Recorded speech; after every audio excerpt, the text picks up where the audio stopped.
Good morning. Ham is coming on in 4 minutes.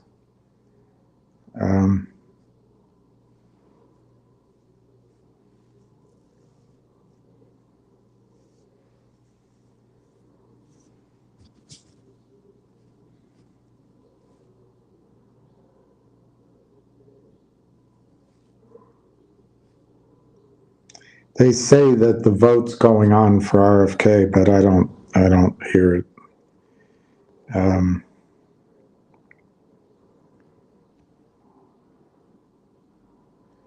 I guess I might as well turn it off because Ham's going to come on.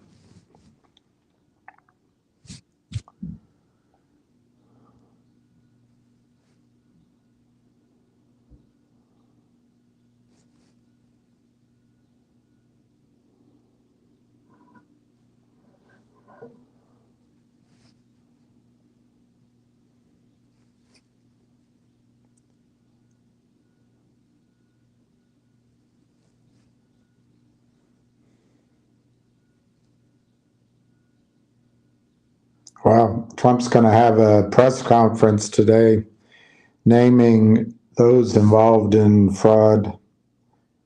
That's amazing. I'll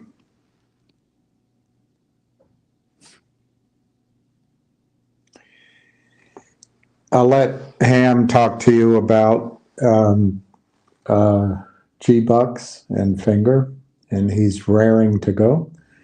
I think RLAIF, Railtown, I think this is a situation where the computers got the criminals in trouble by selling stock they don't have, because anytime an announcement comes out in the markets that have been rigged by Gary Gensler, Adina Friedman, and Robert Cook on behalf of big funds, your funds, and big banks, this time it works 99 out of 100 times. This time it's not going to work for them, in my opinion, because I think the team has been through the circus before. I don't think they need the money of these false financiers who sell shares that the rigged system doesn't allow CEOs to sell, and requires approval, requires process, and requires disclosure. The rigged system, rigged for Adina Friedman so she can make $2.5 million a month, rigged for Gary Gensler so he can be worth $150 million. They allow your funds and people like Jeff Smith at Lind Partners to sell stock that doesn't exist. They don't have to disclose it. They don't have to go through a process. They don't have to do jack. So they sell. As soon as the computer sees a headline, flood the market, do it like a machine gun, drive it down. And then guys like us who still believe in the market go, wow, there must be something wrong. Oh my gosh, there's a big seller. Oh, the fund managers are getting out. This time they outsmarted themselves. Who the heck is going to run a stock from 25 cents to 40 cents after 5 years of R&D and big investment, and they have their new product that revolutionized software development? Who's going to get out at 33 cents? Who's going to sell to these machines, to these corrupt funds who buy Ann Wagner? Who's going to sell shares to them? Nobody. And so they're going to, I think in Railtown, they're going to have to, they being the criminals, are going to have to buy back their own stock. I do not think Corey Brandolini is going to give these frauds new shares out of Railtown so they can cover their naked asses. So anyway, I don't know how long you got, but my guess is you might have a few days, a couple of weeks to add your position in Railtown. And obviously I don't know your situation, so I can't give you financial advice, but that's what I would do if I had the money. Ham's excited about G-Bucks and Finger. Both cases, he thinks there's big triggers ahead. I agree with the young lady here who pointed out ZJYL the other day. That chart's looking interesting. GDC, I don't know what's going on there, but there might be something up. You got Univest in there, and you got it's a similar story. There's several of these companies with a similar story where a group of guys seem to own the entire float, and there's a big short position. And then next trip, NTRP, I think that might be primed for a trade. I like the story long term too, but with all of these, maybe the trade is the way to go, except for Railtown. I think you've got Railtown could get you nice numbers if you're willing to wait until the summer or the fall. Really nice numbers. Hello? Are you ready, Eddie? I've just got to juggle my phone calls with my girlfriends first. No, just kidding. Are you live? I'm not. You are. Oh, okay. I'm ready to go. I'll go. Give me 1 second, William. If you're waiting on me, you're going back asswards. Well, you sound happy and peppy today, that's a good thing. I'm neither, but hey, you got to fake it till you make it. All right, well. And then you die. But let me just get this information for everybody. 1 second. Hold on. Relax. I'm glad I answered so quickly. Okay, I wasn't ready. I'm sorry. Well, I'll pick a better time to answer. All right, so the data in GBUX has been updated, and they're up to about 1.6 million shares. So they've been selling more, and the average price has gone up, obviously, because they're selling it at higher numbers. That brings in more money, brings up the average price. So their average price now is $170, and the stock is $670. They're down $5, and you say, well, that number's come down a little bit, right? No, $6. So $5. 5 plus $1.70, $6.70. That's where we are. But they're doing it, and they're short more shares. And with the volume being light, everyone, they can't average up.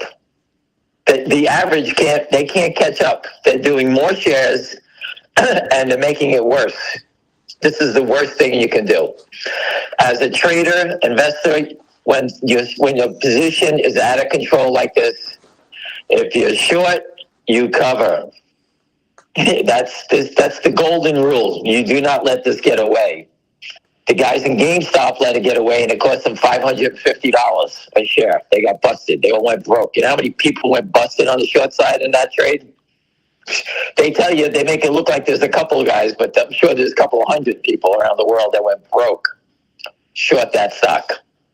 Remember, on the short side, you have infinite on the upside. So we're at 1.6 million. The price is $1.70.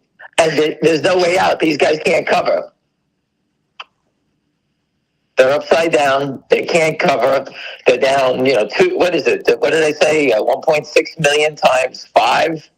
The numbers are massive. That's what they're losing. The most they can make is $1.70 times the 1.6 million. So what is it? $1.60, almost 3 million. And they're down over 7, almost 8 million already. This This can't last much longer. I spoke to a guy today who was well versed on this thing, and he says they gotta be carried out soon. No prime broker is going to allow this to go on. All right. If they attack it down, they're just putting more wood on the fire. So again, the numbers are 1.6 million, $1.70. The stock is 670. They're down $5 on 1.6 million. And I'm not very good at math, William, but I will try. I want to make sure I get it right. It's $8 million already. These guys have let this thing get out of control because there's that stubborn. And now what do? They can't get out. If the stock was trading 3 million shares a day up here, that means they're averaging up, and that's a good thing for them. But they can't. There's not enough volume. There's no volume, to tell you the truth. So they can't really do anything. And this is the best because people I know that bought a lot of stocks just go out there and they buy 500 more, 500 more, 500 more. And, these guys keep backing up. And they have no choice. And every time it's up another 25 cents today. 25 times 1.6 million, the number just goes up. That's what they're losing today, whatever that number is. So again, this is a complete trap. They trap themselves. The SEC allows these criminals to do this stuff, and the SEC is, letting us beat the shit out of them on the playing field, not a courtroom, on a playing field. So, and one of the most important things, William, people don't understand: there's no options on these stocks. They can't. There's nothing they can do to create anything to stop it. Zero. They can't do anything. There's no hedge. There's nothing. There's not an option. There's not a bond. There's nothing. There's no debt, convertible debt. This is something that turned into a play, turned into a major play now. I put up the chart on NUKK from $1.30 to $78, KOSS 80 cents to 127. Pat Burns stock went from, $3 to $127, $28. These things exist every day. And they exist because of criminals on the wrong side of these trades. All right. And I went on Ace's call last night and I described to them just like I described to you. On Wall Street, unfortunately, this is a money game. All right. If you go to a casino or a slot machine and you run out of money, they don't give you any more there's no more free bets. You get shut down because you have no money. This is what's going to happen here for these characters. They have no more money to support this trade, and the prime broker is going to hammer them. And William, I just want to make sure everybody on this call, clean your fucking ears. All right. I've been saying this stock is going to be exactly trading like Woodstock. Do you remember, William? I banged you over the head many days on it. Woodstock. Do you remember? Please say you do. William? I remember. What is the symbol? ROOT. And people, what is ROOT doing today on 300,000 shares? William, it's up $13.50. It was as high as 133. They're trying to cover. They can't cover because there's no selling. Once the short stops selling, this is what it looks like. In GBUX, the short has stopped selling. They're selling it gingerly, means they're out of gas. The shorts en route are out of gas. And look how it goes every day. I bring it to your attention every day. All right. So again, I'm not just throwing a dart against the wall, picking anything. I've been pointing root out for a lot of days now. GBUX is going to be like root, and it's just going to go up. And just for those who don't, all looking for that zillion share volume, it's up $13 on 300,000 shares. That is not a lot of volume. That's what I'm talking about. It goes up on no volume. This is going up on no volume. Just follow the bouncing ball. It's right there. This is what's going to happen. Again, I just wanted to take a step back. This is a money game. Unfortunate for people who don't have a lot of money. William doesn't have a lot of money. He wishes he had some. He could buy some, but there's times you can't. I can't buy anymore. I don't have any more money. So the way to do it is you have to be invested somehow. Owning one share, 100 shares. And the reason I say that is for educational. Your 100 shares or one share is not going to change the price of the stock. We're not trying to manipulate it. We're just trying to say when you go to school, you need a book. You can't take a class in college without a book. You can't. I tried to do that with it, but it didn't work out too well. So I got busted for not having a book. But this is what it looks like. Root is telling you there is nothing. There's nothing there. They're dead. And this is what's going to happen in GBUX. It's right there, people. I've been pointing it out every day. And this has the same pattern. The only pattern that's different is you're getting an opportunity to get in on it. That's it. Root, we talked about it. I felt uncomfortable recommending it, although I've been thinking that, this thing is going to go. I just felt uncomfortable telling people to buy it because it's a very dangerous name, up and down all over the place. And here it is today. The shorts are sitting here, and you know what? They're picking up the pace because they can't buy it. It was 305,000. It's 307. The stock is up 13, not 13 cents, $13. This is what's going to happen in GBUX. I can see it as clear as day. It looks just like that. The short's got to buy back 1.6 million. And this is a company that trades 16,000 shares a day. How are you going to cover it? And again, William, I just think that people need to pay attention to it. I am here for finger motion, and by accident, this one worked. Okay? And I'm not going to look the other way. I'm going to report them. I send to the SEC, DOJ, FBI. I send it every day, the information about GBUX. They should pick up these criminals and the market makers that joined in trying to help or protect these characters, ASCM, INTL, there's a couple of them that joined VERT. And it's just, I send the information to law enforcement every day. I'm not ashamed. I think I'm proud about trying to help and expose these guys for everybody here. What happens in this battle will lead us to the finger motion battle. All right. This is a small battle, one that could be very profitable for people that are involved or getting involved, but it'll lead us to the final battle. Okay. And that's in finger motion. DJT, I can't do anything about DJT because that's Donald Trump. I can't do anything about that. I have no say, nothing. I'm watching it like you are and just hoping it works, because if it works, we all work. But this one is something that I try to tell everyone to own one share, 100 shares, and I think that this is something that you guys all got a chance to see, on a ground floor level, and you can see what happens when the rules are even, meaning the rules are not slanted.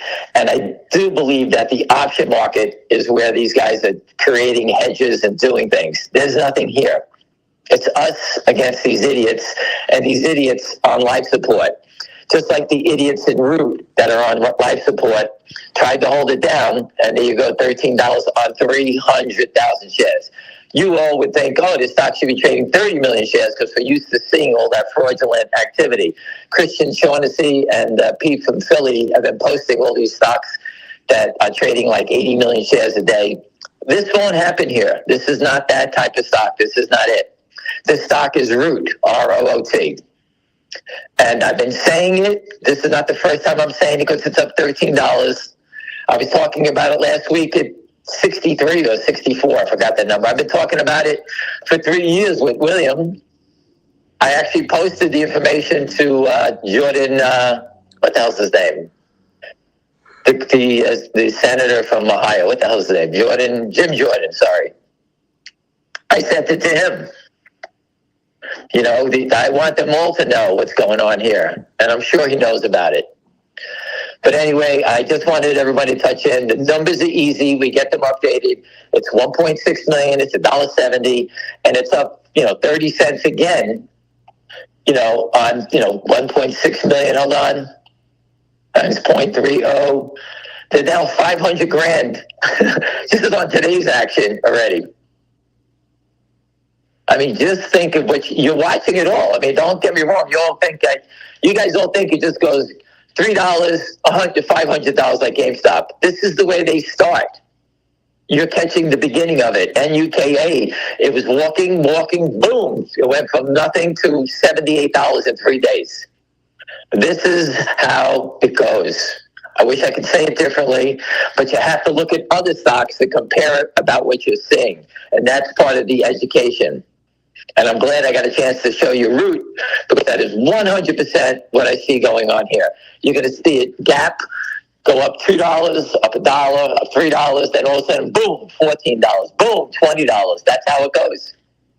And it's going to be no volume. You're going to see 300,000, 200,000. And the short's trying to cover, and when he's trying to cover, there's going to be other maniacs that front run these guys. All right? The big boys, there's a couple of players here, and they all buy it when they know, when the short starts to turn, and you start seeing these big bids in here. Like right now, they show bids for 102 shares or whatever. That's them. They don't want to make it look strong. That bid's probably good for 100,000 shares. They're showing it for 102 shares. All right? They don't want to show their cards, because if they show their cards, they know the big boys are going to run in front of them and buy all the stock in front of them. That's what they're doing. And if you can see on the sell side, there is no more selling. I'm stressing this. Root, there is no selling. And this is how it works. This is what it looks like. The offer side, or the sell side, is just moving out of the way on those trades. And they're not letting it go up because they're our friends. The stock is up 41 cents now. They're not letting it go up because, these guys are nice guys. Let's help them out. Let's give them a win. That's not why they're letting it go up. They're letting it go up because they can't do anything about it. Any questions, William? When did you tell us about G-Bucks? What was the price? And do you have anybody that's made money trading G-Bucks? People post it all the time. Our friend, the pilot, bought some. Our mutual friend that helped us in D.C., He bought some. He said he sold some. He has 50 or 60% of his position for free. Mm-hmm. Some people have done it. People post it on Twitter. There's people that made money. So did you give this story out sooner than 2 years ago? 2 years ago. Yeah. Kevin thinks you've been talking about this for 2 years and nothing has changed. Yes, Kevin. I've been talking about it 2 years ago. I didn't know about it till I told everybody on William's show, Kevin. I went on there. I says, I got a call. It came out of, the rumor is coming out of Goldman Sachs. I put it up there, Kevin. So for Kevin, who actually sounds like someone who's completely lost, I've been straightforward with everybody on William's phone. I told you when I heard about it. It was 75 cents, 50 cents, 75 cents, whatever. I heard about it. And that's it. That's all I know. It turned into where it was a play, a fundamental play. All of a sudden, these idiots have shorted, Kevin. And now it's my problem? What do I got to do? People, I think some of your people have made a lot of money trading G-Bucks already. So there's people up big money. I mean, I have to congratulate you. You were talking about it at 73 cents, and now it's and how long ago was that? Higher or something like that. How long ago is that, William? Maybe a month ago, a month and a half ago? It feels like maybe at the most 5 weeks, but maybe it was as few as 3-4 weeks, Right.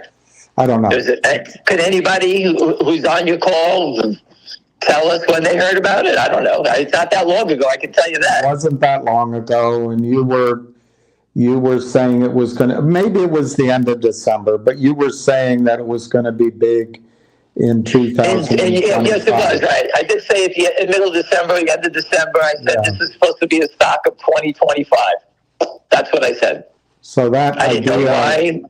came less than 2 months ago, not 2 years ago. Right. Anyway, there's several questions on, basically to summarize it, when does this go up? How does it go up? Is it going to trade all at once, or is it going to take weeks? I think What's it's going the to be price just that like it breaks it's going to through? be. It's going to be just like Root. Yeah. It's up $14 now. Look at the spread in Root. It's over $1. It's 131.94. It's over $1 spread. It's 319,000 shares are traded. It's up $14, and there's 400 shares for sale at 133. Right. That's what this stock is going to look like. I'm not saying 133. I don't know what the number is going to be until they start buying back. Okay. The good thing is for people, they haven't started buying it back, and it's almost 7 already. That means the short squeeze is going to start at 7. Or whatever number it is, whatever we are at now. So let's say 688. All right, this is where it started. Hasn't even started yet. So Robert Kepke has been buying. He bought it in the 70s. Robert, what was your first? Ask Robert, what was his first price? He said he bought in the 70s cents, the $1.13, $1.50, and he's been buying for about a month, he says. What does he think of the price action? He's a professional. What does he think?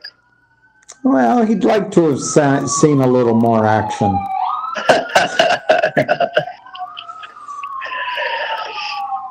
Again, the 100 shares, the 200 shares that are trading up here, they can't bring their average price higher. It's going to go up by pennies. Well, you put out that data today, and I guess you just went over it, but they've sold a bunch of stock, and it didn't make their break even go up very much. I mean, not only did they sell stock, William, they sold stock, and the stock keeps making new highs, which makes it 100 times worse. And now they have no more. They can't even. Whoever is controlling these idiots is reining them in. So to me, right now, it looks like a controlled, trying to hold some stock for sale and try to bid it back, and trying to do a controlled buy-in. Root is a controlled buy-in. How did that work for the short sellers? A controlled buy-in. How did it work for Root? It's 130. I was talking about it about 8 days ago. It was $83. It's 130. That is a controlled buy-in. They don't work. The shorts stop selling. Everyone sees it, and no one's selling it. They're buying more and torturing them. GBUX. It's like the book that Christopher Hitchens wrote about Bill Clinton. That's where these shorts are. And the title was "No One Left to Lie to." They don't have anybody, no prime brokers or. Oh, there's no prime broker. The prime broker. They can't lie to anybody else. They can't. They're probably running out of people where they can sell stock they don't own. Right. That's exactly right. And there's nowhere to sell it. They can't hold it down. This is a controlled buy-in that will get out of control. I can't tell you the second, but it will get out of control, and it'll be like Root. You're looking at it. Just look at Root. I've been saying it every day. Robert loves the price action, by the way. All right, thank you. Because if you're a professional, you are drooling at this. This is like, this is like heaven for longs, because this is just a slow grind, continued grind, and they can't stop it. That's just what it is. Every once in a while, someone sells something, it stops and pauses for a second, and then it picks up again. That's it. Now what's the next break here? 7? All the chart people that, text me saying, hey, next stop is 9. That 9 just on chart stuff. I'm talking a short squeeze. This thing, this thing could be 9 or 10 I said it yesterday. At any time, it could be that. We talked about root. I didn't know it was going up 13 today. But I talked about it every day. I told you that it's a controlled buy-in. They're trying to cover. It's up $15 now. It was 305 the volume. It's 323. It went up another 2 or 3 points. It's up more in one day than it used to trade for. Oh God! It went straight down when it went public. It went straight down. It got slaughtered, and I know people that own it bought the IPO and lost a couple $1 million in it. So I'm well versed on Root because my friend owned it, talked to me about it, and I spoke to management and I sent them the information on it. I spoke with the CFO, I think I spoke with. But they wanted to do their own little thing, and they got slaughtered on the reverse. But now the shorts have, because the company is now profitable, the stock has got a completely different look. And that's what happened there. If there's any questions about any of this stuff? Well, is there any news coming out on G-Bucks? But also, do you think G-Bucks will become an uncontrolled situation and run? Yes, I do. I think it's going to get out of control shortly. I really do. That's my gut feeling on it. I think it's getting out of control. We're looking at a patient in the hospital. We can tell what's going to happen. The doctors can tell when you're going to get good or bad. They can tell. And this is in the stock market. We can tell. It's just that feeling. And this is what I'm trying to convey to people. Learn how to trade. This is not going to be your first stock you're going to be in that does this. You got to set up your screen, look for these things, and you start to see them happening. And the continued strength and the continued walk up. People who paid 4 say, am I paying too high? Now people are saying, I'm 6, I paid yesterday, I paid $5.85 for it. Am I paying too high? Well, it's $1 higher now. It hit $6.99. This is how they work. Unfortunately, sometimes you got to pay higher, but they haven't bought back one share yet, not one. Trust me, they're not paying $6.99 and then trying to sell it at $6.85. They're not doing that. So these guys are not covering anything yet. It's slowly running and moving up on them. It's like an iceberg right now, just crawling nice and slow. Then all of a sudden, it'll be like, a mudslide. It's just going to go right down real fast. It's going to explode on these characters. When you see these odd numbers, 168 bid, to me, that's a code. They're looking to buy stock. Anybody got stock for sale. They're trying to get all the market makers. You got any stock? Anyone got an order? I want to buy stock. They're talking to each other. And now they're sitting. What do you do? Again, people, if it was you, I said it at 2, I said it at 3, I'll set it at 5, I said it yesterday. If I'm short 10,000 shares of this stock at $1, $2, whatever, down low, and it's here, you throw in the towel. You don't sit here and continue to fight. You get the hell out of it. Move along. Go find something else to trade. But no one's protecting these characters. There's no options. There's no nothing. Just go look at the people in GameStop. Oh, look at the options. These guys that are creating options, they're using it to create stock to hold it down. That's one of the biggest components of the naked shorting is trying to create shares without borrowing it, and they use options. Options is a way to create these derivatives. That's what they're doing. But in finger motion, I'll just switch it for a second, they understand that, and that's why they're doing the dividend, to expose the option players. They'll get them. You can't, it doesn't make a difference which you are. When you're short, you're going to have to deliver or buy it back. And that's what's going to happen there.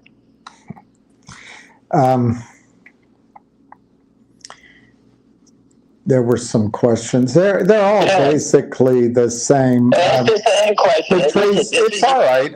Everybody is engaged because some are making money, but Patrice thinks, it's probably going to be a controlled buy-in, but nobody knows. Nobody knows. He's right. It is a control buy-in. Go look at Root. That's the control buy-in. That's what it looks like, Patrice. There you go. And that's a control buy-in. That's exactly it. Benjamin bought G-Bucks at 4, at 6, and now it's 7. Good for And him, Benjamin. it's interesting. It doesn't have to be this stock, but when Ham says to you, if you're establishing a position and you buy half, or you buy a third, or whatever, and you keep some money in reserve, if the stock pulls back, obviously you can average down. But it's interesting when you're establishing a position. If you buy stock at $4 and it goes up, you buy more at 6, your average cost is less than $6, and then you buy more at 7. Your average cost is less than 7. So there's 6 it's to a 7 good people. way. Either way the stock moves, it's a smart way to build a position. There's 7 professional people that are doing that. I'm sure you just heard Robert, who's from Arizona. He said the same thing. He keeps adding, and he keeps adding as it goes up. You add a little bit, add a little bit. He has his core position lower, and now he's sitting there saying, let's say he bought 10,000 at 1. Buying another 300 up here is not changing his average price. It's only go up a little bit. Meanwhile, he keeps buying more. So now, in a couple of days, he went from 10,000 shares at $1. Now maybe he has 12,000 shares, and his average price is $1.80. But he's got more shares. So it's positive for him. And on the opposite side, these knuckleheads are selling it, trying to sell it lower. They can't even they can't get their average price high enough. There's not enough volume. Someone just texted me they're going to take it through 7. Okay, let's see what they do. And gold's going to go higher than 3,000. It's not a brave call. Well, he said they're going to buy stock and take the GBUX through 7. I said, okay. And the Dodgers are going to win their division. And if the Queen had balls, she'd be king. Is that the next one you're going to say? And if that's Robert always says that to me. And if Ham wore a toupee, you wouldn't recognize him. William, I just want to tell everybody, I played pickleball last night. I hit a guy with the ball, a bullet, first court. I think you have anger management issues. No, just listen, I can hit the ball super hard. And I hit him, and the guy, he has to be 6'2", 250, built like concrete. He screamed, "You trying to hit me?" I said, "No, if I was going to hit you, you would know about it." I don't know why I said that. And he fucking stormed off the court. The guy I was playing with, he says, "You got that guy, man?" Yeah. He goes, I said, "Don't worry, he'll never catch me. Even with a bad leg, he won't catch me. I'll be running super fast." He's a big muscle guy. You know, they can't play ball like that. So I just let you know, I tattooed him. That's a KYP. You better get ready because I'm getting better. I'm glad you interrupted us for that story. Yeah, I'm sorry. I was just thinking out loud. So DB is saying the difference, and he's not being combative, between Root and G-Bucks is Root has fundamentals. They have profits. They have revenues. G-Bucks doesn't.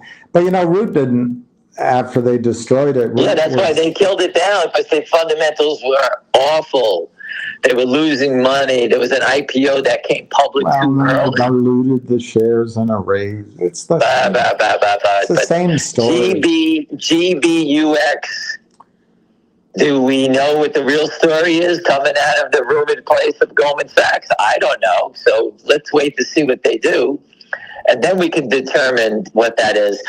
And just for the gentleman who just said that, do you know how many times I've been involved in like a medical stock, that a company that's been working on something that really doesn't have anything, and all of a sudden they got some positive feedback on one of their tests, and the stock will go up 30. And guess what happens at the end? Their data really didn't work, but the stock went up 30 when we were in it. And we weren't around at the end because we didn't know, but we just took our profits. So we got in before. And then when the stock screams, you can make a determination to get out. Because people on Wall Street, for people that don't understand this, we like to get in early before they happen. That's the key. We like to get in early, in case anyone doesn't understand that. If I ever got an early call on something and I told everyone on the street, they would come over and thank me. Oh, wait a second.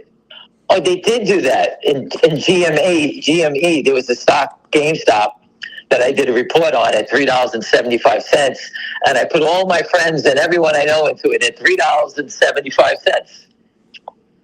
And that was getting in early. The company had terrible fundamentals for the gentleman who just brought that up. Terrible. Their stores were going out. It was during COVID. Worked garbage, blah, blah, blah, and went to $550 for the gentleman who was just saying that. Right? Well, so that's what happens sometimes, and that's Wall Street. I can't guarantee. This is not my company, and the stock is now gone. The obvious thing is now that Root has fundamentals, it's trading at $110 or whatever it is. Right. So that's the fishing job you have to do. You have to know the story, get in when not everyone knows the story. Otherwise, you have to pay up. By the way, that's what I think is going to happen to silver, not to get distracted. But as soon as that story gets around, and it is, you're not paying 32 anymore for it. You'll be paying 100. But anyway, Dan wants to know, how high will G-Bucks go? It has to. I can't give you a number until I see them fold. All right. That's you can always look at a price, and when it goes, you can see that. I was just calculating. They're down 64 cents times 1.6 million. That's $1 million already this morning. You should see Polythene Pam. You should see him play racquetball. Dang. Racquetball, that's what Robert says. I guess he's seen you play. Racquetball is, you don't want to be on the court with me, racquetball. But this is becoming, there's so many rookies in pickleball and people that want to get good at it and they're not there yet. And my skill set is pretty strong. And KYP, I can't wait. I'm going to have to jog out to go play you if she's here. She's hiding today. She's hiding. Robert's had 6 main squeezes since 1987. But actually what he says is he's been in 6 squeezes since 1987. He didn't really buy them for the squeeze, but they popped. Some of them popped right away. Others took months. Right. That's just how it goes. You never know. It's like, I've always said it, William, it's like candid camera. When you least expect it, they go. You turn your head and they go. And, some take longer. The ones that are massive take a little longer. That's finger motion. Finger motion is massive. These guys keep putzing around. But I told you, I'm bringing all my energy. I'm coming to carry out. Lynn Partners at the end. I'm going to have to, as soon as the guy is confirmed at the SEC, we will be rolling the truck out. Finger motion all over it, hammering these guys. All right. I will throw a sign up there for the MMTLP crowd again. I've always tried to help them out. I have many friends that own it, and I try to do my best to help them out. I will do my best to help out the people in DJT. Unfortunately, I need Trump to pick up the pace and Devin Nunes, which everyone agrees. Devin Nunes in charge of the Intel committee. These people aren't going to fuck around. They're going to hammer these fucking guys. And I believe the stocks are acting shitty. When Canada becomes the 51st state, they can't be trading shares offshore anymore. They'll be listen, the government is looking at all this money that's been leaving the U.S. offshore. How did they let this stuff happen? What they've stolen from the U.S. government. Think how much they've stolen from the American people in the stock market. It's massive. And for the FINRA and all these other idiots to say they don't control things offshore, it's a disgrace how they don't control things offshore. They know exactly what's going on. Oh, they're all in on it. It gets me so upset that that Toad report, just the one report. I don't have it right in front of me. It's over there, I think. 1 year, one exchange, just 1 year, one exchange, $17 trillion with a T. And Ann Wagner doesn't want that tracked, and the EU doesn't track the trades. What if they paid long-term capital gains, not short-term gains or income tax rates? 20% of 17 trillion in 1 year. What if they paid that? I'm not really good at arithmetic, but I think it would cover our deficit for the year. It'd be $4 trillion with a T. Well, let's get back to what we talk about. GBUX up 67 cents. That's a loss of 1,072,000 by 12 o'clock. Every day they're losing $1 million. Every day, more than that. Every day. So Robert, let's look at it this way. Let me just say this to Robert and everyone else out there. Let's say these idiots got $2 million and they leveraged it up and they're short this name and now they got a problem. The gentleman that gave them the $2 million to start them up is their partner. He gets 50% of the profits. They get 50%, and these guys are in business. When something goes wrong, the funder says, "Hey, my $2 million is all you're going to get. That's the only tie to me. That's the only tie to me. And if you get called in, don't call me up. I lose my $2 million. Good luck. Get the fuck out of here." Or do you think they're going to go back? Do you think they go back and they listen to, the funder is going to go back and give them more money? And, no one is going to go back and say, "Hey, you put up $2 million. We need another 10. The fund is going to say, "Fuck you. I'm not putting any more money," because the money will be gone in a second. Right, William? So you put up $2 million, you're down whatever now, you're down $8 million already. You put up $10 million, the stock ticks up a little bit and the $10 million is gone. You got to do it again. No one's going to throw more money into this fire pit. It just doesn't happen. You walk away. And that's what these guys are going to have to do. Walk away, or their prime broker is going to say, "Cover these shares. We can't stay short this anymore."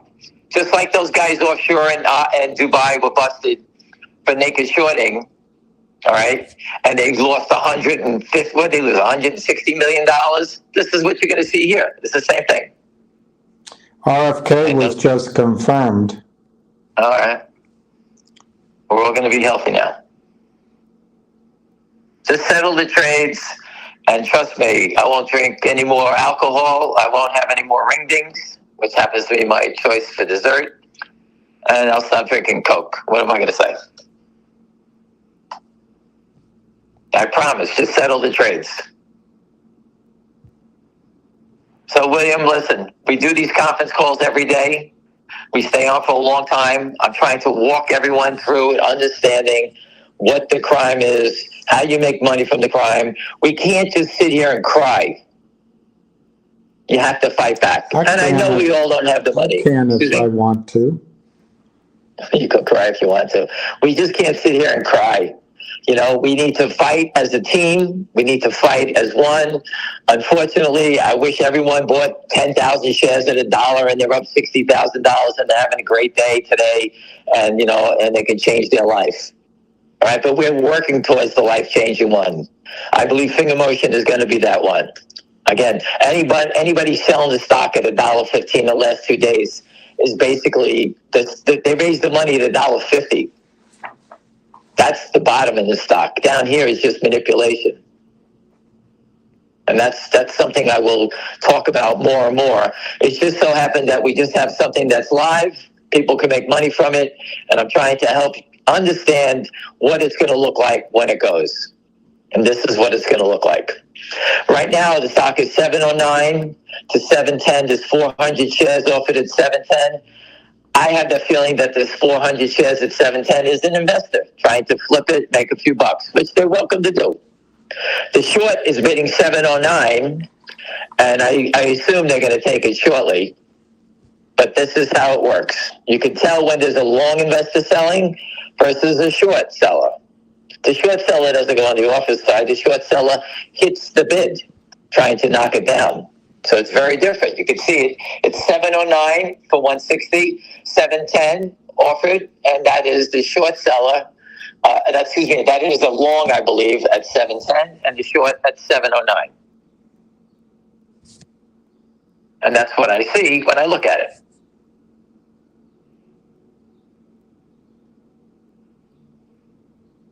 Again, William, I listen. We're in the middle or the beginning of a short squeeze. I'm just trying to teach people what it looks like, how it feels, and what you see.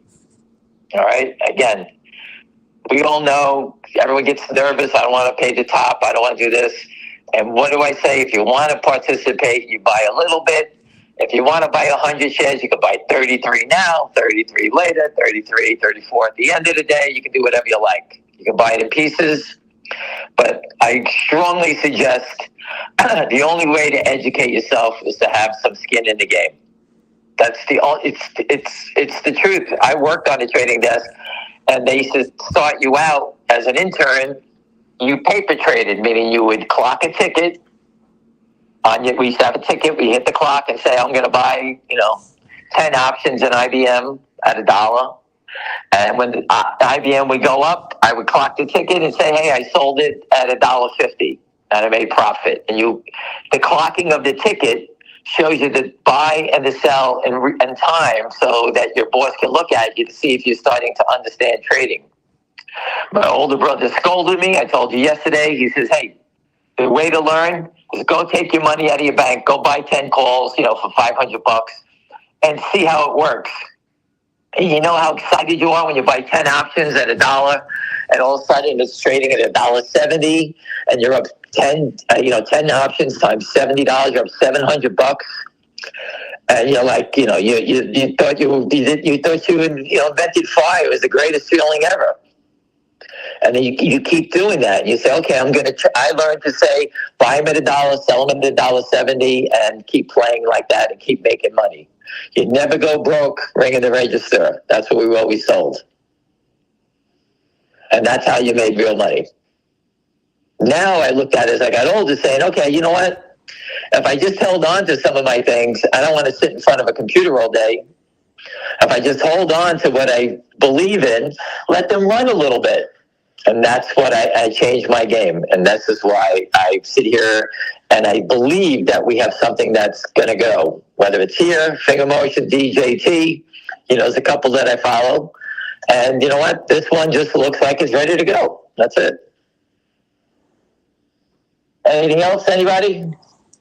Well, I talked about this stock 2 years ago. The only stock I talked about 2 years ago was GTII and FNGR.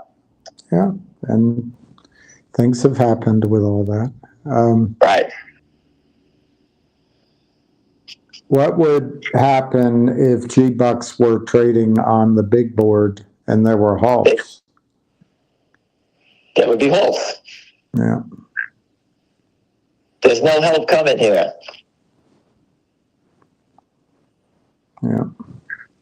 There's no one to call. What are they going to call the FBI? Excuse me, Mr. FBI. Me and my friends, we sold 1.6 million counterfeit shares trying to steal the money, and the stock's going against us, and we're losing $10 million. Can you help us out? Oh, sure. Come this way. We'll be glad to help you out. Who are they going to call? Ghostbusters? There's no one to call. Is it true? Well, Dickless here. Is this true? Yes, this man has no dick. That's from Ghostbusters. Any update on MLSS? MLSS. I sold it at 130. That's your update. Okay. If you want to be in it, you can stay with it, read the news, follow it. I do not. I do not follow it anymore. I moved on. I paid 101, sold it at 130, made 30% return, took the money, bought some more Finger, and I put the balance in GBUX, and here we are.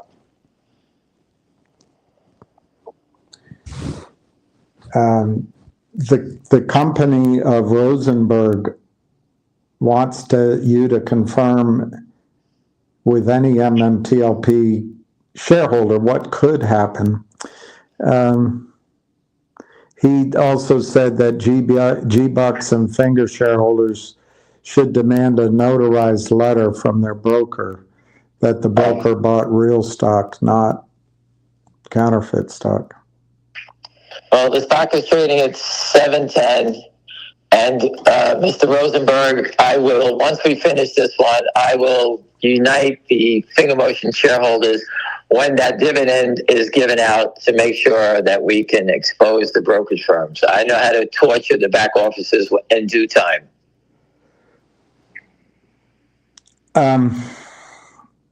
Wander wants to know, when the short stops selling it down, will G-Bucks jump just because of buy orders without sell orders? Is it Wander? Wander, the stock, the shorts. This is not a deep pocket short. This short is broker than all of it. I mean, they have no money. This is the sign of someone playing the game with no money. You can't go to a casino and bet with no money. This is what it looks like. This is what it looks like. These guys have no money. They're trying to hide. I'm sure they're all hiding underneath their desk, and their prime broker's looking for them, and they don't want to answer the phone. They're probably telling their prime broker, "Yeah, we got some money coming in today. We'll put that margin call up. How much money do you need? Oh, we need $5 million. Yeah, the client's sending it in today." Those are the type of things that are going on right now, and they're running around in circles like the Three Stooges right now. What do we do? What do we do? What do we do? The stock is melting up. It's just like GBUX. The selling is non-event. It just keeps melting up. It's up 73 cents now. I'm on the phone with you guys. It's up 73 cents. 1,600,000 times 0.73. There's $1,168,000 loss right now. I talked over you. Maybe say that again. Right now, up 73 cents. They're losing $1,168,000 right now. That's just today's loss. That's not counting in everything. You're watching a bloodbath in real time. You don't need to sit here. And, you're catching, I hope you're catching the NUKK or the root, whatever, the root going on up to 120 or overstock. I hope you all get that.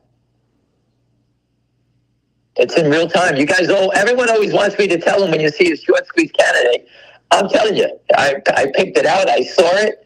I reported on it. And each day we got stronger. We reported it more because the facts and what you're seeing in front of us is right there.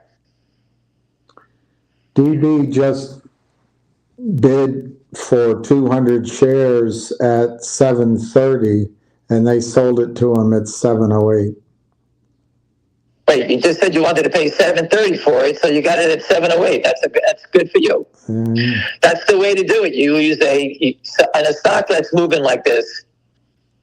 I always if I went to go buy stock, I would put a bid in by 2,000 at 740 top. And you say, why would you do that? Well, I want to own it. So I would put an order in above the market, and they have no choice but to sell it.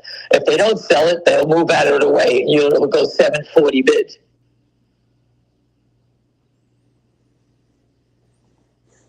That's the way to do it, in a stock like this. You just pay above it, that's all.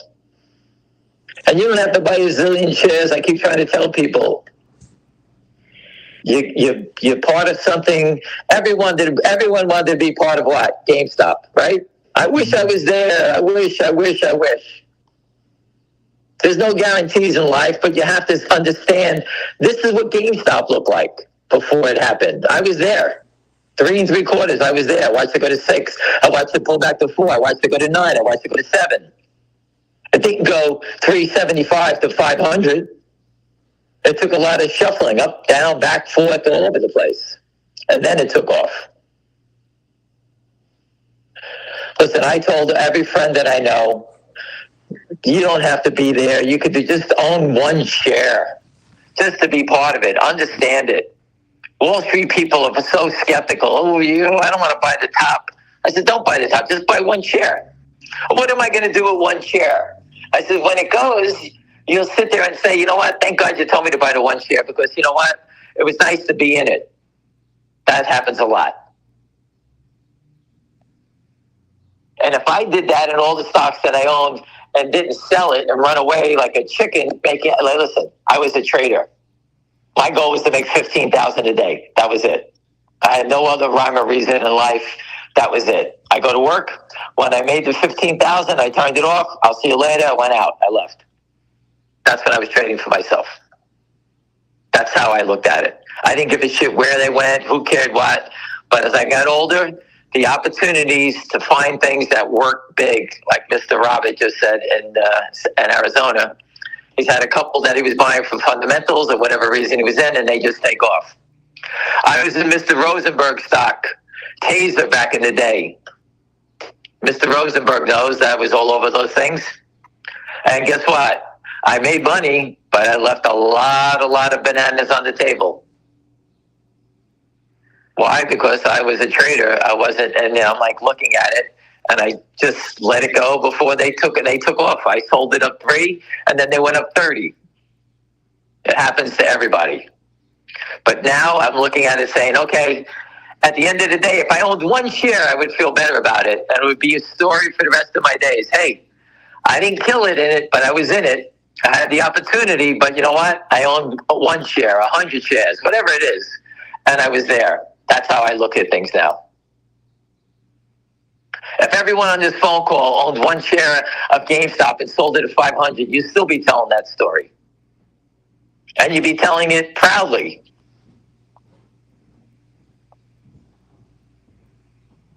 And that's how I look at the stock market. You can trade it, but if you really believe in what you're doing, you hold on to something, 100 shares, 500, whatever it is. If I had 10,000 shares and I worked out of something, why would I sell? I'll hold on to 500. I bought it. I bought 10,000 for a reason. At least let me hold on to 500. Sell 9,500, make my money, and let me just put this 500 shares here and just say, okay, if it ever really continues to go, at least I can make more money with it. I bought it for a reason. It's not like I bought a stock and when it got to the point where I sell it, it goes straight down and that was it. You know, a lot of times they just continue to go. And you know how many times I kicked myself in the ass? But as I got older, I said, you know what? I got to change my pattern.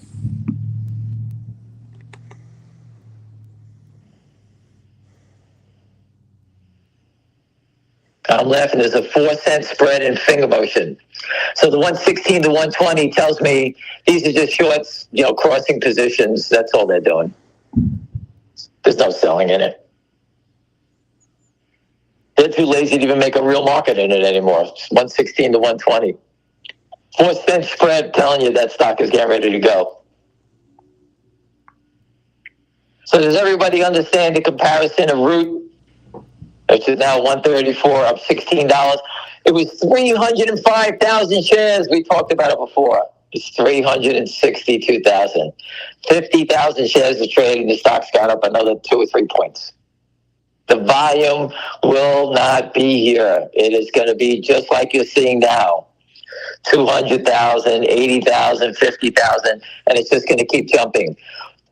How high is it going to go? I can only tell when they fold. They haven't folded yet. So the short squeeze has to start north of $7.15. So for the gentleman who just paid $7.08, it didn't even start yet. So do you think there's going to be an order from wherever they're trading, work 50,000 shares, buy it all in by the end of the day, and then phone calls to somebody around the street, and then more buyers from around the street come in to... Oh, God. Once the street starts hearing about it and they know, listen, prime brokers, when they give the order, when a prime broker gives the order to buy back stock, there's people that work on the trading desk. Okay, my older brother did it many years ago. And, you know, when they get an order to buy 1 million shares of this stock, you got to buy them in. And my brother said there were people on the desk call their friends and they would front run the buy-ins. Yeah. That's what they do. Hey, William, I got 1 million shares of XYZ to buy. What do you mean? I have to cover a short. They got to buy it in. What's your limit? William would say. When we say, there is no limit. I got to buy 1 million. What's the trade a day? 50,000 shares. William would say, this is going to be up $10. What else you got to tell you, William? You better hurry up. And William would go buy it. That's how it works. And everybody on Wall Street talks. GameStop, the whole street knew at $200, $300 that someone was being bought in. I forgot the gentleman's name, Palomaro, something like that. It was Chamut, whatever his name is, from San Francisco. He's a hedge fund guy. He was on CNBC bragging. He was buying the $250 calls at $10, whatever he was buying. There's no one goes out and buys millions of dollars in options unless he knew that what was going on. And he knew that somebody was getting bought in. Wall Street doesn't run in to go buy, I'm going to go buy $2 million worth of options at GameStop. I'm going to buy the $250 calls for next week. I'm going to put up $2 million. No one does that. Trust me, you know what they would say? If I called you up, William, and the stock went from $4 to $250, and I go, William, hey, you got to go buy some GameStop. And you would sit there and say the first thing and say, where the fuck have you been? It went from $4 to $250. You calling me now? Get the fuck out of here. And they hang the phone up on you. No one would do that. Why didn't you call me up when you had it at $4? Well, at $250 you call me up? Get lost. The only people who were buying at $250 were people that knew what was going on, and retail people who were just being stupid. So Steve is reminding G-Bucks, 721 to 740. The gentleman just paid 708. He's up, he's up money already, and he just bought it. I told you it's going to look like Groot. It's just going to keep drifting. At $1, they're down 1.6 million more today. Up $1. That's 7 more cents. You're telling me a prime broker is sitting there looking at this thing saying, guys, the most you can make is $2. Let's say $2 times 1.6 million is 3.2 million. And you're losing $7 already, or $7 or $10 million on this trade? Are you insane? And when you walk away from this trade, who's going to put the money up? Oh, don't worry about it. We'll put it up. Well, where is it? If you don't put it up, they shut you down. And that's what's going to happen. And if I put up this story about E-Trade, where that one guy was short, I think, 2,000 shares of stock or something like that, and it squeezed overnight, and E-Trade bought him in. He lost 130,000. E-Trade just bought him in. He didn't have any money in his account. They bought him in. He lost 130,000. Then E-Trade sends their lawyers to go get you because you signed those papers. They come after your house or any assets you have. That's how it works. So Steve is pointing out that everybody has a chance right now to take a profit on G-Bucks or wait for a bigger profit. But hey, listen, this is not diamond hands. This is not diamond hands. You do whatever you like. This is not orchestrated. This is no way. I'm just showing you a short seller that is a criminal, trapped himself, and their arrogance is now going to wipe him out. Somebody asked earlier, they saw on Yahoo or one of the services that there was research released on finger. Are you aware of any? No. It was probably just some cornball crap research. It's not the big. What was it? What did it say? Sell? I don't know. He didn't say. What about the stock? I forget. It begins with a P, I think, but it's the stock that Donald Trump's son Don is on the board. It's a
I'll say again, GBUX, 689 shares to buy and 100 for sale.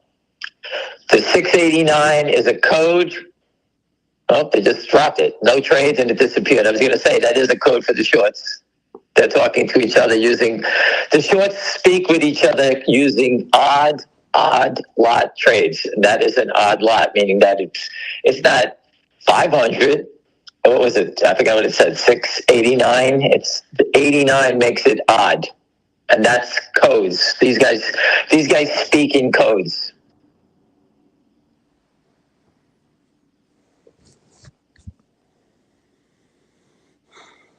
I know everybody wants the stock to be $100 in a second, but it has to start somewhere, and you're watching it happen right now. You know, the bear raid, it's 12:30, and the bear raids that we were seeing have now stopped. Right?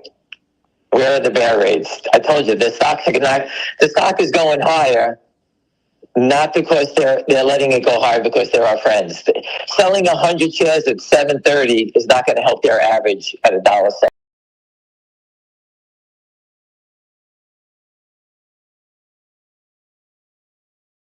Hold on 1 second, William. Hold on.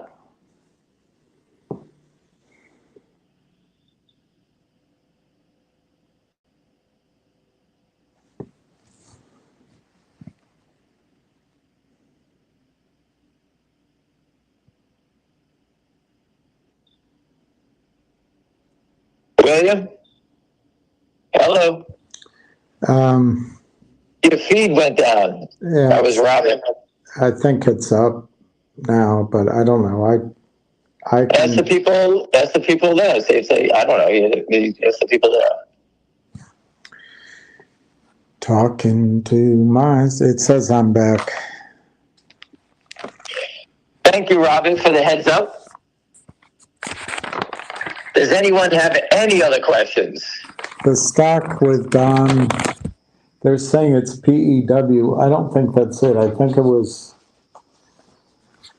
4 letters, PBUC or something. I thought I wrote it down.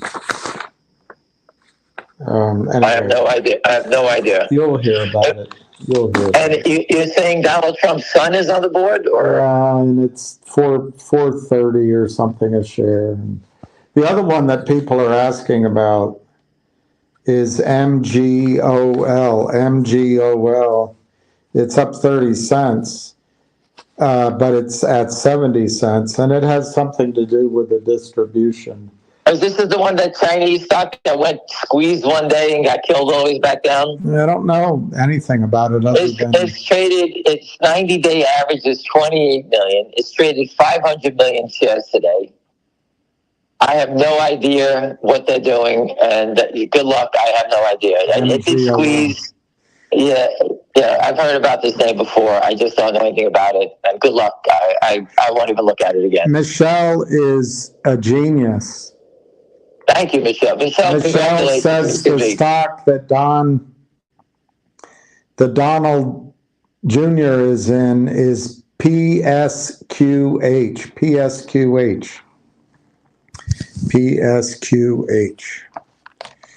And I don't know what's going on with that. PSQH.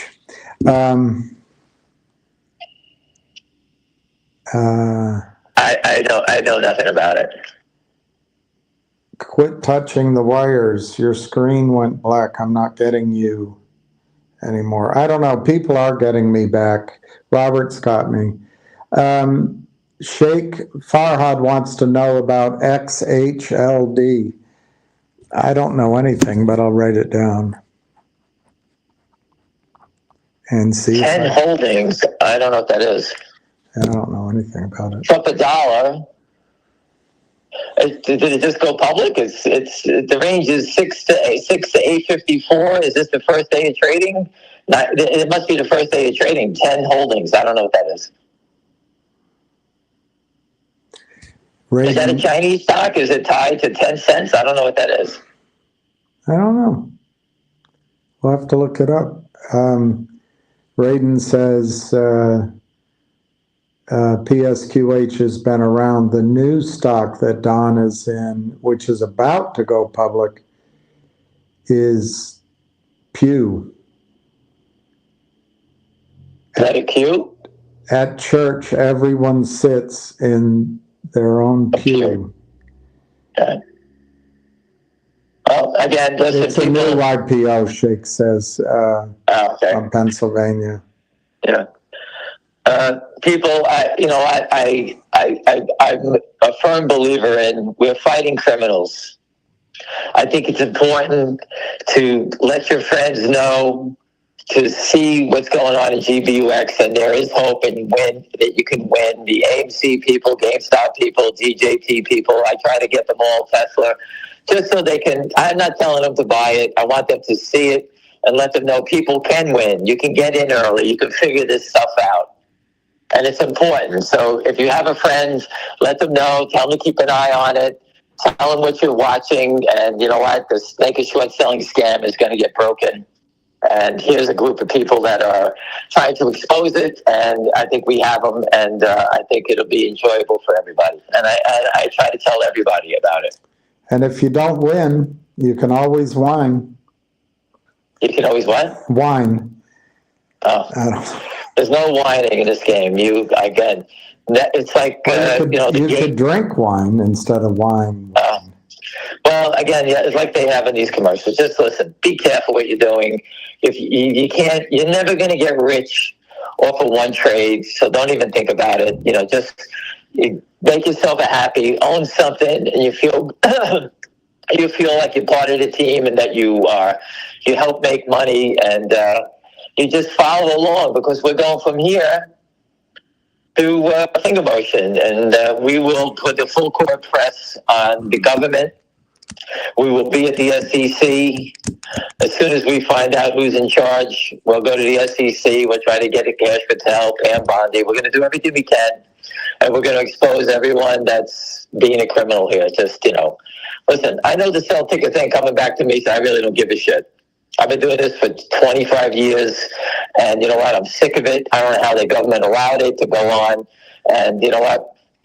I need to stop it, because I have children, I have grandchildren, and I don't want my family members or anybody I know to get ripped off anymore. I don't know who these idiots are from Boca Raton, or I assume that's where they are, that these guys are short the stock, but these guys need to get punished, dragged out, and go broke. I hope this is tied to, what's his name, that fat fuck Hal Mintz. I get his condo in Fisher Island. I always wanted that place. Those are the type of people they put up. They think they can go. They're invincible. They short something. They lose everything. Imagine losing a $10 million condo you bought. You fucking, whoever these guys are. You don't risk everything. So the money behind them is not going to put more money into it. There's so much unknown that there's no way. Years ago, they would put up the money because they knew that the regulators and everybody was on their side. Not anymore. I think the regulators are poking around. I think the back offices, there's mandates behind it when they see something start to get out of control like this. There's no more helping them win. This game is over.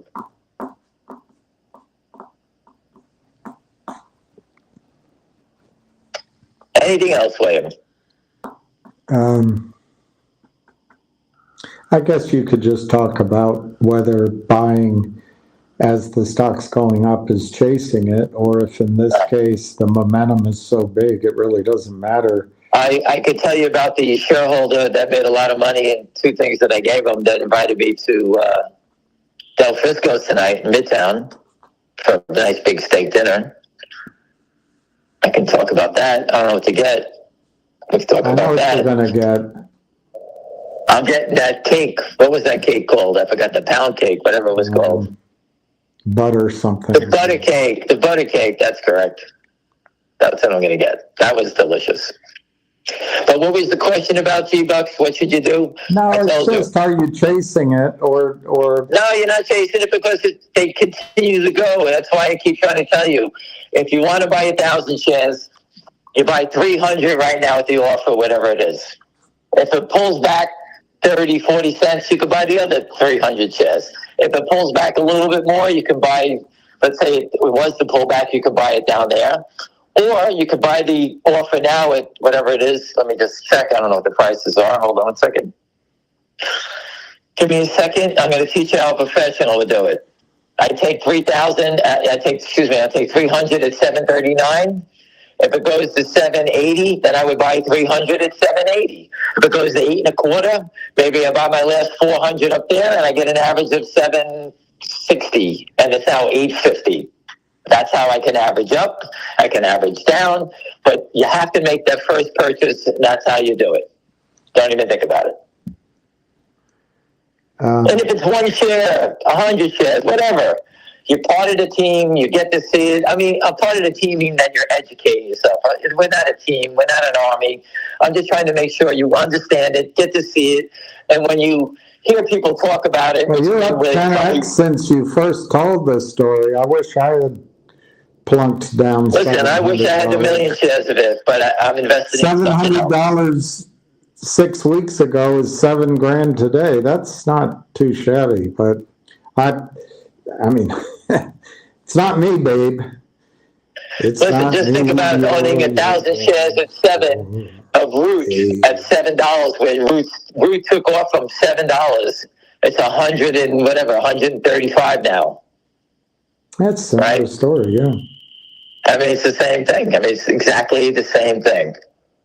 You know, you just keep looking at it, and Root is now traded 396,000. This is a stock up $16, almost $17. It's traded. It didn't even trade 100,000 shares since we spoke about it. It's about 11,000 shares short, like 90,000 shares, and it keeps going higher. Everyone knows that's a controlled buy-in.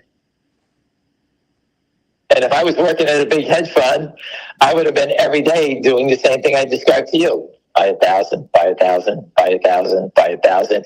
And all of a sudden, I have 20,000 shares at $90 average, and it's 135. And then you start the reverse. Sell 1,000, sell 1,000 every point up. And that's what you would do.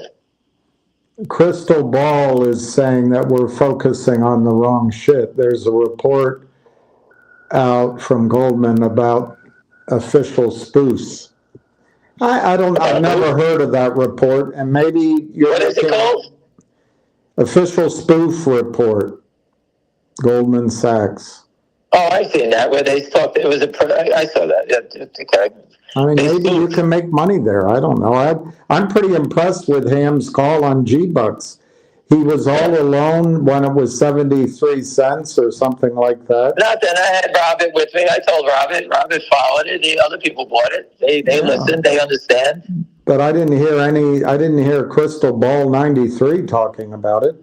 And I'm impressed. William, listen. I'm not here to argue with anybody. I'm not arguing. No, not you. I'm just saying. This report might be a great source of ideas. I don't know. Go get them. Listen. Go. I am not Fidelity Management. I can only buy a couple of things. Everyone on this phone call can only buy a couple of things. We can't all buy everything that we hear. William's been talking about silver and gold for a long time. I can't afford to buy it. My older brother loves to buy silver and gold. He loves that stuff. So when William tells me it, I report back to him, and I let him know what William is saying because he has a different opinion about it. So he does that. My brother won't buy GVUX. He bought silver and gold. I mean, that's what he does. He's going to make a shitload on silver. But that's what he does. Everyone does something different, so there's nothing to say. It's just the way it is. Again, these guys can't sell enough shares up here. There's not enough volume to bring their average up at the bottom.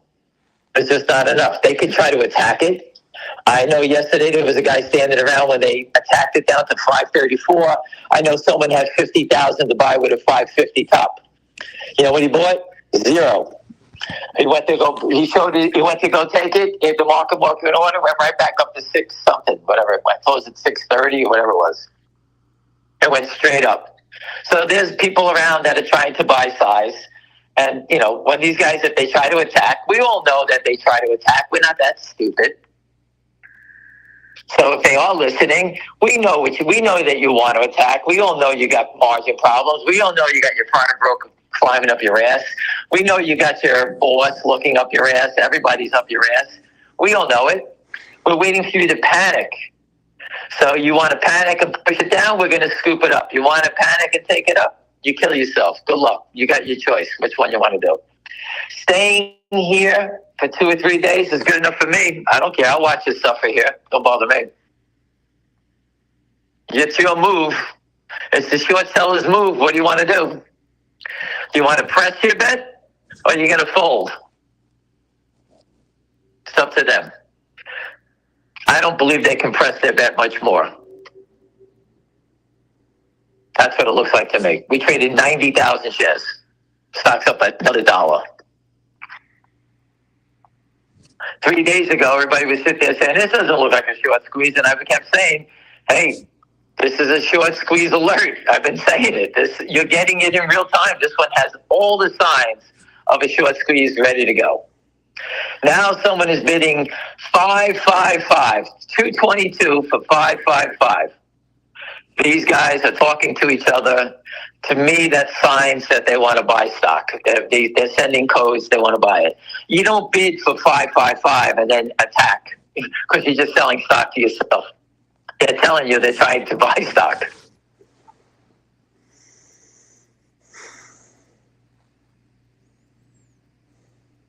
Any other questions? I don't want to keep everybody on the phone all day and put you to sleep. Big Bob says I put him to sleep all the time. He wants me to call him up at night to put him to sleep. Last night I went on. I actually told a story to a good friend of mine, and I just want to tell you this story. You probably heard me tell it because I don't really have many more left in my life. William, I got a call from a very powerful man, told me to buy some options. I bought 300 calls in a stock. My instructions were, if the news isn't out tomorrow morning by 10 o'clock, sell it. I had my car was in the shop. I had to use my sister's car. She had a Dodge Omni. I don't know if anybody knows, it's a little small car, 4-door. And I drive to the office, and this is before cell phones. I got a jacket on, white shirt, slacks. I'm going to the office. And I'm driving. It's pouring, raining out. And I get off the highway, and a duck flies into my antenna on the right side of the car. Most people don't know what an antenna is. If you're young, we used to have an antenna for the radio on the front of the car or on the back. The duck hit the antenna. The antenna cracked the windshield.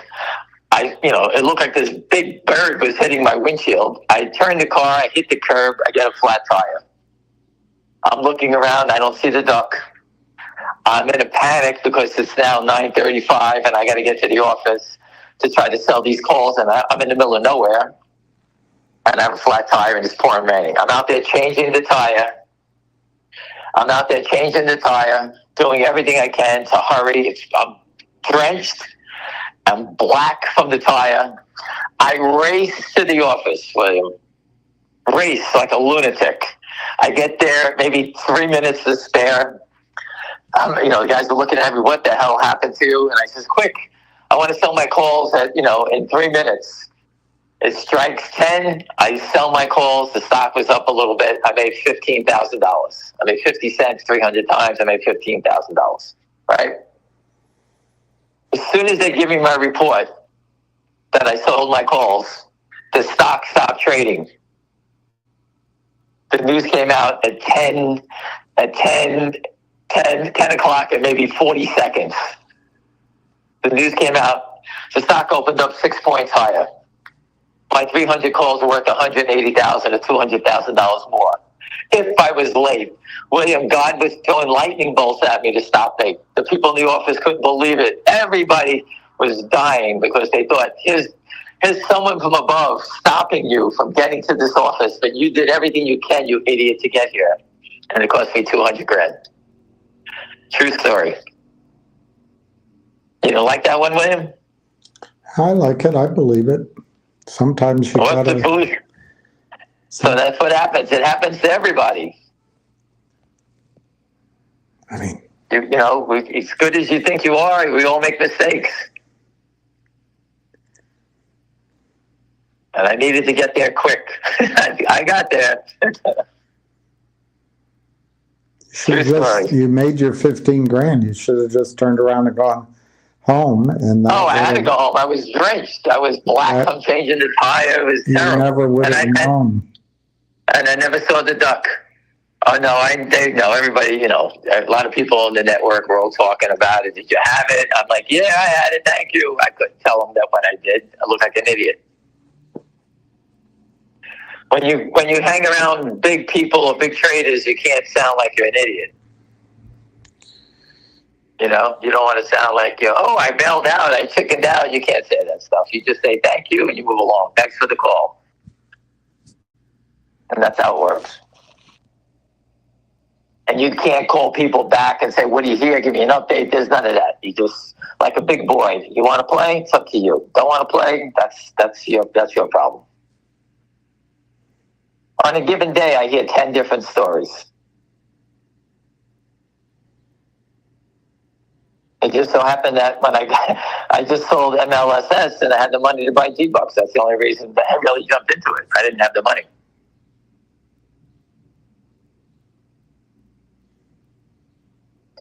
Does anyone else? So as far as how high do we think it's going to go?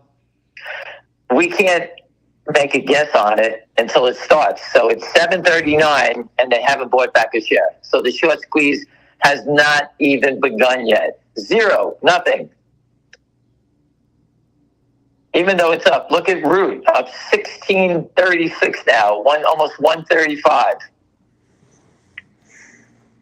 We all thought the short squeeze went to 120, 130. Now it's 120. It was 121 was the last high. Now it's 130 something.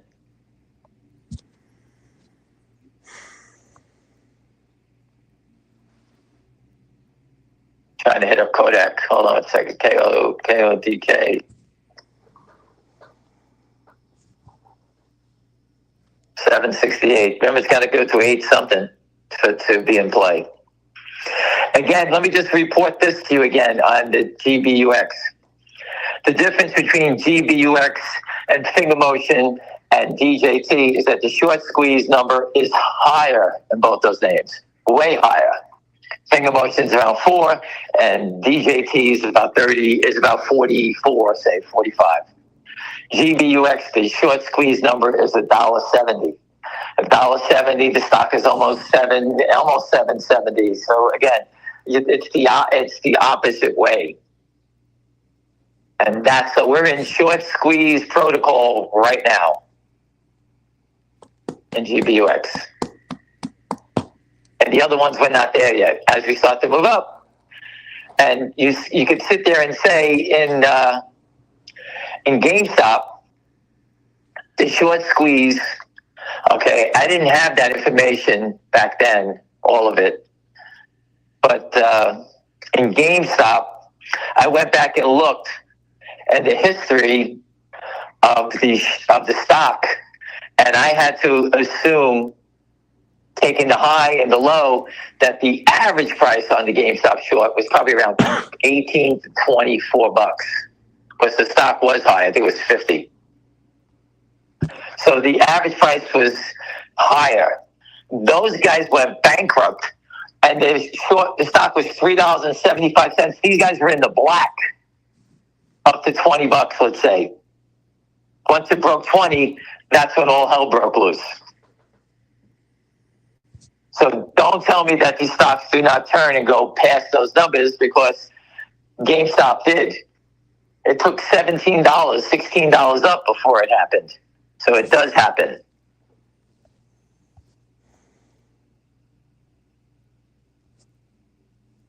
And those are the prices on GameStop back in the day.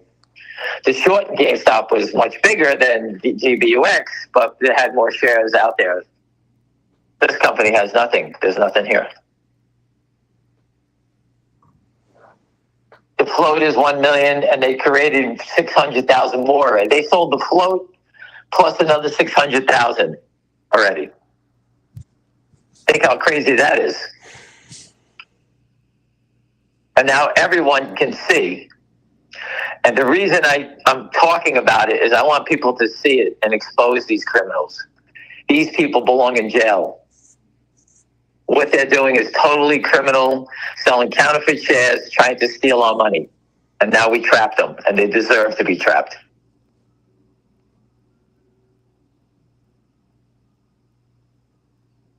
And it doesn't look like they're here for much longer. I told you, they can't call the cops. Call a cop, knock yourself out. I'll call them for you. I try to call them every day for you. Listen, people think that, people are texting me, they think the next stop is going to be 9. So that's what it looks like to me. I'm not a chart guy, but they're all saying $9 is going to next. After 9, it says it's, good luck. It's gone. And I'm sure the same people said that about Root. Oh, it's up to 120. The reason I was following it every day because I'm just watching this stock. It has no selling, and it just keeps moving up. And I kept reporting it. So I said, this is getting insane. But the pattern is so obvious. And people, I'll guarantee you, no one on this phone was ever following Root except when I spoke about it. But I brought it to your attention because that's what you're supposed to do. When you're trading different names, you look for different things. And this way you learn how to do it. Again, this is not guessing. Wall Street is not, we're not here guessing. We need to have information. When you start guessing, that's when you lose.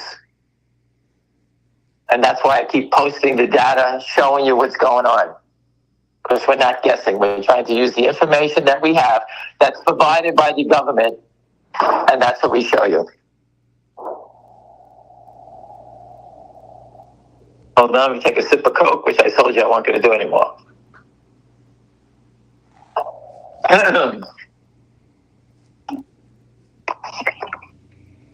What else we got, William?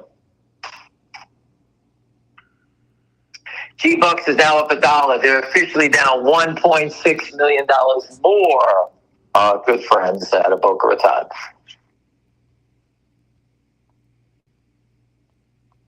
They don't even know what to do. That's the funny part. We're watching them. They don't even know what to do.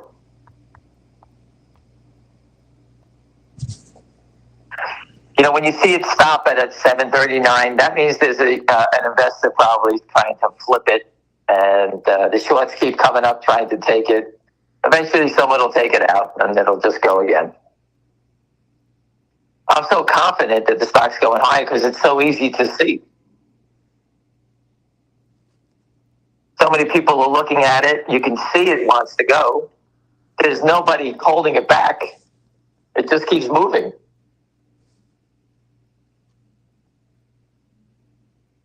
You're telling me 100 shares is going to hold the stock down? That's not going to work.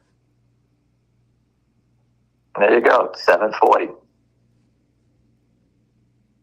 Another new high. It's made 3-4 new highs. Every trade is a new high.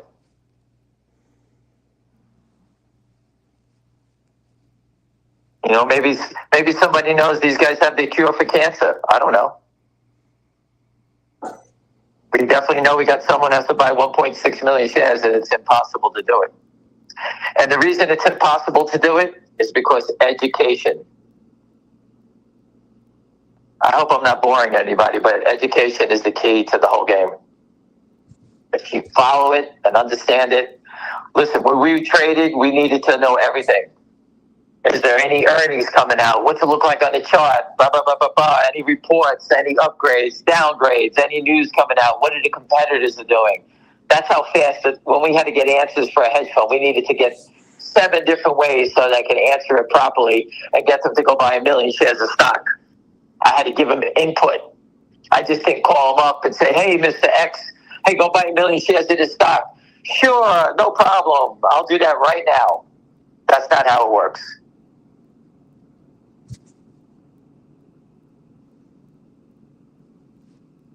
That's not how it works. So you understand. You needed to get information. I'm giving you the information the way we were taught to get information. It's unfortunate, but we used to use the days to cover for short squeeze stocks.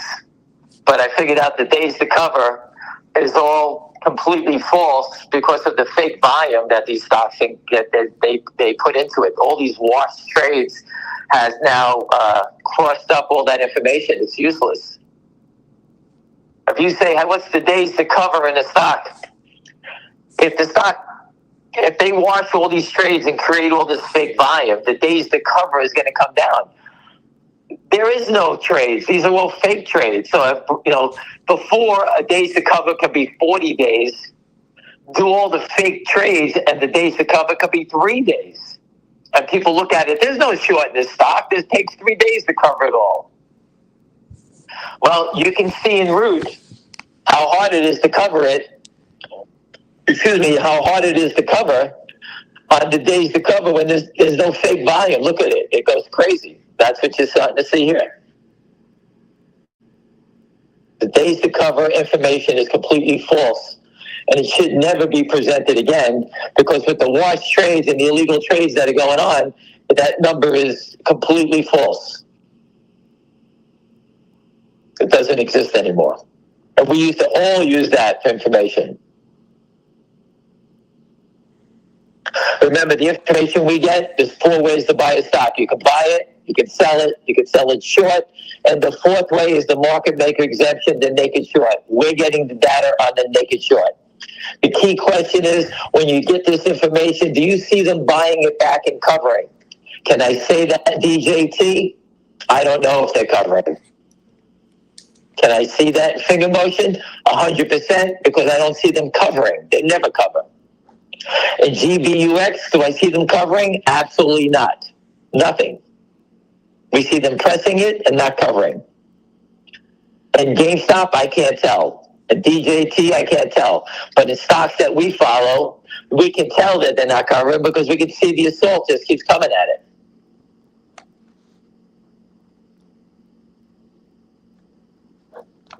They don't cover.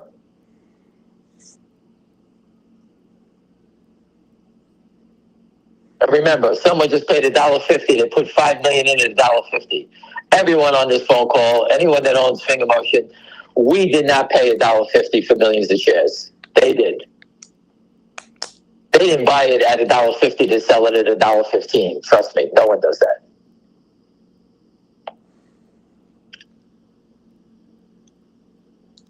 And if they want to keep fucking around, they're just giving it to us cheaper. It's okay.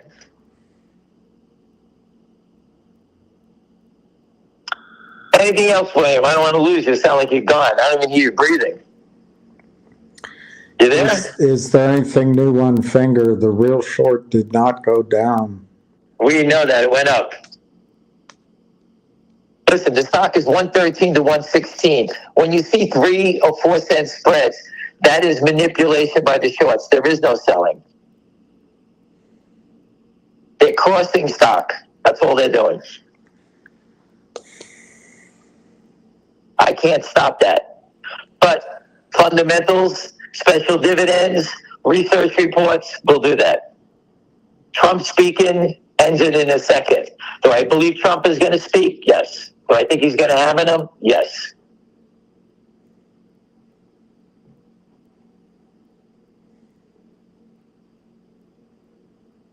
Is there anything else, William? Because otherwise I'm just going to start making some phone calls and get to work on this stock and, start telling people on Wall Street what I think and,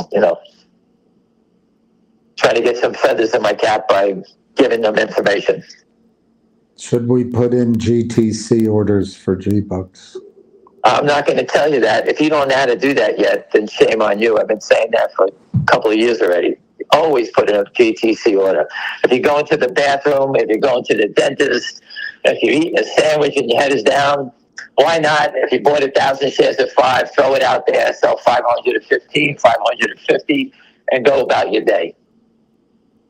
Why not? If it screams, at least you make a sale. If you don't have an order in, you can't sell it. It doesn't hurt. Put it in. Everyone should put a GTC order in. Pick a number. You can always put it in at a high number, and you can always change it. Right? Oh, I put it out there at 60. I don't think it's going to get to 60. You know what? It's trading at 40. You know what? I'm going to sell it. You change it. That's your decision. Sometimes you don't even have to make that decision. Kodak, I know someone that owned it. put it out there at $35, not knowing anything about it. By accident, sold it at 35. Unfortunately, it went to 60.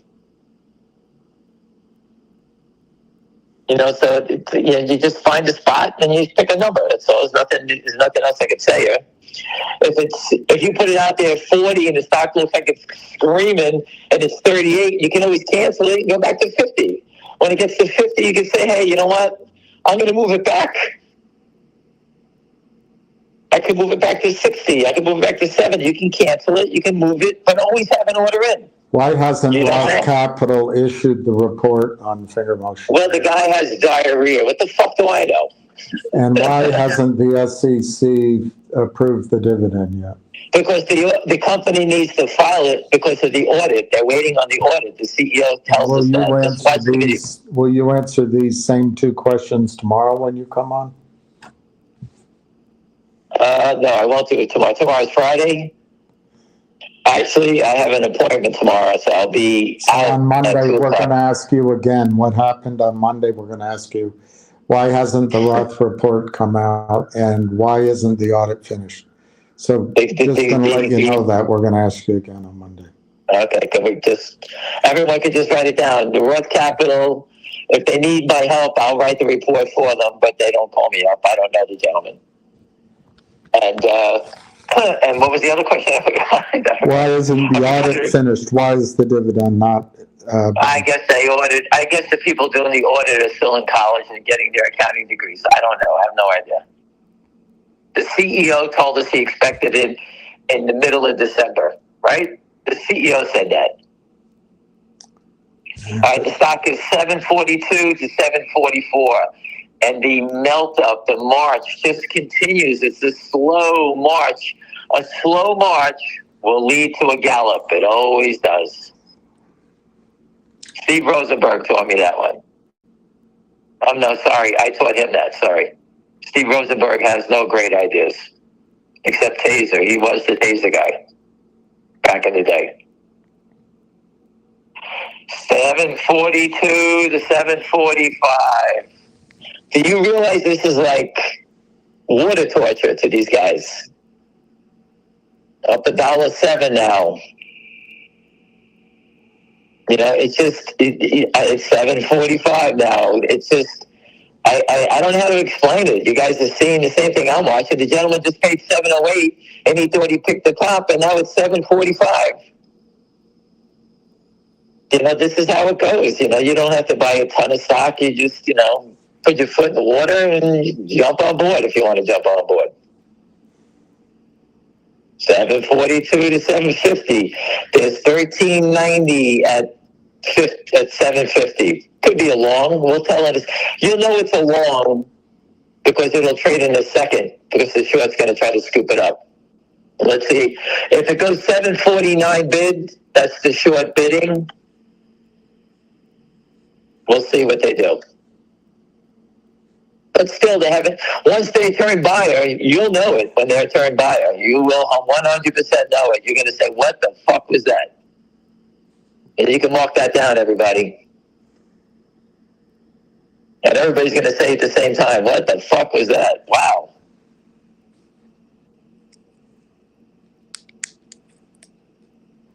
So we just sit here watching it, and it's just melting up. And I got it. Everyone wants to see it go in a second. I got it.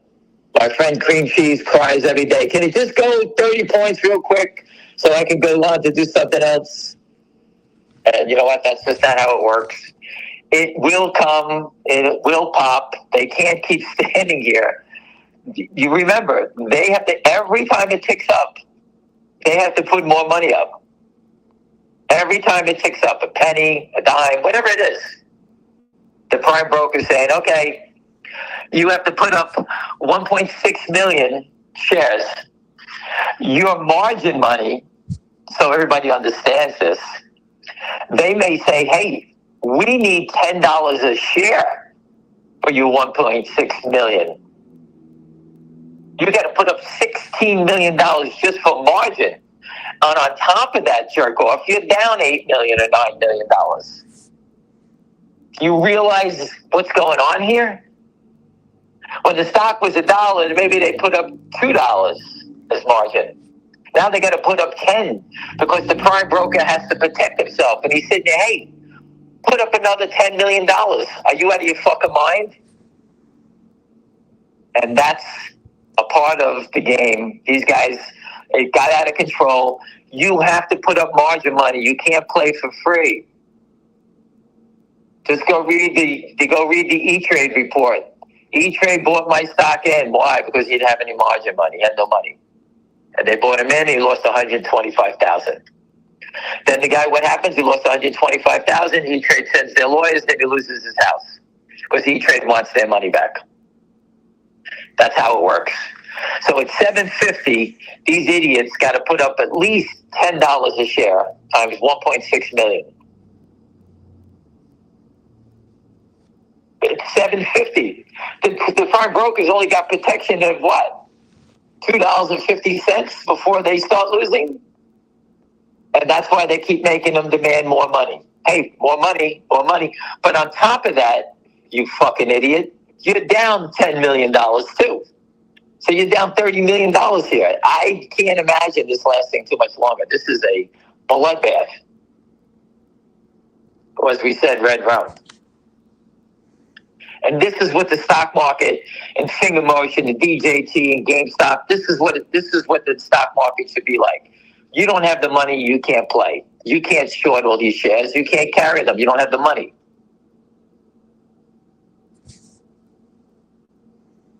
Here it is up $1.13. Most people said yesterday, oh, it's never going to go again. The shorts are going to keep fighting back. Up another $1.13. Again, they're not our friends. It's not up here because they like us. Oh, let's make these guys happy today. Let's raise it up another $1. Let's sell stock at $6 and buy it back at $7.50. No one's doing this. They're not our friends. Think about it. People, you're watching an opportunity to fight back and win a war. That's all I can tell you. Win this one war, we win them all. That's what it's about. And Lynn Partners are going to be shitting their pants because they know we're coming for them in Finger next. They can keep fucking around all they want, but we're coming back to get them there. And after that, we'll find another one, and we'll just keep going.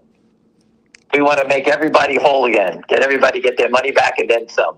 It's so nice when your family's got money and you can pay your rent, you can fix your, I need siding on my house. I need to fix this. I need to do that. We all have these problems. This year, I'm not going to have a green pool. My pool's going to be clean this year. I can't figure out how to fix it anymore. I'm an idiot. Right, William? How many times have I sent you pictures of my pool? It's green again. I'm like, son of a bitch. This year, I'm going to get a pool guy to fix it, not me. People, I don't know what else to tell you. I've said everything 7 ways to Sunday, forward, backwards. The only way it's like the lottery. The only way to be in it, the only way to win it, you got to be in it. 1 share, 100 shares. You don't have to buy a lot. Understand it. Watch it. Trust me, when you buy 1 share, you'll be looking at it all day. What's the stock doing? Hey, you know what? I'm learning how to trade a short squeeze stock. Why? Because I actually put some money up. Ace said it last night. He said that once he lost money and he understood it and he listened to us, he figured out what to do in life about the stock market now. He understands it. Only reason because he got involved and he started playing. You can't learn how to play blackjack or roulette, or definitely, you 100% don't know how to play craps until you actually do it and see how the game moves around. It took me a long time to figure out how the hell do these people know where everybody's throwing money in? Where the hell do they know where it's going and what they do? I had no idea until I started playing it. Then I figured it out. I didn't even understand the payouts. These people were figuring it out in seconds. But they're experts, the people that work there, and I'm just learning. And that's how it works. And everything you do, this is how you learn. Just count the numbers up, $1.13 on 1.6 million shares. These numbers are massive. And again, they have to keep the prime broker is not sitting there saying, hey, you guys are from Boca Raton? Oh, you those guys? Yeah, we know you guys. Oh, don't worry about it. We won't let you put up any money. If it goes bankrupt and we lose $50 million, Don't worry about it. Our prime broker will go out of business, and you guys will take care of me when I'm on the street. Oh, yeah, sure. No problem. You kidding me? The prime brokers do everything to protect themselves. And guess what? Just go look at Credit Suisse. They let the thieves run the show, and they're all out of a job. They all got fired, and the place is out of business. And it's sealed up for 50 years. That's what happens when you get screwed up in this game.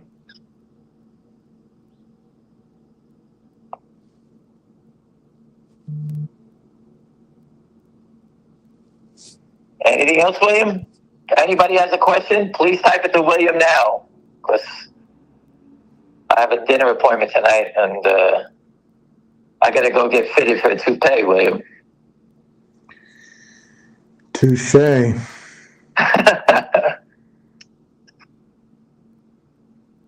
Nobody has a question? That's it? You're all comfortable? Everybody understands it?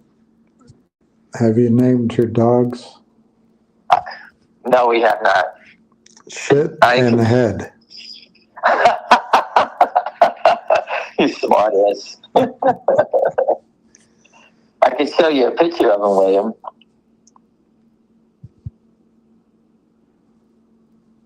I'm trying to find a picture of them. They're two brothers.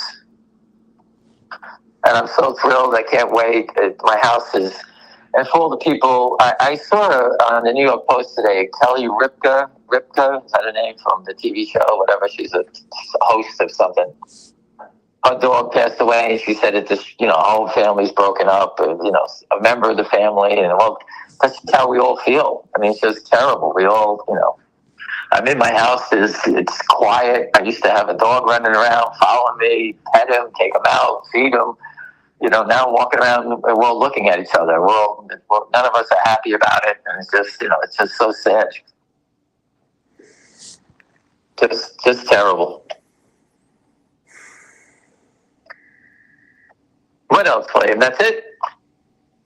I'm trying, people. I'm trying to answer any questions.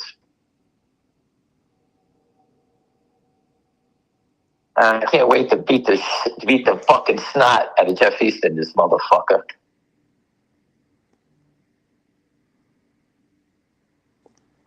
Scumbags. Excuse me. And that's it? No one's saying Steve anything? Rosenberg taught you everything you knows, almost. He was questioned by the SEC 3 times on how he was making so much money in call options. Ham was in kindergarten. That's correct.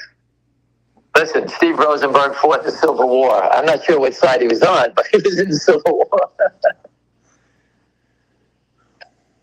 It's funny, William. I was just thinking yesterday. I had a couple of deals that I shopped around over the years, and this is a great story. I'm sure. I had got a call that the owner of the Raiders was shopping 49% of the company of the Raiders. In 2 days, I found just the a guy. Defensive players. What do you mean, the Oakland Raiders, the football team? What is he selling? Half the team? He wanted to sell 49% of the team. I found the buyer. I raised $1 billion for 49% of the team, and I raised $1 billion to build a new stadium in Oakland before he went to...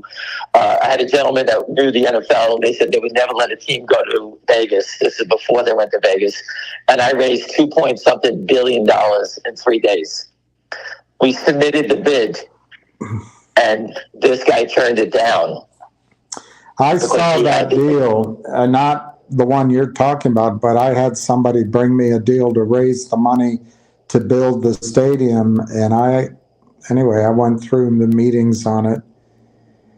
I ended up backing out because I thought there's too many people here getting payoffs. They had the bank money lined up. They wanted an equity investor. I was willing to go to the Middle East is where I would have gone. But I just thought there was too many people taking money. I was wrong. Well, I didn't think it wasn't my money. It wasn't my money. And we raised the money. and he turned it down because we had found later on that he got away to get to Vegas, right? I really didn't know whose money we raised. I had an attorney that I was working with that had the client, and we weren't allowed to know who they were until they accepted the money. And it was, I had raised money for the gentleman, for Carlos Slim from Mexico. Carlos Carlos Fat. I was Carlos Slim. Slim. So in two and a half days, we raised over $2 billion. It was his money. And here it is. I thought I was getting, I was going to get a percentage ownership and a big payday for raising the money. And this guy turned it down. So I've always hated the guy for that. So, I mean, you see these deals every once in a while, and you never know. I had the deal to raise the money for the movie 1917, the World War I movie, where the guys were fighting in the trenches. And, people wanted to put the money up, but they chickened out the last time. Investing in a movie's hard. And the payout wound up being, I think it was, if you put up $1 million, you made back your million plus, $600,000. So it was a good deal. And people that's a tough one to do because I know nothing about the movies. But I had that deal, and I was trying to work it, show people it. And that was harder to do. The other one, I raised the money in 2 days and got turned down. I thought we were done already. But that didn't happen. That's how it is. You got to keep plugging away on Wall Street. I thought I had the deal done. And, that was a big deal. But he moved to Vegas, and we got shut out. And they didn't want me to I wanted to take it to the press and try to force the issue. They didn't want to do that. They didn't want to fight in the press. And that was that. Interesting information. But, that's how it goes. Anyway, I'll leave it everybody with that. There's not much more to say. You know what it is. You got to be in it to win it. You do what you want to do, and you know where I'm going next. I'm going to finger motion. So watching these guys putz around, it's so funny that the spread is 3 cents and finger motion, and you always see the print at the lower end. That means they're washing trades. All right, everybody, I'll leave it at that. No one has any questions, and I'll be around if you need me. But again, you know what the story is. All right? All right. Thanks, Sam. Thank you. Goodbye.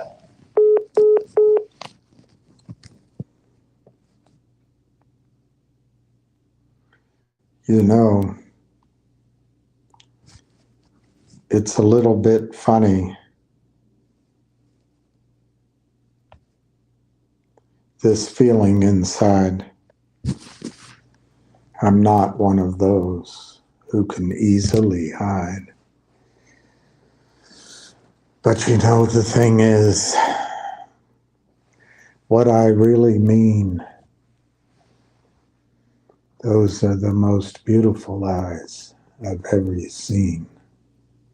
And you can tell everybody, this is your song.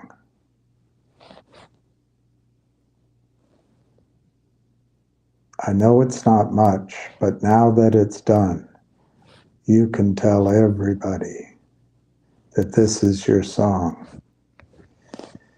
I probably need a nap. We talked about G-Bucks. My reaction is, I wish I owned some G-Bucks. I think he's right. It's going up. I don't think there's going to be any pullbacks in G-Bucks. Who's going to sell G-Bucks?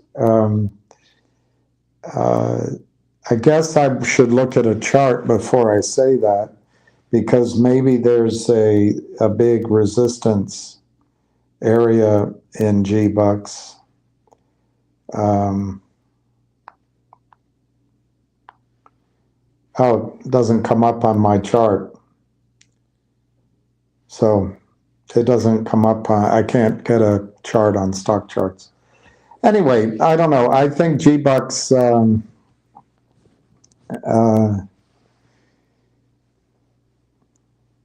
Levon sells cartoon balloons in town. Well, technologically spastic, I made a huge commitment in my IRA. I bought 120 shares of NIXX at 205. And as I was listening yesterday to him, I thought, well, it's 260. I could sell it and buy G-Bucks, 100 shares or 90 shares, 80 shares.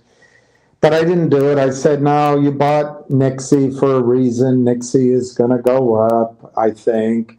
I don't know if it's going to squeeze, but it could. But I figure what we saw back in October with Nixie could happen again. So from 205, maybe it goes to 8, maybe it goes to 10, maybe it goes to 12. I'm thinking I'll just wait for that. But now I'm thinking again, why don't I sell my 120 shares of NIXX and buy, I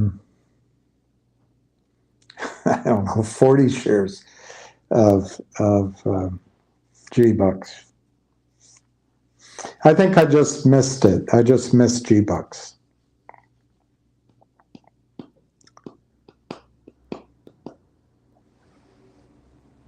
Yeah, Palantir is a good one. I agree with you. Hey, Jeremy, thank you for the kudos. Kudos to the goodos. Are you still walking each morning? It would be good for me to continue. And I continue to pretend my life will never end. I forgot that song. Yeah, I try to walk. I've been under a little stress, so my gout's returned. So the last couple of days, it's been painful to walk. But yeah, I'm going to keep walking. It is funny. You own a dog. When you walk a dog so much, I'm walking down the street, I see squirrels, and I go, oh, hey, there's a squirrel, but I have no lucky to see the squirrel. Or I see the spot. I know he's going to want to go sniff and pee. But anyway, yeah, I still walk.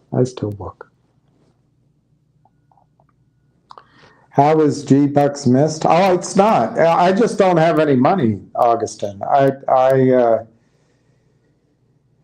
What's happening now, we have a list of stocks, and there's probably more than just our list. But if I had to, just off the top of my head, for me, I'm not saying in your case, but if I had to pick the best fundamental story, which might also have a squeeze aspect to it, but even if it doesn't squeeze, I think it could be a 5x, 10x, just based on a revaluation of the company. I don't have I guess I have it over there. I don't want to reach over and get it. But we're on the value change, the value creation, the S curve, I think, on Railtown AI. So I think it's hard to not be in that stock at 33 cents. Where do I think it could go? I'll give you a target that's very broad. So plus or minus $1.50 on it.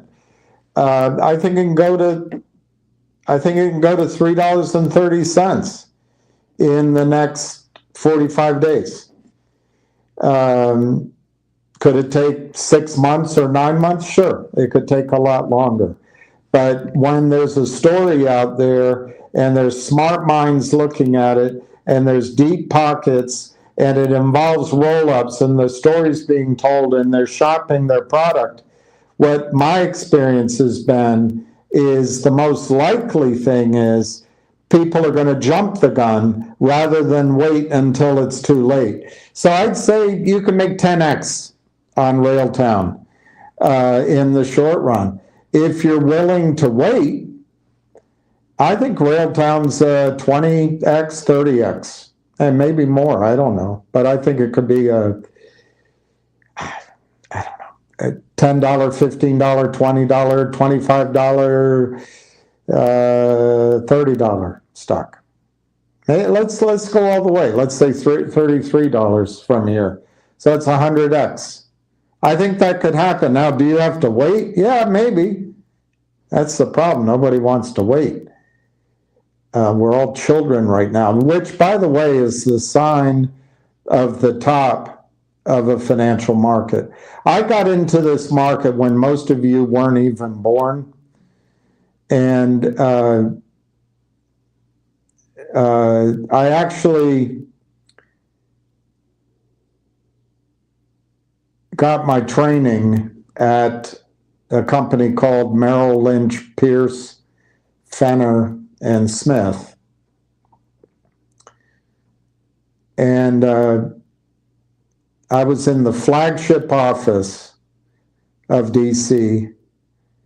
I was hired immediately. I don't know. They have a little battery of tests that you have to go through.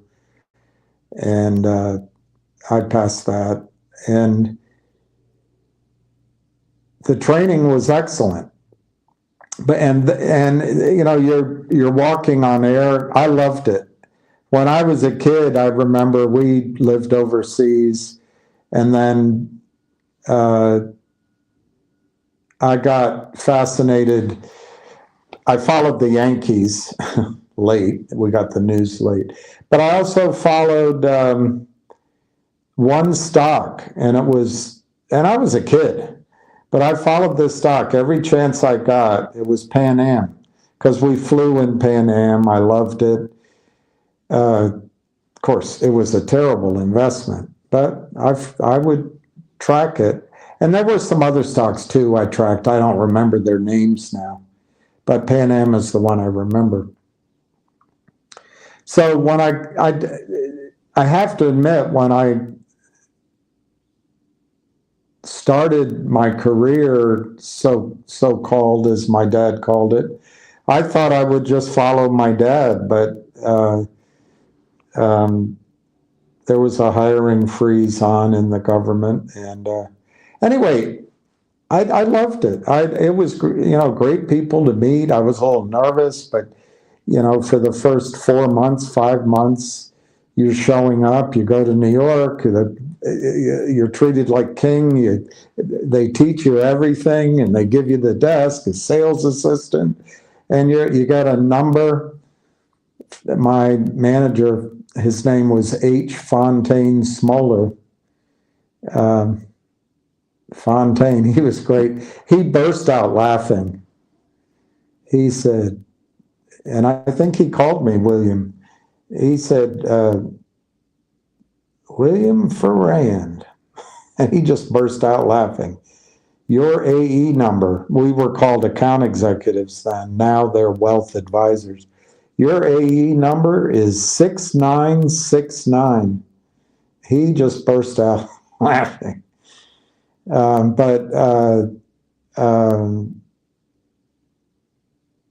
I took it as being a lucky number. I used to know all the people around me, 6964, 6965, you know, but anyway, but the hardest part about it was after the loving, after the wooing, after the training, after the feeling good, after the, you know, reading the Wall Street Journal in the morning, after going out for drinks, after having lunch meetings, after listening to product pitches, after, you know, visiting the exchanges. After all of that, you have to sit down and call people. And we had to dial the phone 100 times. That's not true.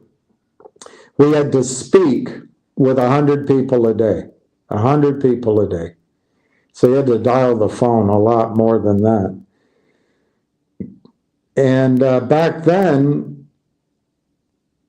when I called people, number one, I'll save that for a different day, but I annoyed everyone around me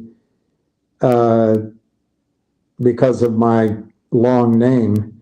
The guy that sat diagonally across down from me, he changed his last name to Taft so that he didn't have to give his long last name. And then a buddy of mine now, he was dating my girlfriend's roommate. He had an easy name, Murphy. How hard's that? You call, you leave your name Murphy. All right. But for when I would call, it didn't work. But we got through it. I'll tell that story a different day. The guy had such a great sense of humor. But I would say I'm calling from Merrill Lynch, Pierce, Fenner, and Smith, and then I just left it at Merrill Lynch. And they'd say, Maryland? You're calling from Maryland? No, I'm calling from Merrill Lynch. What's that? Well, we're a stock brokerage company. We're a financial. Oh, no, I don't. And they'd hang up. Now, everybody. My point is, back then, nobody knew about the stock market. People would say to me, I'm investing in my own company. I have my money at the bank. Nobody was investing. There was a whole 1 or 2 generations of people that completely lost interest in the stock market. To my memory, the Dow was at 690. I could be wrong. It could have been 790, but I think it was 690. It doesn't matter. I remember when the Dow first crossed over 1,000 points. There was no Jim Cramer. There was no ding, ding, ding, ding, ding, ding, ding on your TV every day. There was no 24-hour financial shows. There was no YouTube, everybody talking about stocks. There was no lightning fast email research systems. Nobody cared about stocks. Nobody. Few old ladies had owned stocks forever, but no one cared. Today, everybody's in the stock market. Everybody's in it. Everybody talks about stocks. Everybody talks about financial investments. Everybody knows something. Everybody's impatient. It's a sign we're at the top of the market. It's a sign we're at the top of the market. So, Railtown, I think you have to wait, but maybe not. It might happen a lot more quickly, but people don't want to wait. It's again a sign of the froth in the stock market. I don't think we're by any means over with the upward trajectory of this stock market. I think the market, the Dow, I missed, they're over there. But I forget what I told you. I thought the Dow would do 60,000, 65,000. But in percentage terms, I think the Dow can go up another 25 to 40% very quickly. And some of the other indices might go up 50% very quickly. this is the top of the market, but I don't think we're there yet. You have to be scared about the bond market. You have to watch the bond market. But everything Trump is doing, even the things people don't like, he's at least addressing the strength of the U.S. dollar, maybe the strength of the U.S. financial system, maybe the strength of the U.S. debt-based system. I predicted it. My brother reminded me, but it looks like Trump is going to meet Putin in Saudi Arabia. Why could that be? Why could that be? Well, he's got to make sure that the new king understands that the United States means business, that we're not going to be in endless war with Russia for no reason. We're not going to squander our wealth. We're serious. And we also intend to keep the dollar, the oil priced in dollars. And anyway, the risk to the stock market, to me, is if the bond markets around the world, and particularly the U.S. bond market, gets out of control.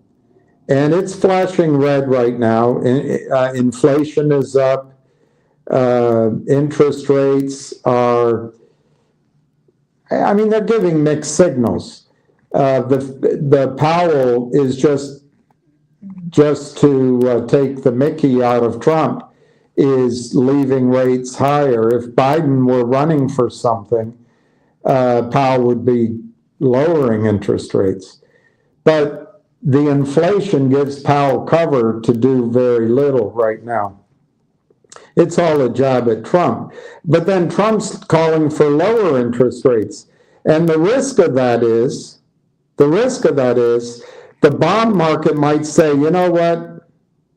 You can do whatever you want with the overnight rate.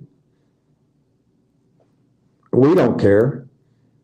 The Fed can lower the overnight rate down to 0.5%. We don't care. The bond market is going to demand 13% on the 30-year and 10% on the 10-year. If that happens, the stock market's over with,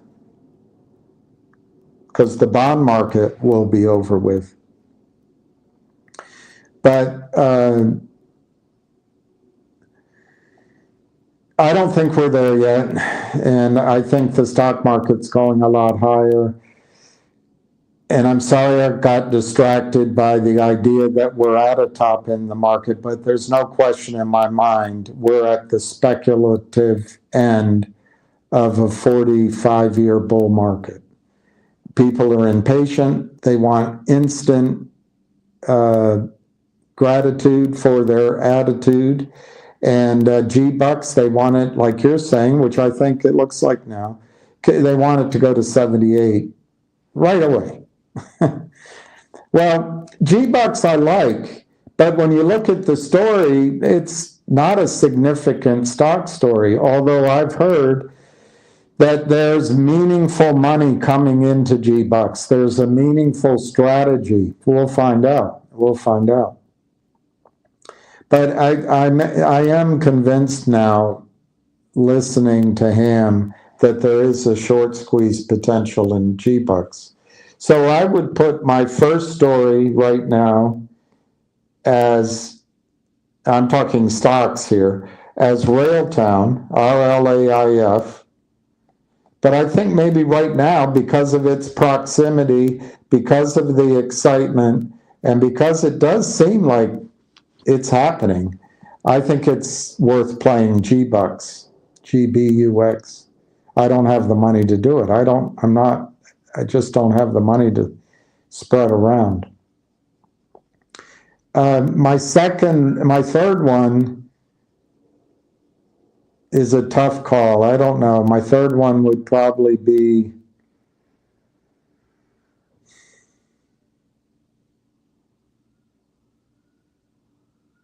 I think it would be Nix, Nixx. There's nothing there. I mean, it's a weird company. They sell candles, uh, but they don't sell candles and other gifts on the high street. They sell it as wholesalers. So you look it up. It's you wonder what the heck. How do you make money here? But they do make money. They've been around for 25, 30 years, and they're using AI to improve the system there. And they've put out their intention to grow to $1 billion. All of that sounds like I've heard it before. But what intrigues me about Nixie isn't that all of that's going to happen. I used to think it could happen very quickly. And the key, remember, in my opinion, to a short squeeze is you've got to catch them by surprise and never let up the pressure. And then you have a chance. And that's what happened, I think, last October. They did 52 million shares, and it went to $12 pre-market. I don't think that story's all over. I think that short position that was built up over the years as Recruiter.com, and the CEO, I don't know if he was in charge, did a terrible job of destroying that company. But now the CEO gets 250,000 shares free to trade of Nixie, and he goes and does a goofball video wearing shorts. I don't know what to think of all that. But I think Nixie has a trade in it to 5 or 6 or 8 or 10 or 12. Could it do what I originally thought? Sure, it could run in a short squeeze. But I think Nixie is closer to a rebound now that the stock is down than not. But it's there's no real fundamental story there yet. It's just dynamics of the market, short squeeze type story, which is high risk, highly volatile, high risk. But I think I'd put that number 2. Number 3, right now, I think I would put Next Trip, which is NTRP. And by the way, this is a stable of the worst nags you've ever seen. If I were still sitting at Merrill Lynch, I'd be telling you to put your money into probably the Sprott Physical Silver Trust. But anyway, in the realm of speculative nags and greyhounds, ready for the daily double, and hopefully that doesn't involve prune juice. These stocks, this is my order of priority. I think the third one would be Next Trip, because they've put out news. They're acquiring this 5-star travel, and they were able to buy this other asset out of bankruptcy. I like the concierge, almost bespoke nature of their travel solutions. I like their idea of dealing with influencers and travel advisors. Anyway, I can see a market, even in a depression worldwide, for wealthy people to demand what Next Trip offers. It's a low market cap. It does have the potential to squeeze. It's $7.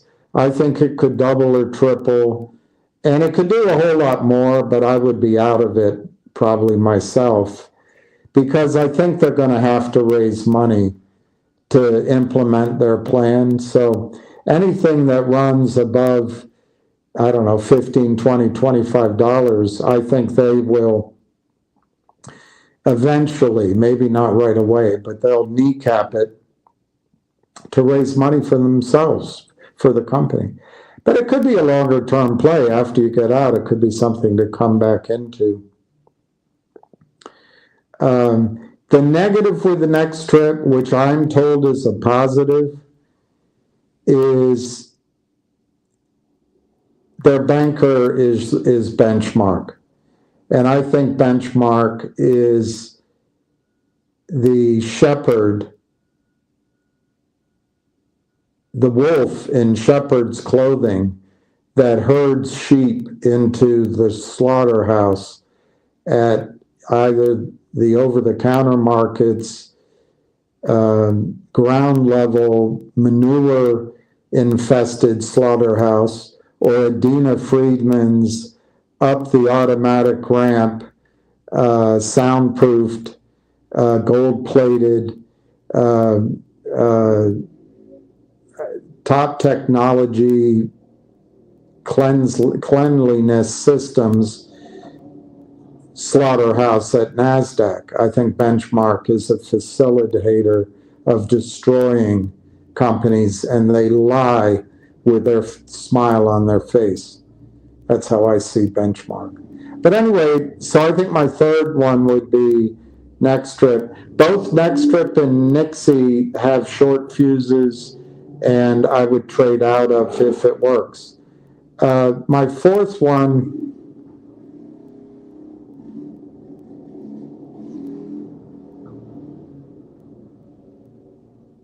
it's always good to pull out a motorcycle in the snow.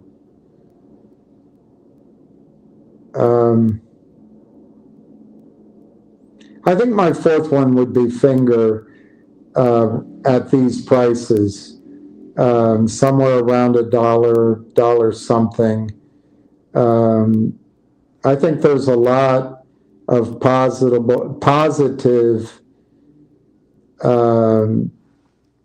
It's like climbing a mountain and you hammer in that peon, whatever it's called, pion. There's 2 or 3 that are going to get hammered in, and you can put your weight on. Possibly a good research report, certainly the end of the year numbers and report, and the big contract. They raised the money. We're going to start seeing the fruition of that. There's some questions, and I can be negative, but for the time being, let me be positive and say that I think Finger would be my fourth pick, because I think it can go to $2 or $3, $4. It's a nice trade. And then I think you can look at your ZJYLs, maybe your GDCs, and maybe some of these others that you've mentioned. You might have something there you like. But anyway, that's how I would list those stocks. In terms of if you don't own anything at all, of anything, I would just skip, let everybody else trade these stocks. I would go to the front of the line and make sure that I owned 100 ounces of silver, or 200, or 500. Or 1,000. 1,000's a lot. 1,000 will cost you 35 grand. But I would go buy a car's worth if I could afford it. I'd sell my car and go buy silver. I think silver will change your life, and you don't have to rely on a CEO making the correct decisions. You don't have to be exposed to the criminality of Lynn Partners, Geneva Roth Holdings, Yorkshire Advisors, my opinion, Aubrey Advisors, and Chadron Financial. You just bypass all of that. You still are exposed to the criminality of the U.S. financial system, but I think the physical market is the comeuppance for the paper market in silver, and that literally could happen over a weekend. If the LBMA or the COMEX fail to give Elon Musk settlement in silver so he can build his contract out for Tesla armored vehicles, he's not going to say, he's a smart guy. He's going to call Johnny Depp's wife and say, look, I can't see you this weekend. I've got some work to do here in the office. And he's going to start studying the shortage of silver in the world. And maybe it's a guy like that that then calls down and says, you know what? I want to own 100 million ounces of silver. Not for me. I want to own it because I've got to protect Tesla and the Boring Company and the rocket company. So I think silver's the best idea out there, bar none. But I think Railtown right now, to me, is the best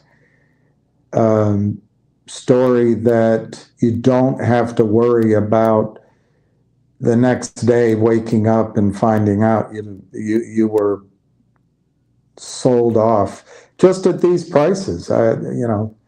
Anything can go down. Anything can go down by 20, 30% in the short run. But I think Railtown gives you huge bang for the buck. G-Bucks is amazing. I really do wish I had bought 100 shares or 1,000 shares. But I would feel rich right now, Put $700-800 in, and I'd probably be putting G-Bucks to the front of the line because I would feel the emotional win of being in it. But anytime a stock goes up 10x, you have to recognize that it can pull back. You have to recognize that. I don't think it's going to, but it could.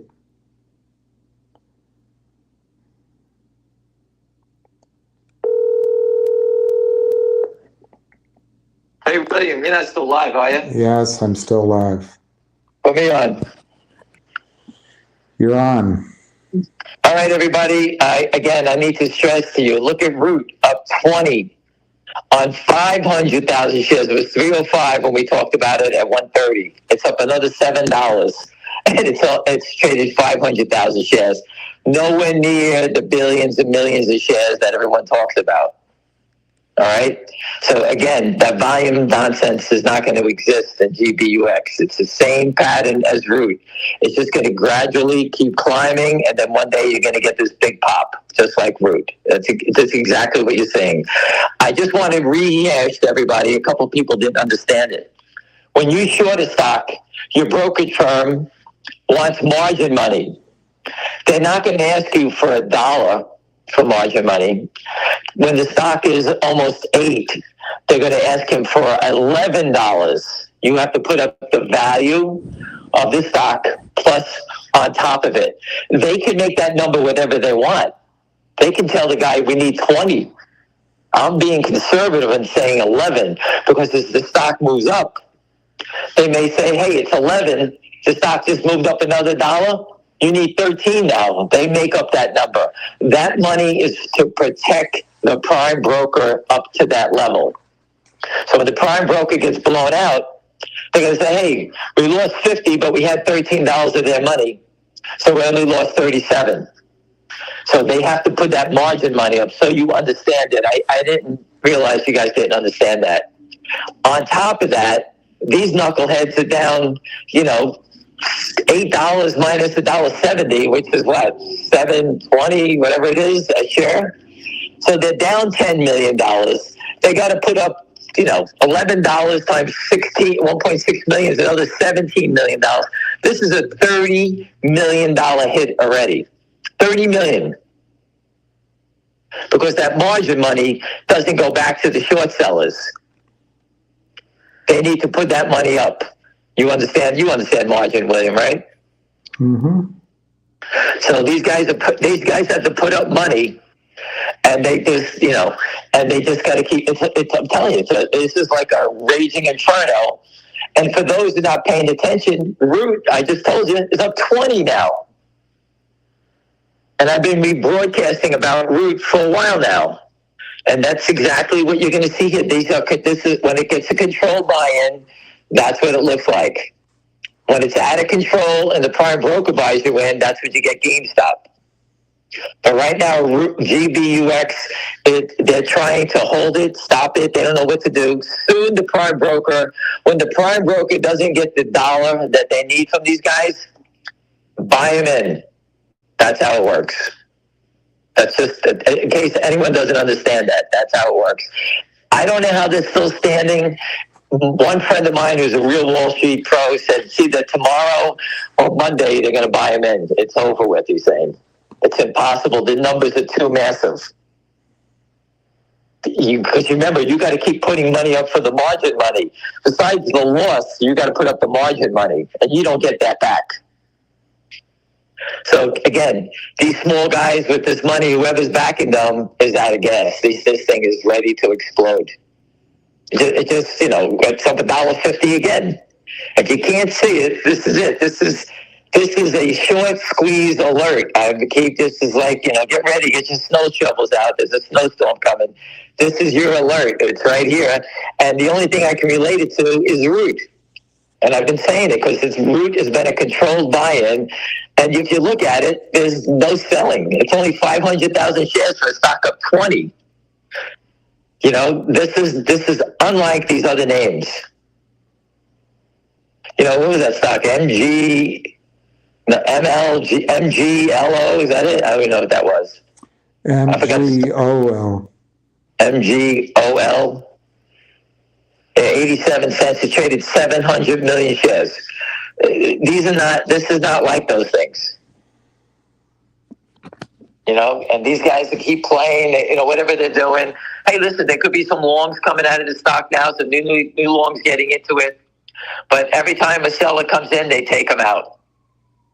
Whether it's a long buying it, I just spoke to a friend, he was going to buy a few shares. And, these people are starting they're not buying big sizes. They're buying 500, 1,000, 2,000 shares. People that own it lower are just adding to it. Anyway, I just wanted to give you the update on margin. It's important to understand the margin. This is a $30 million hit right now. $30 million. So imagine having a fund with $20 million in it. It's all gone already. You lost it all. And it didn't even warm up yet. So what do you think's happening tomorrow or over the weekend? No. Listen, the prime brokers, believe me, there's no options. There's nothing to hedge. They can't do anything. The company's not selling them shares. So what are you doing? The prime brokers calling these guys up, and they're on top of these guys because the red light has got to be flashing at the prime broker saying, hey, if these guys don't put up the money, we're going to lose $50 million, $100 million, and they need to protect themselves. And it happens every day. Short sellers get blown out of the water, just like you're watching in Root. Someone's getting hurt there big time. It happens all the time. Warren Buffett and I forget who he's with. What's the other gentleman's name who just passed away? Milton Friedman. They said playing on the short side is a very dangerous game. And playing on the short side when the game is not rigged is super dangerous. And that's where we're getting to the point where the short sellers, the game is getting too dangerous. And that's what's going on. The game is getting too dangerous for the short sellers. And when the game gets too dangerous to the short sellers, the prime brokers are at risk. And I don't think prime brokers want to get blown up over guys like this, over something like this. And no, the prime broker is not going to initiate a position to help him out and trade it. It's illegal to do that. They're not allowed to do that. They're a referee in this game. All they are is, hey, these are our rules. You need to put up margin money. We'll let you play. You don't have the money, you can't play. This thing has risen so much, they can't possibly have the money to keep playing this game. I know we all sitting there saying, when is it going to happen? What's it going to happen? I don't know. But the stock is telling me that it's imminent, whatever's going to happen. So anyway, just wanted to teach you about margin. Again, the short squeeze hasn't started yet, so I can't tell you how high until it starts. All right? All right, William, I just wanted to give you a heads up on the margin. Margin is important. Talk about it. All right? Thank you. You got it.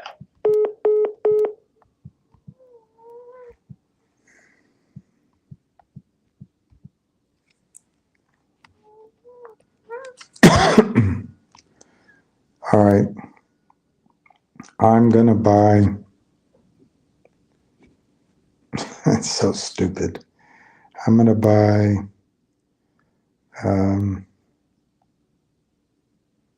39.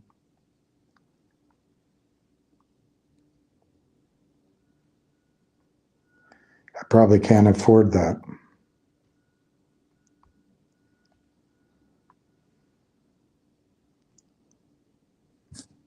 Nope. Okay, so I'll buy 38.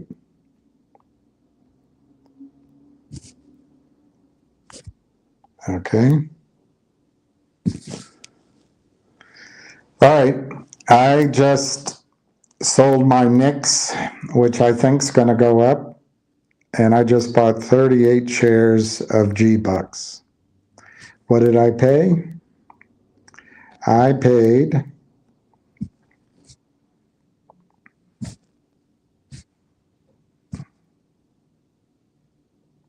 $786.5. So I'm the proud owner of 38 shares of G-Bucks.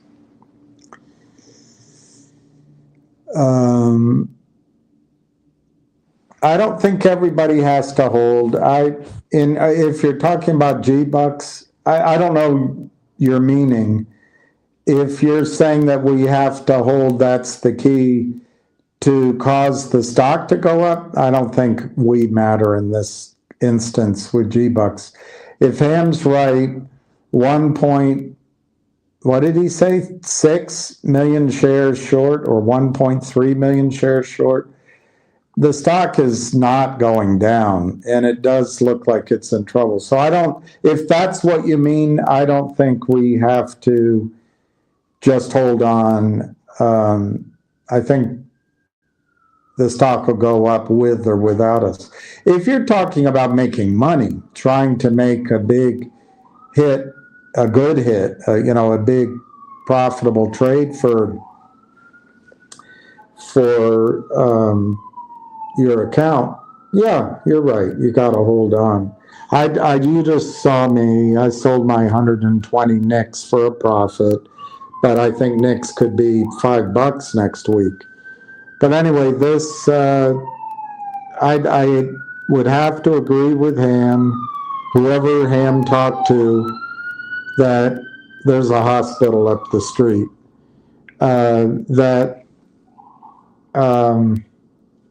Today's Thursday. Who's going to go over the weekend short this position without demanding more cash? So it really could, it could open up. If he's right, I mean, nothing's guaranteed in life, but if he's right that this is what's going on behind the scenes, G-Bucks could open up $10. So now I have 38 shares. You own 44, sorry, my eyesight, 44. Nice, noise. It's very nice. Yeah, you have a winner for a change. That's great. You own more than I do.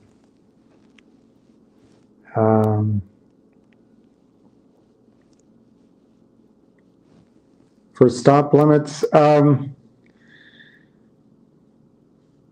my position is so small, Jack, I'm not going to put one out at a low number.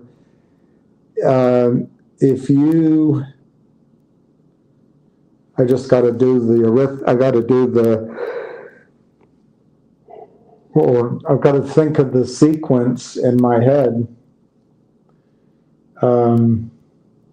I can't. I always forget it.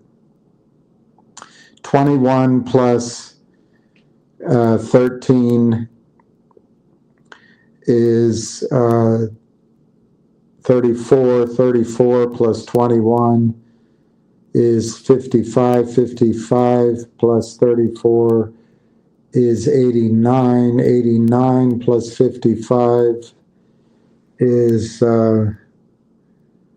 130.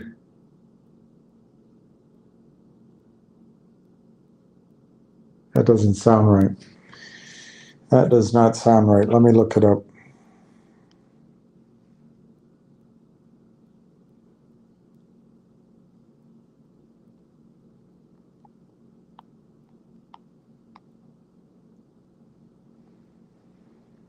Um, 144. All right. I just wasn't doing the arithmetic. That's probably where I put my sale out. I'm just using the Fibonacci sequence. If I think of it, if I do it, I'll probably put my 38 shares out for sale at 144. But the next number I think is 233. I think that's right. 233. You could do it there too.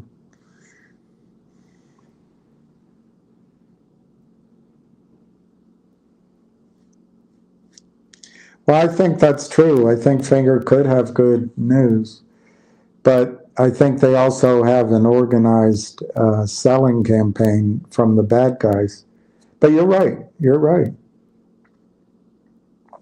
My basic point on Finger boils down to this. If the fourth quarter and or the research report, or both, give us an idea of what Finger is so that you can describe it in one sentence. Finger is a what?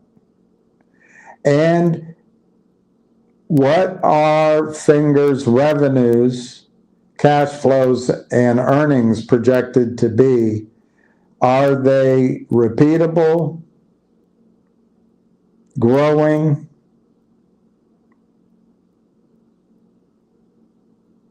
And I guess predictable is almost the same as repeatable, but what I mean by predictable instead of repeatable is that it's not lumpy, that it can happen on a steady basis. If all of that happens, Finger Motion gets repriced. And, I don't know, $5, $6, $7. And once it's there, the criminals will stop shorting.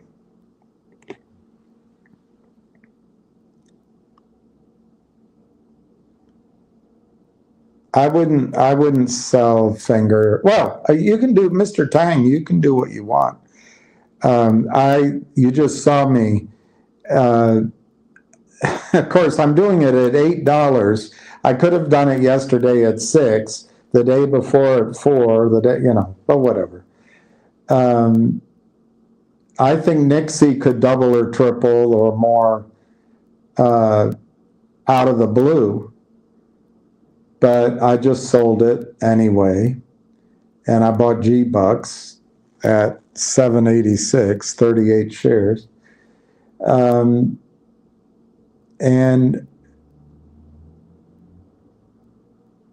I think my thinking on that is that my position in either is so small that I'm basically in the audience in any event. But if I owned Finger, would I sell it right now to buy G-Bucks? I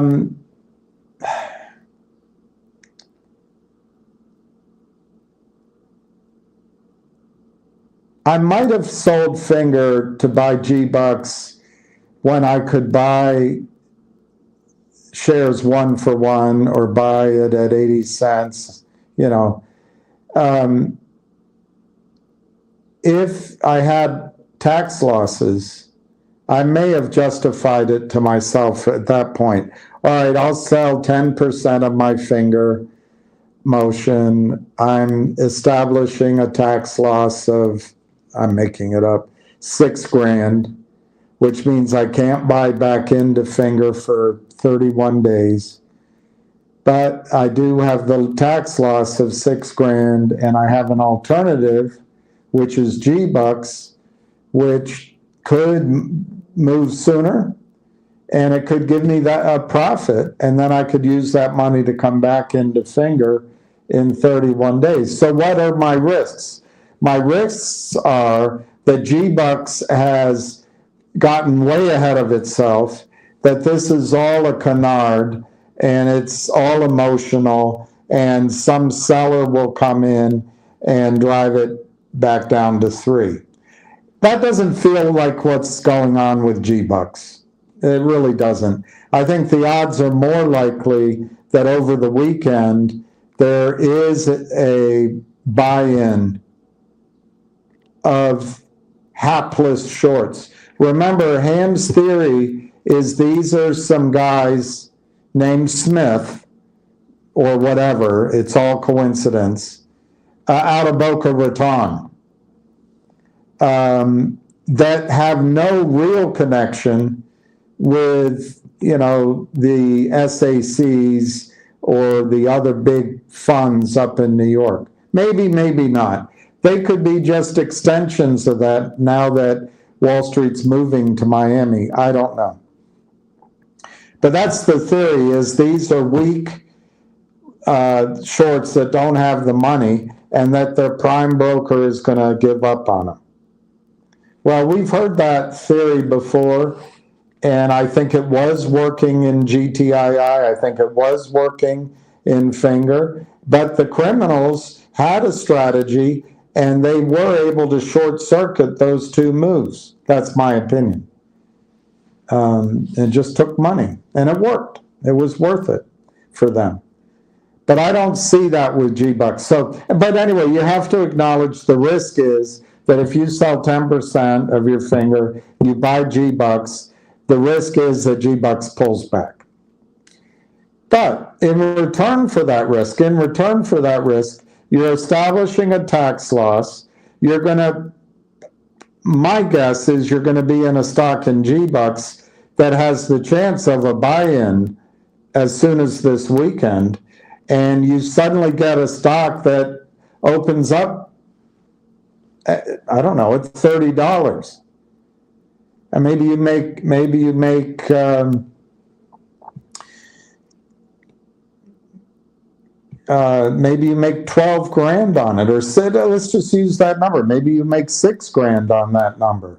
You get out.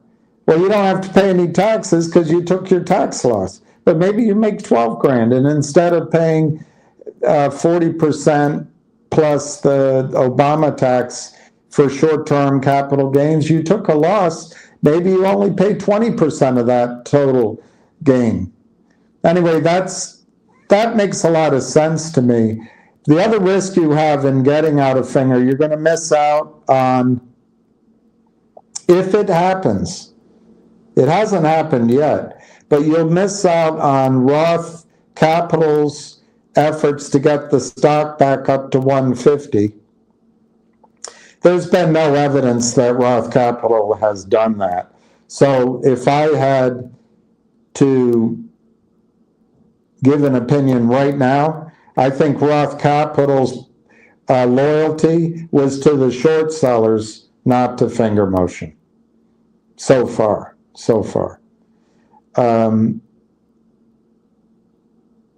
But the second part of Roth Capital is apparently there's a research report coming out, and Roth Capital is very excited about what they see. So that could come out and change the price. It could also change my opinion in a week or two on what Roth Capital has actually done for Finger Motion. If they get the stock back to 165, 160, on the way to 210, I'd probably have to say they didn't do a great job, but they did a good job getting the stock above the offering price, supporting the trade. And the other thing you'll miss out on, Ham said there's some sort of big news, but he said that about G-Bucks. So do you really miss out? There's two different potential big newses. I don't know if it might be a wash. And then the biggest thing on finger motion to me is their fourth quarter could turn earnings positive. Their fourth quarter ends in 2 weeks. It'll take 45 days to do that financial reporting. So that gives you enough time to buy back in. But if it's really good and there's a research report, maybe talk will come out and the stock starts going up before the earnings are released. So, I mean, there are some risks. You might miss out on a move in finger. But if you only sell part of your finger, and I'm not recommending that you do, I think the price is too low, but it's up to you.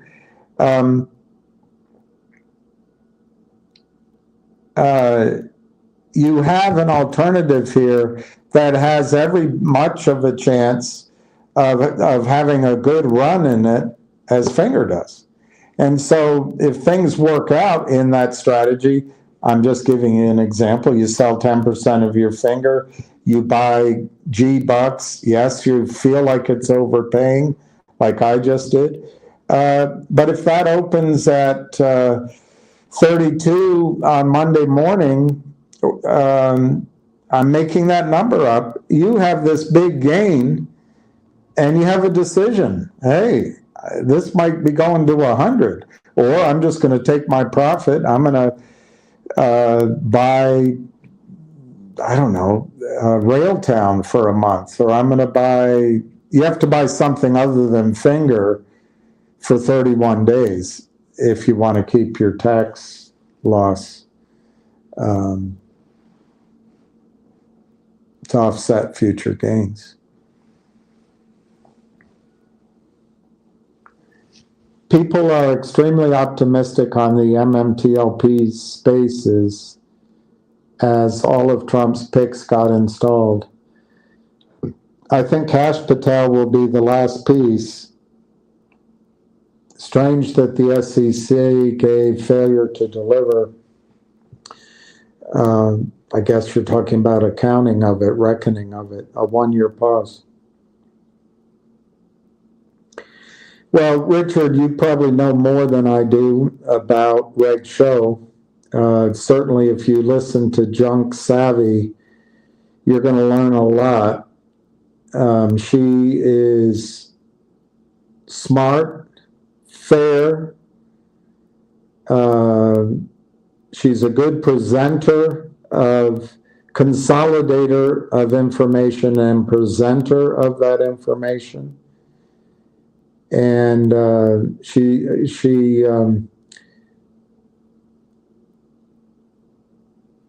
absorbs new information, but she brings her own information in and her own thought processes, and she lets other people talk. Some talk forever. So anyway, you can learn a lot there, and probably there's a lot. I've been listening to her, but I don't. If a phone call comes in or if something else comes up, I have to get off. So I haven't heard everything she's saying. But the Reg Show in 2008, to my understanding of it and my memory of the readings I did on it, the purpose of the Reg Show legislation was to fix the failure to deliver. And the whole idea was to give Wall Street time to fix it. They said, well, we didn't know. Oh my gosh, our systems. The computer, the people we have working in the back office, they're interns from junior high school. They're 12 years old. Gee whiz, our bad. Our systems, but we can't fix it all at once. One, we don't know where all the shares are. Two, it has the risk of taking us down. So we need time. So that's what the Reg Show deal was. The market maker exemption. And the idea that you could sell stock that you hadn't located as long as you reasonably thought you were going to find it later. All of that was all an accommodation to the fear mongering by the banks who were in trouble. Well, guess what? They took the Reg Show exemption and just made the matter many multiples worse, many multiples worse. And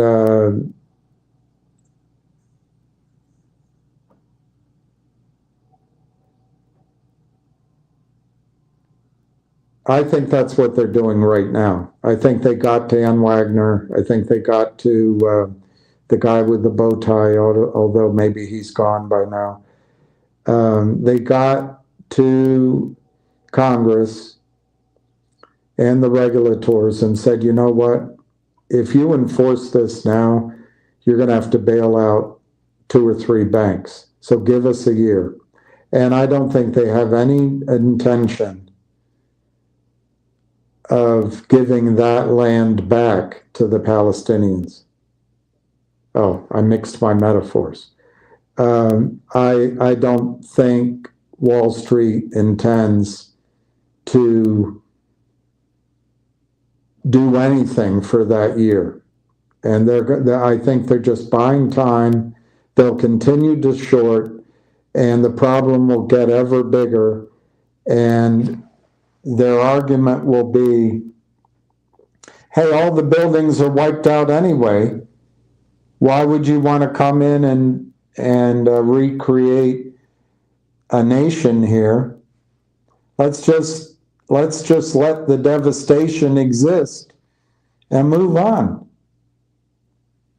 No need to fix it. That's what I think. That's my opinion of the 1-year pause. But I don't think it's going to work. I don't think it's going to work.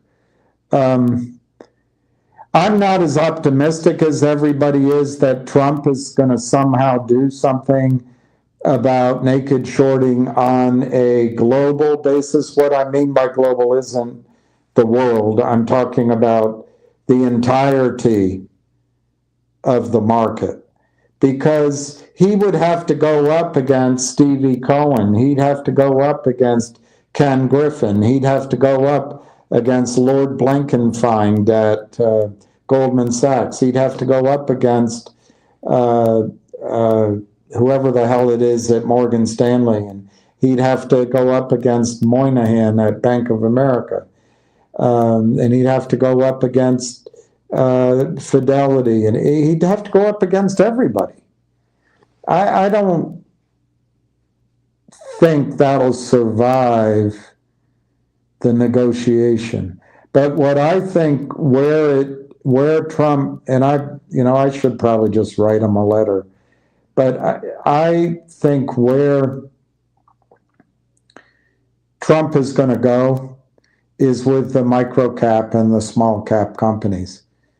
I think he should nationalize the over-the-counter markets and the NASDAQ market. Nationalize it.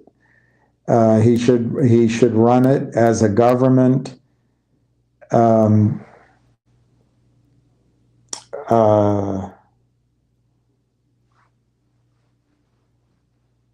what do you call the playboard under a game?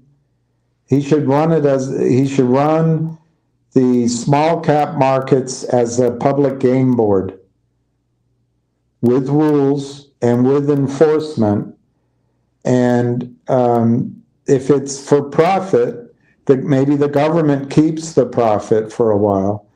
But I think the government, and I'm not talking about the SEC, I'm not talking about a female-led, Democrat female, led government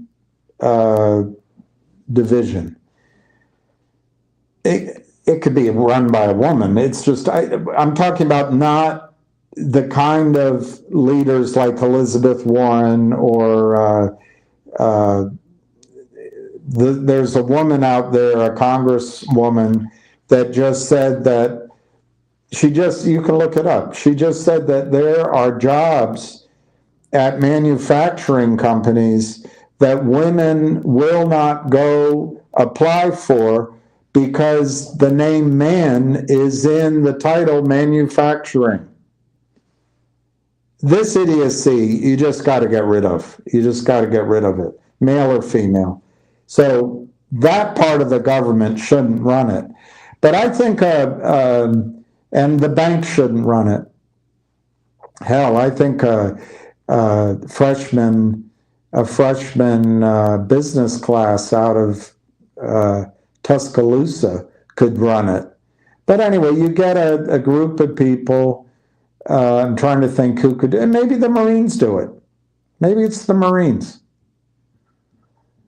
Maybe he sets up a financial force, a USA financial force to go along with his space force. But anyway, I think he should run the over-the-counter markets, including NASDAQ, as government-run operations. And during that process, prosecute the criminals, stand ready to be the provider of capital of last resort as short squeezes occur. But I think over a period of time, 4 years, 8 years, it can't run forever. The securities laws are followed. You get rid of Reg Show. You have an uptick rule. You have real investment bankers. You have full disclosure of who bought the deals. You do not do tranche-based financing. You put CEOs into jail if they take that kind of crap financing. You do not let offshore groups sell stock that doesn't exist and then give that same money to you just clean it all up. Once the rule book is being followed, and you bring in a C-SPAN camera on everything, every single trade, every single, that's privacy. Screw it. If you don't want to trade on the over-the-counter market, don't. But if you want to trade, your name's on every share. Don't let all these LLCs happen. Anyway, change it all. Once he got that running and there's a fair market, he could then sell it to the highest bidders. Maybe the government could keep a third of it. And, it'll be clean. But it's going to have to be something like that. If he turns to the banks and the hedge funds to solve this, you're just going to get more Adina Friedmans, more Goober Genslers, more Robert Cooks. That's just how it is. So people are optimistic on MMTLP. I can't see why.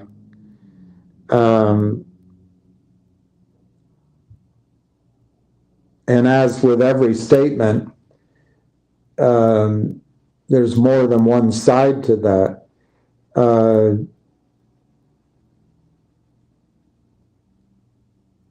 If people are optimistic that something could happen, maybe.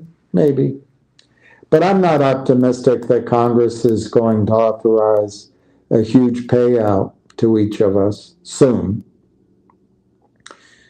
I'm not optimistic that the court system is going to hurry up just for us.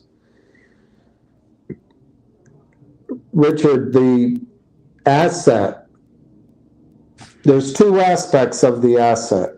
Wall Street requires, that's the wrong word, Wall Street is responsible for giving me one share of NextBridge for each placeholder, each IOU of MMTLP that I own. I no longer own MMTLP. I have all of my shares in NextBridge.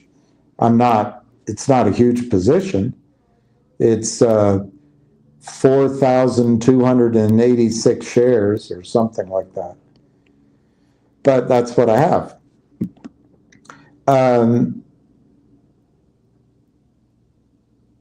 That still hasn't sold out. So Wall Street actually has the argument before Congress, before the court systems, that, hey, we have these shares. No one's coming to get them. How long do you expect us to leave the door open? We've been sitting here for 3 years with stock available to give to our clients, and they're not asking for it.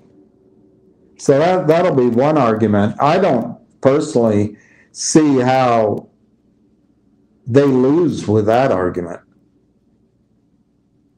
I think they win with our argument. Well, William never asked for his shares, and now he's coming in here demanding. We had his shares for 3 years, 4 years.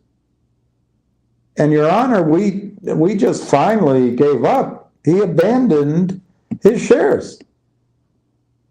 Anyway, I think that's a valid argument. We'll find out if it is. It may not be. But the second thing is, what is that asset worth? What are those shares of NextBridge worth? Right now, nothing.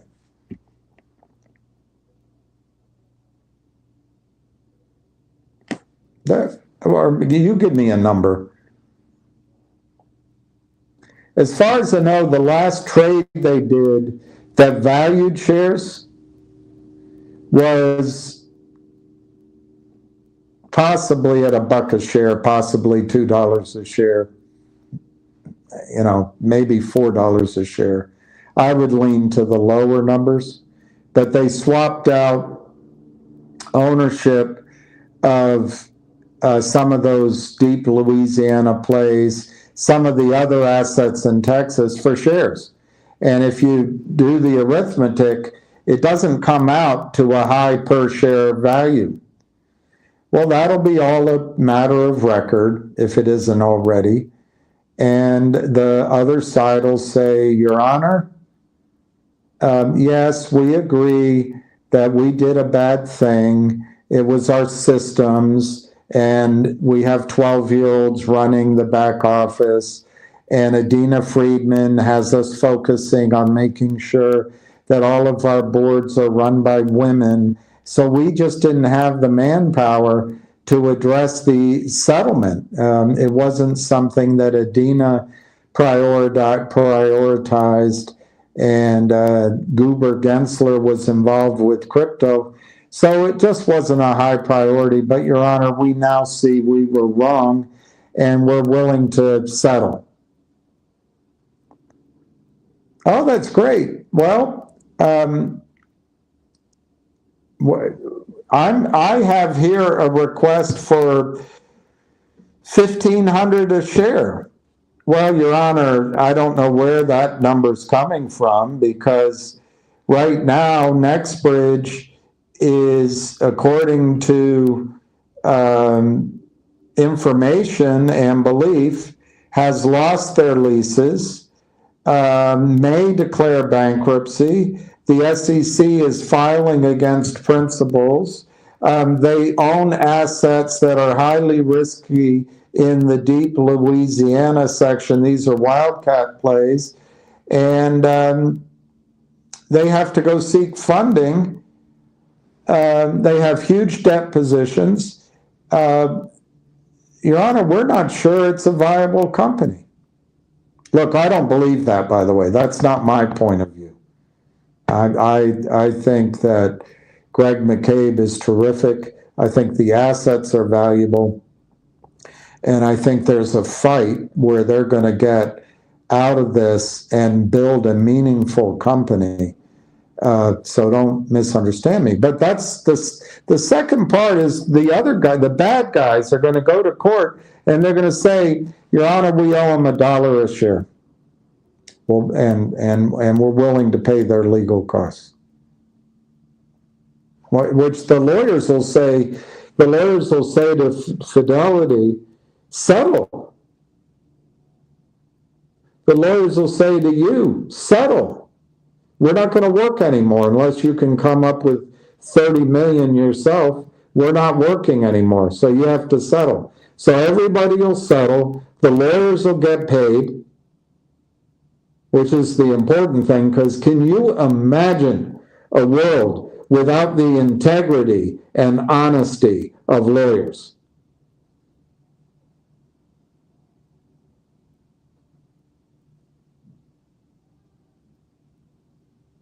At least of this ilk of lawyers.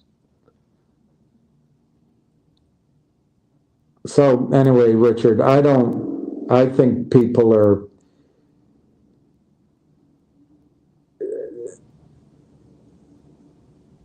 hoping more than thinking. I truly, truly, truly wish I'm wrong, but I would not expect anything to be optimistic about with MMTOP. Now, let me give the caveat. If, like the TradeStation deal, if, like the FINRA information, if, like the Fidelity information, if, like the Ameritrade information, if the torturous interference information, and more, all of this fraud and criminality, if that comes out, yeah, it could be massive. But look, they have the money. First you get the money, then you get the lawyers, then you buy the regulators, then you buy the media, then you launch a campaign, then you buy a bunch of shills on Twitter, then you buy time,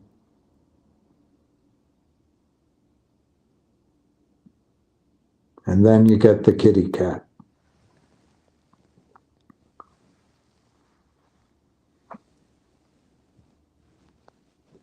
Yeah, I remember Pan Am. I remember Pan Am.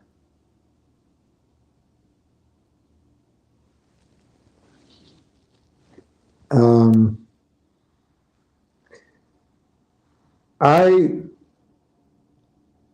don't know if that's directed, who that's directed at, but I don't think Ham ever said that, but generically that advice he said, sell something, buy it, and then buy it back. But you've got to decide what you think can happen. There's all this antsiness that you want instant results. G-Bucks is moving right now, no question about it. It's up 10x, but it took a few weeks, and now all of a sudden it's going. I think it's set up for the buy-in and the squeeze. It's as good as any I've seen, but it's also just a short squeeze play. Which means, could the criminals come up with something to diffuse the situation? Maybe. I don't know. They've been at it a long time. It does feel like G-Bucks is going to go, though. I don't want to be negative on that. But I think Railtown could be 40, 50, 60 cents any day. That news that came out on Railtown was excellent. Excellent. They're rolling up the best of the best. They have the best product. They're focusing on revenues. They have, according to that tweet by that woman, they have two of the big founders of $100 billion company. I can't remember the name of it right now, and they have capital. So I think selling Railtown to buy G-Bucks and then coming back to buy G-Bucks, Railtown, I think Railtown could be $1 to $2 by the time you come back and buy it. So is that worth it? Yeah, it might be worth it. But to me, by my way of thinking, you would need G-Bucks to triple just to break even on buying back shares of Railtown in my most likely scenario. I think Railtown can triple over the next 2 weeks to 4 weeks. Am I going to be right? No idea.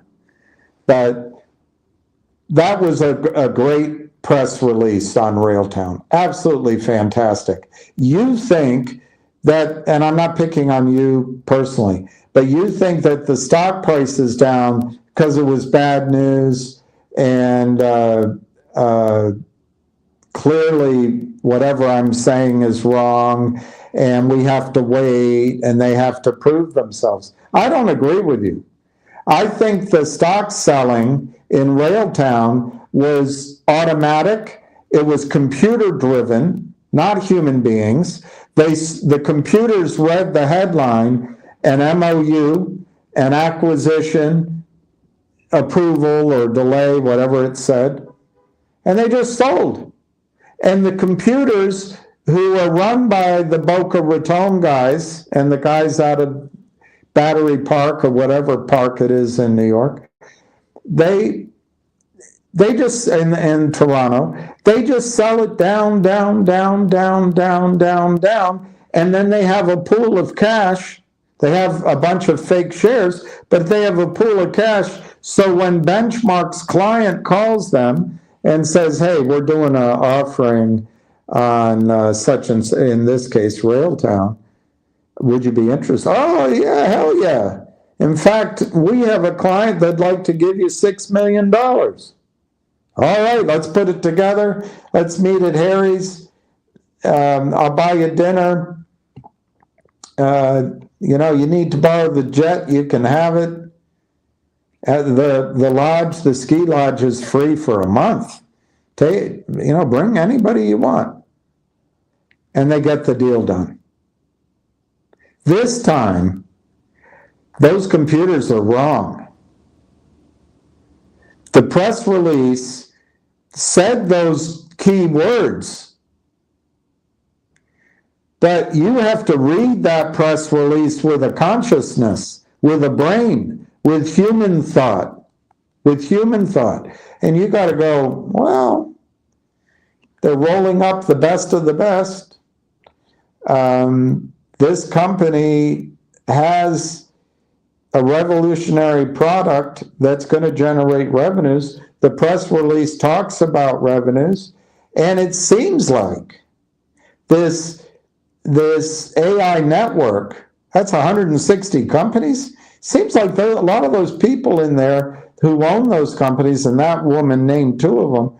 They got some big, serious money. And it says in their reason of being that the whole goal, this network, is to combine forces, combine money, and now Railtown's buying that whole network. Well, you've got to make a leap of thought that it seems like Railtown is not going to go to Lynn Partners. It's not going to go to Benchmark. It's not going to go to Canaccord for toxic convertible financing from some hedge fund like Polar. They may go to Canaccord as their banker, but it's probably at a whole different button on the elevator at headquarters, right up to the top, where the big money from these other companies comes in, and Canaccord is just collecting a 3% fee as a broker between money and a deal. They're not representing criminals in this case. That's what I think is going to happen, Augustine. Who's going to give the computers who shorted this stock automatically 1,000 shares at a time like a machine gun? Who's going to give them shares to cover their short position? Are you going to, well, maybe by your idea right now, you would sell Railtown and buy G-Bucks, and that would be one way that they would get some stock back. But in general, who's going to give their shares? The insiders? Do you think this was a so-called pump and dump from 25 cents to 38 cents? After 5 years of work, after, I can't remember, 65 million, might have been 165 million. I can't remember the number, but a huge millions, tens of millions of dollars invested in R&D. Do you think the whole pump and dump, as some call it, would be from 25 cents to 33 cents? That doesn't make, to me, the computers didn't read the situation properly. The company does not need capital for the acquisition, is my guess, from the criminals.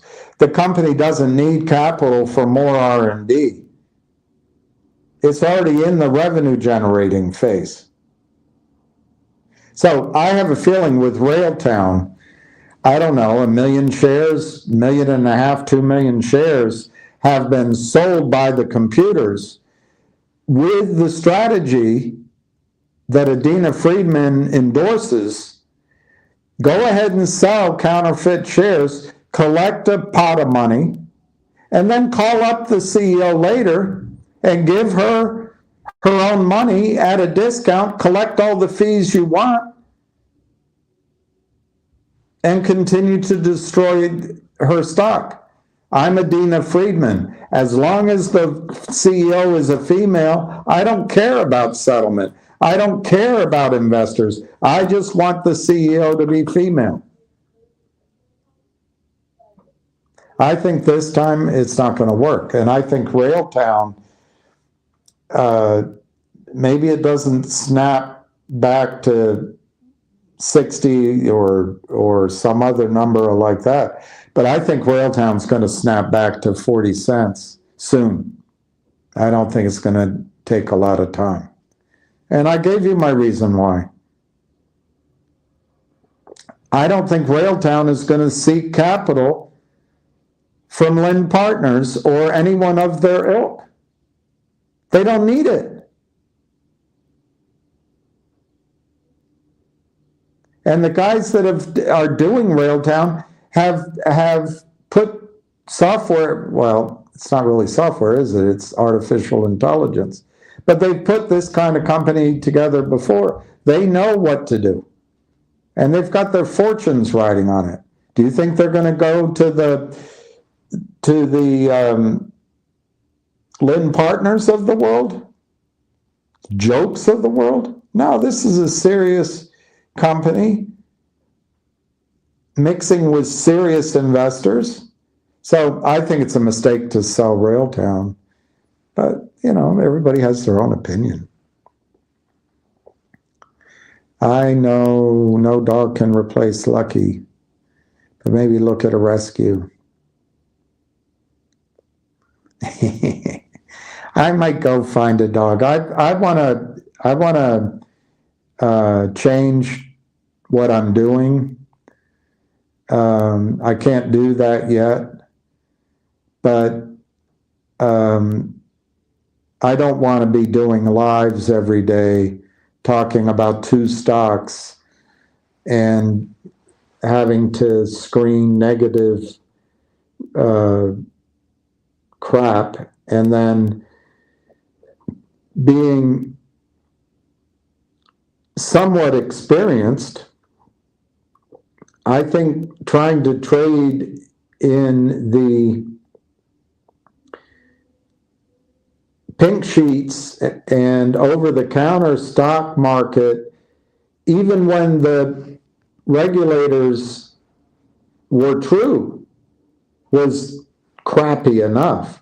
To do it now, it's a mug's game. It's a total mug's game. But it's where the energy is. And certainly, right now, I think it's where any one of us could make money, which could allow us to become our own central banks.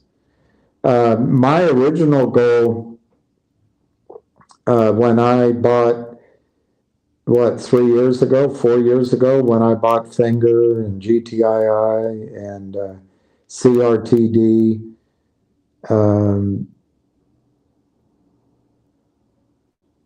I never bought GNS. That guy's a complete flaming idiot. But so is the guy at CRTD. Arrogance.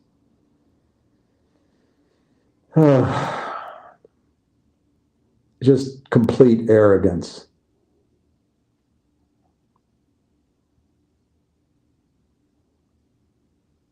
But I liked him when I met him, and I don't think he's dishonest, but just the hubris of it. But he might, I don't know. Anyway, I had a goal. My initial goal, really, I wanted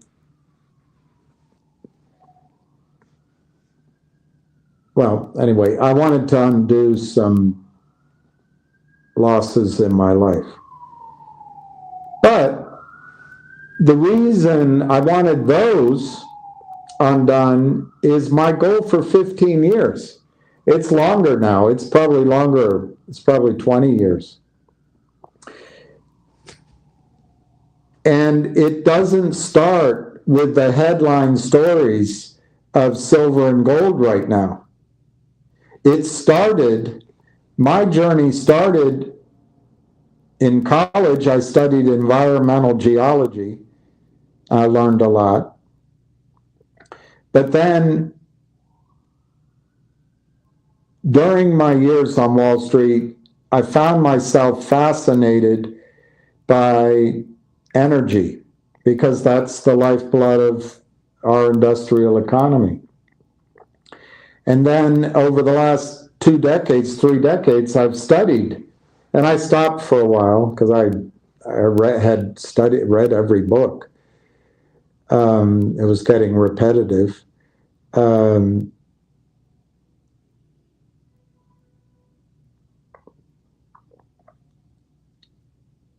So I've studied everything from James Lovelock to Milton Friedman, from Graham Hancock to reading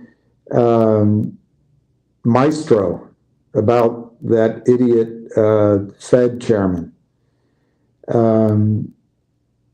from Matthew Simmons to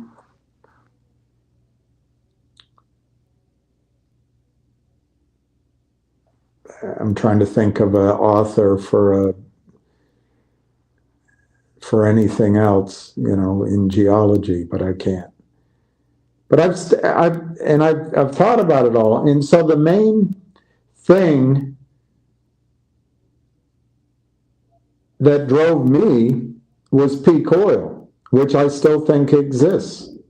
Nobody realizes it. It exists.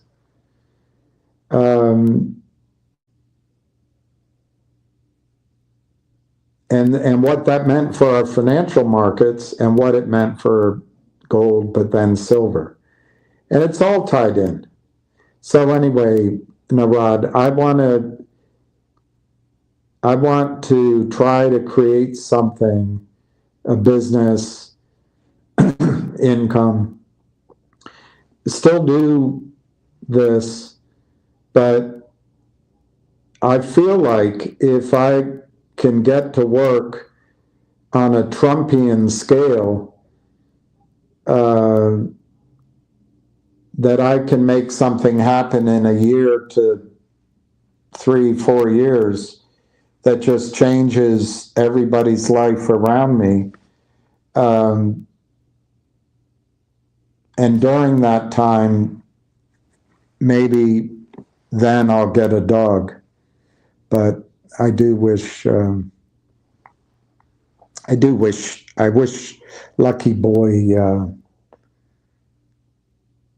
I wish he were here. I do miss him. He was a really good boy.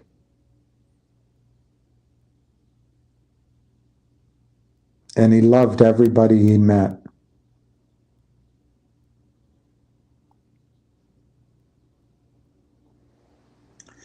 I need a miniature doodle. How do you know I don't have one?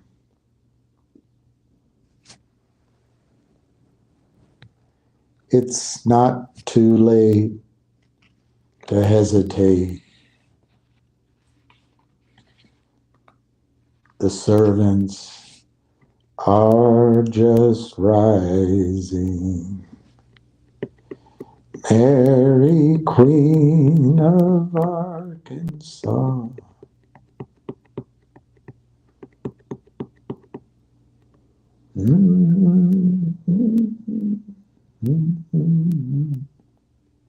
Yours too something for Queen. Mary, Queen of... God, I can't... I used to know the words.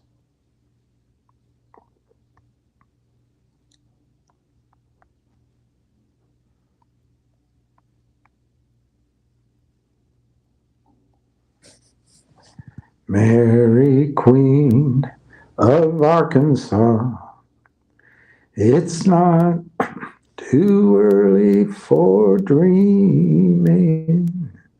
I'm too high.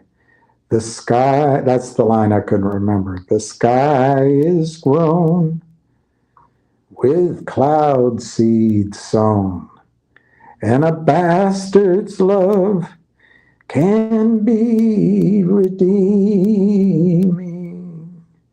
Mary, my queen, your soft hope is reviving. No, you're not too late to desecrate. The servants are just rising.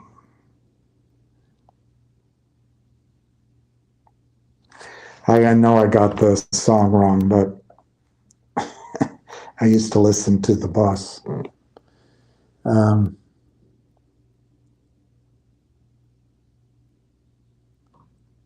right, so I bought, it's 3:00. I bought, hey, Will Underen. I bought,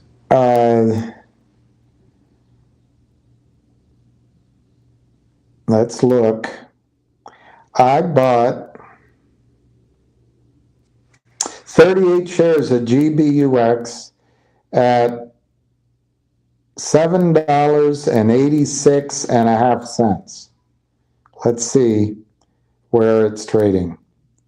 If I have to guess, it's down because I bought it. Nope, it's up, $7.99. $7.99, are you out of your mind?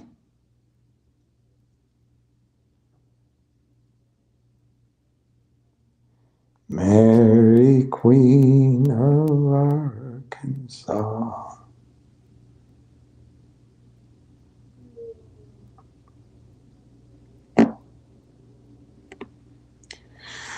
Well, all right, so I'm up.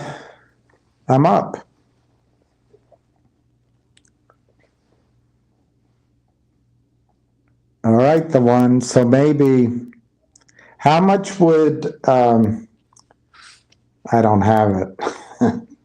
How much would it cost me to get to 100 shares?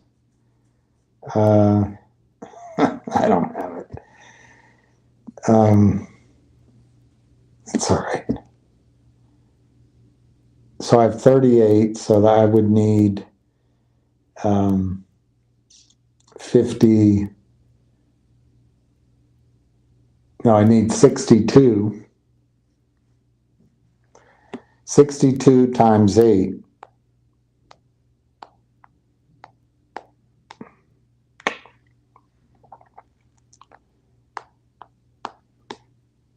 Mary, Queen of Arkansas.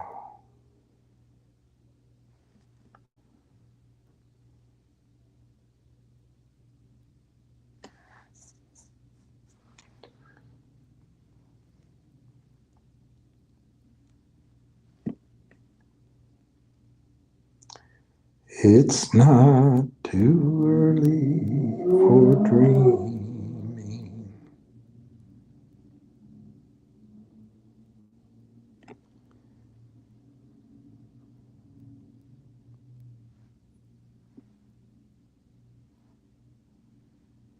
Mary, Queen of Arkansas.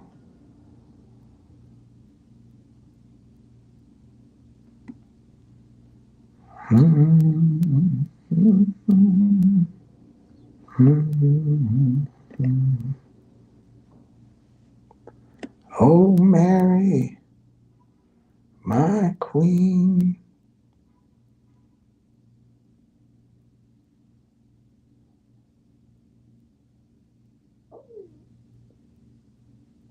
I don't know, guys.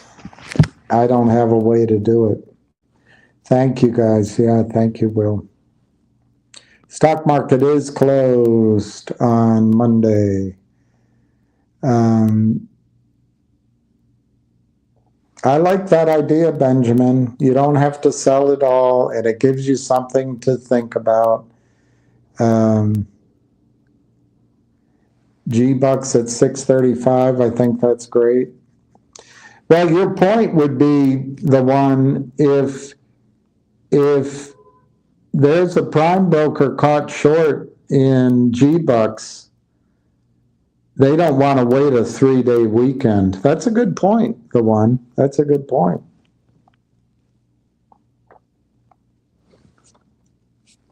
Rat's Mouth, Florida.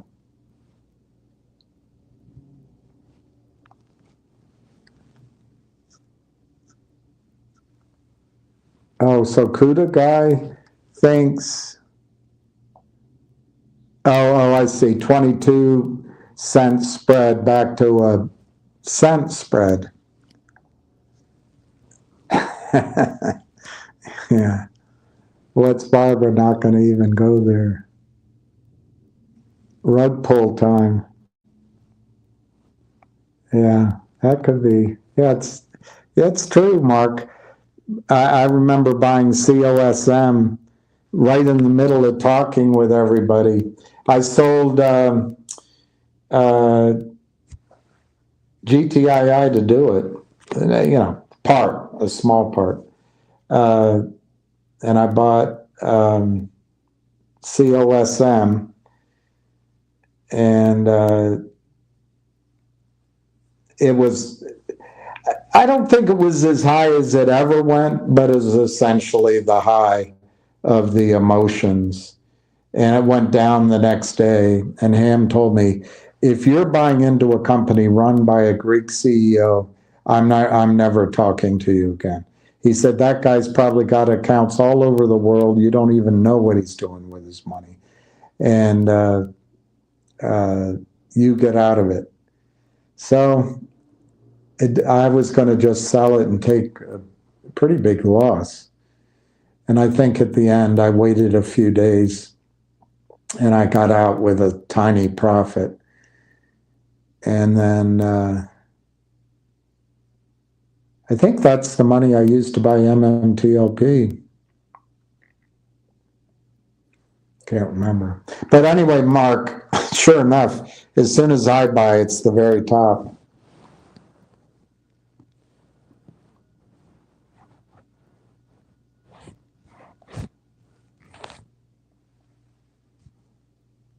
Gold is hitting an all-time high, and they're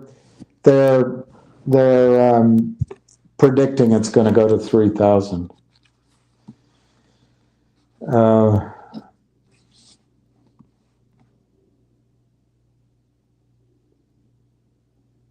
There's a lot of emotion in the market, all markets, and that's typically a time, unless you have a plan, unless you're acting on knowledge that you've built up, it's usually a time just not to do anything.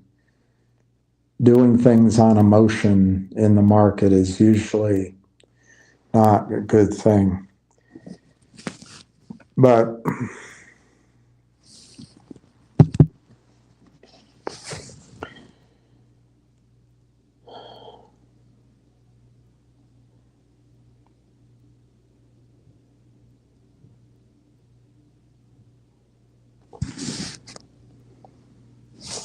Mary, Queen of Arkansas,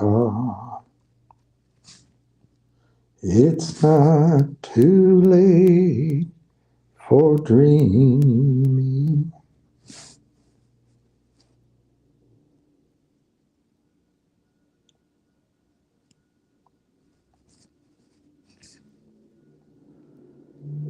Oh gosh.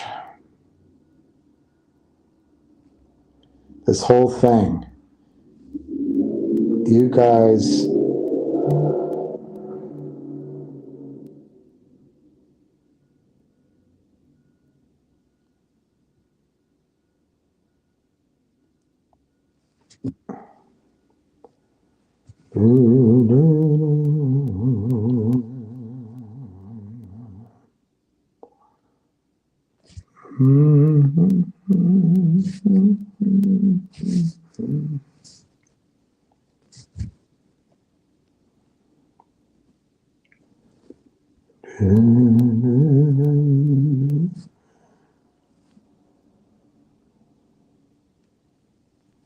Mary, Queen of Arkansas.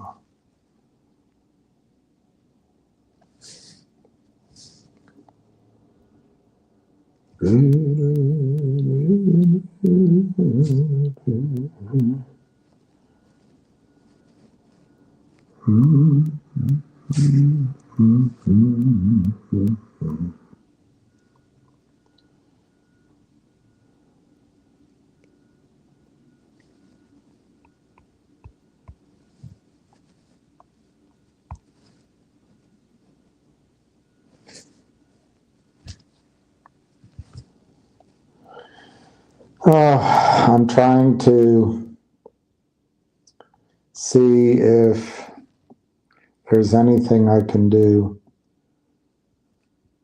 to get up to 100 shares.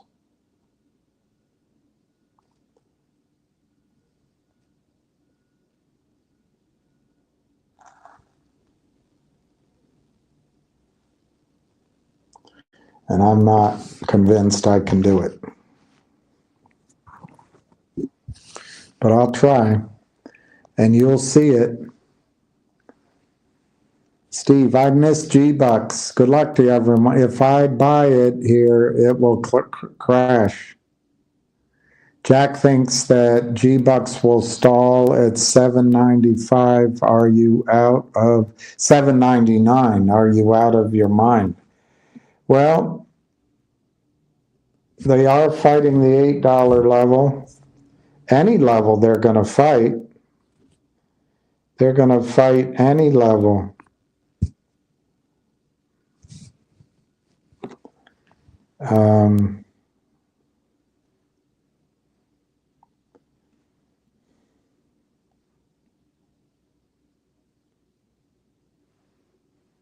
Mary, Queen of Arkansas.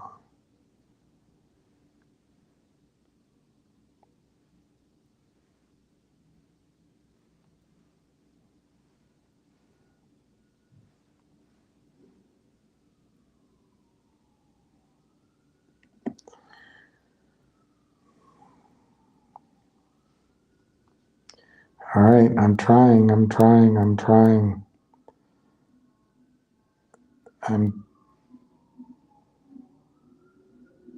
I don't know if it's going to work.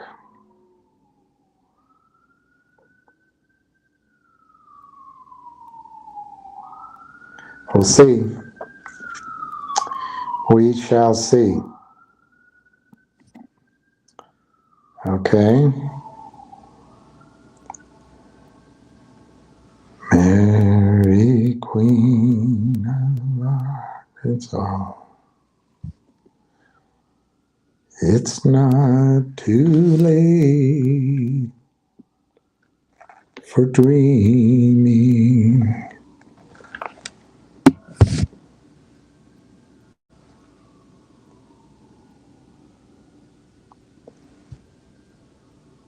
All right, 794, you're right. It is stalling. 794. Let me see.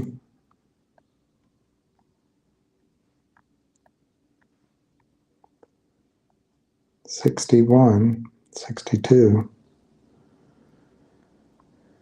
Oh,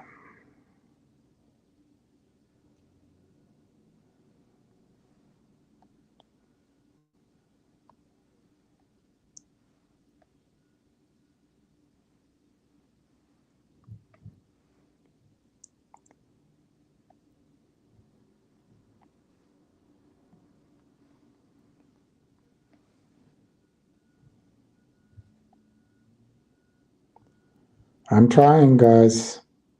I'll let you know what happens.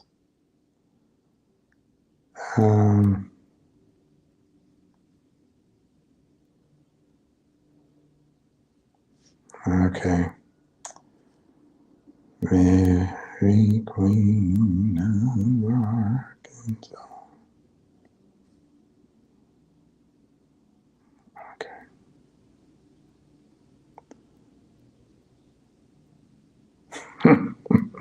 I didn't make it. So let me see what I did. See what I did. I was able to buy. No, I didn't do anything. Oh, they changed it. All right, so my bad.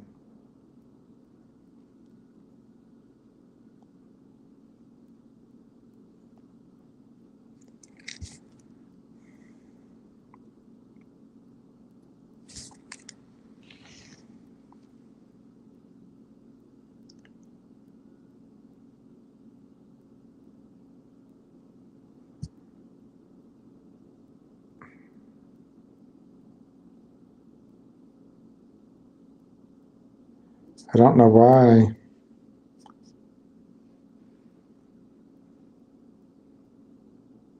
All right, it went off. And it went off at 797.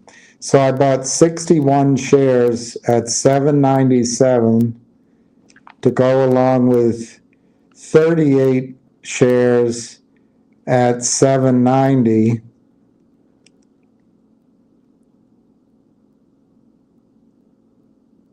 No, 787, I think it was. 787.5. So I own 99 shares. And that's it. That's all I'm going to have. 99 shares of G-Bucks. I have paper silver as well, but what's the fiscal silver fund you like?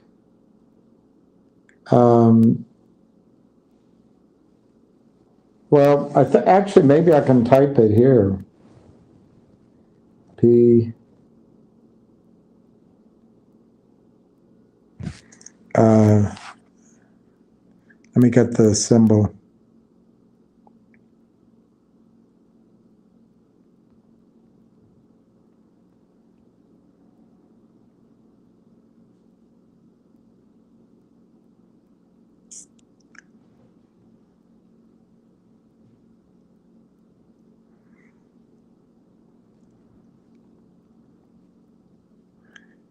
There it is.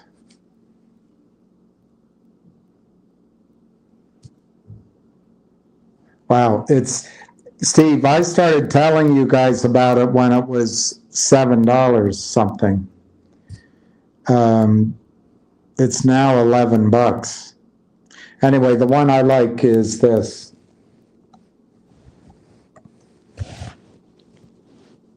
Does that work?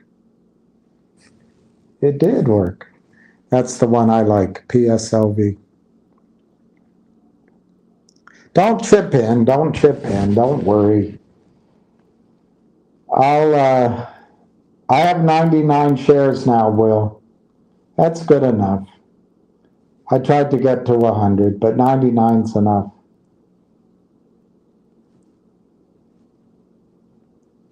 99's enough.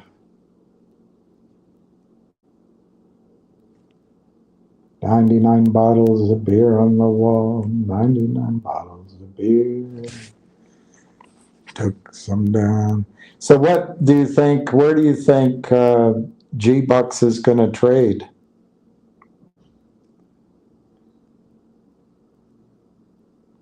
I'll look on bar charts.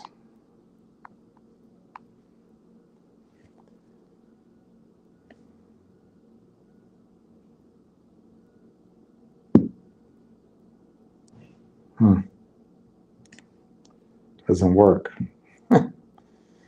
Nothing's working today for me.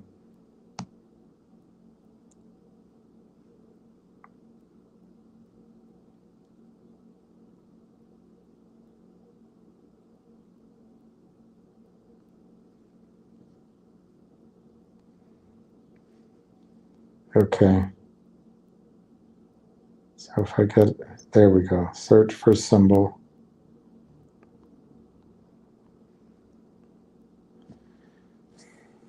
I know why you wanted me to own some, so that I would be interested in following it.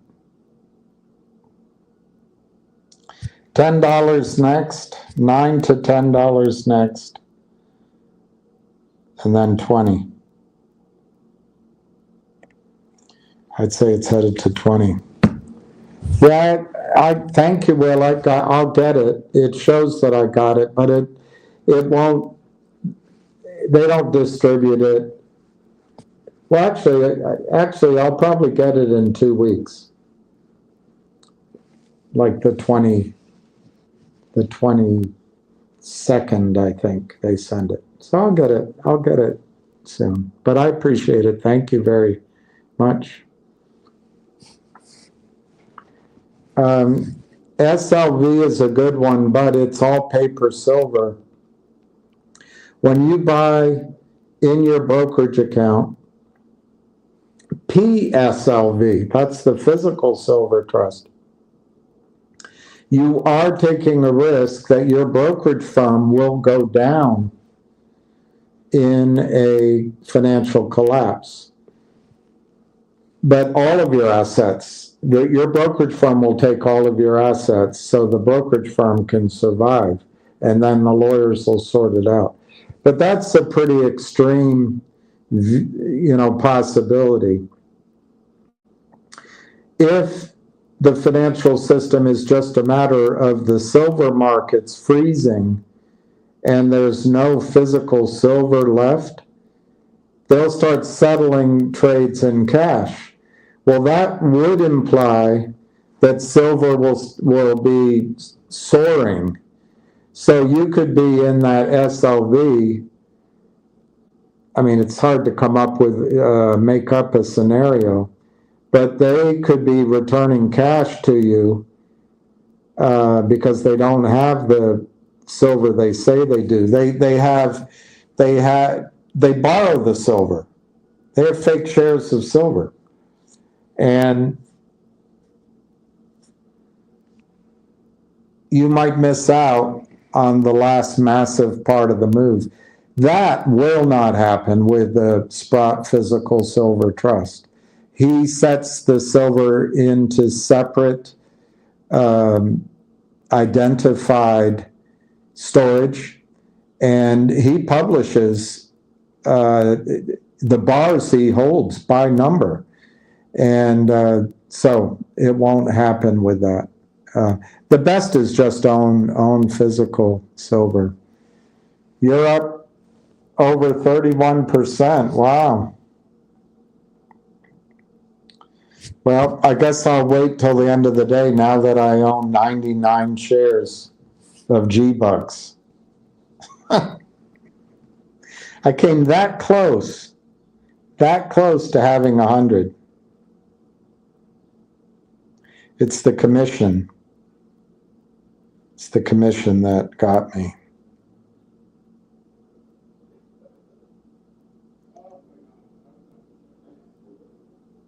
I could buy half a share without commission. They don't let you do that.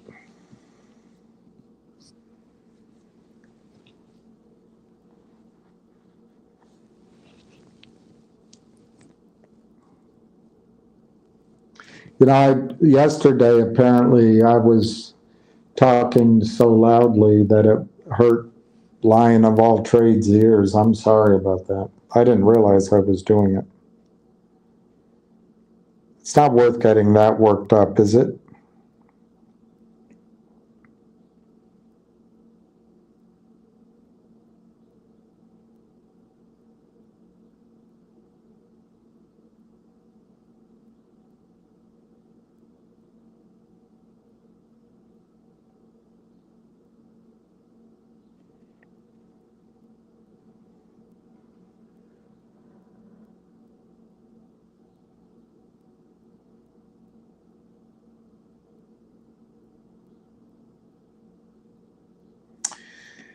The breaking news is that Kanye West and Bianca Censori are through.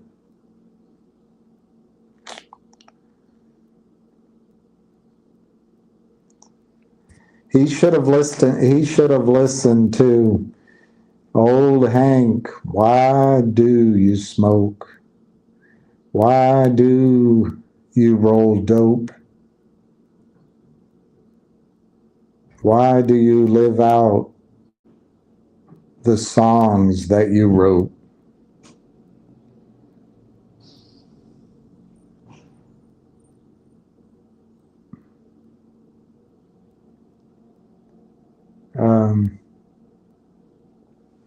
Let me see, we've got 40 minutes, so let me see if there's anything that is teachable.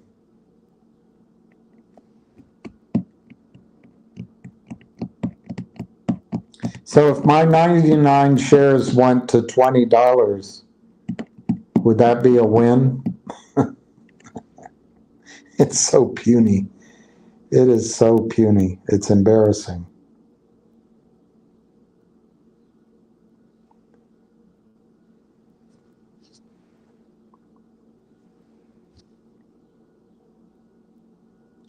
I saw this very interesting article by James Altucher yesterday, February 12th. And the headline is better than the article. The headline is Trump's Microcap Renaissance. I'm telling you guys, that's the way into Trump, is not solve the entire settlement issue, not solve the shorting on the entire market. Just focus on the microcaps.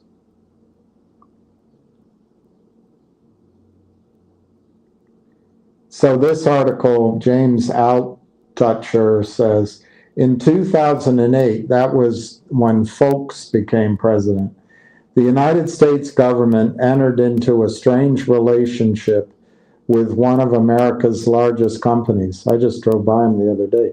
It was about to go bankrupt, and the government swooped in to save it, all at the taxpayer's expense. Fast forward to October 1, 2024. The company is now America's largest company based on the assets it holds on its balance sheet. It manages $4 trillion. That's not as big as some hedge funds. The company is worth 90 billion in net assets, which is about the same as Nvidia. It has 38 billion in cash, and it has my house, or I guess it's passed that on. And its stock trades for $1 billion. It's trading 99% below value and 97% below cash. How on earth could America's largest company by assets be trading in microcap territory? When a company like Nvidia, which is technically worth the same, is trading for $3 trillion, the answer will shock you. I'm talking, of course, about Fannie Mae. Fannie Mae bundled a bunch of worthless loans and sold them. The music stopped.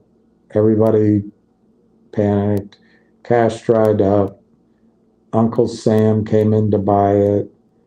And Fannie Mae's in a conservatorship and took a $190 billion bailout.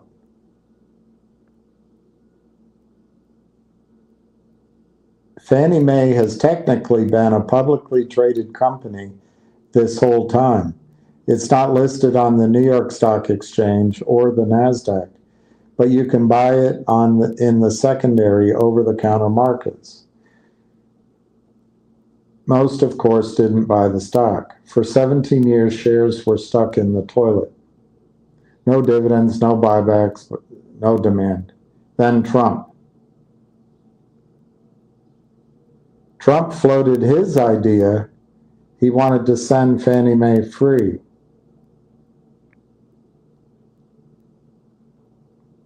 Personally, I have no opinion, but we made 500% on Fannie.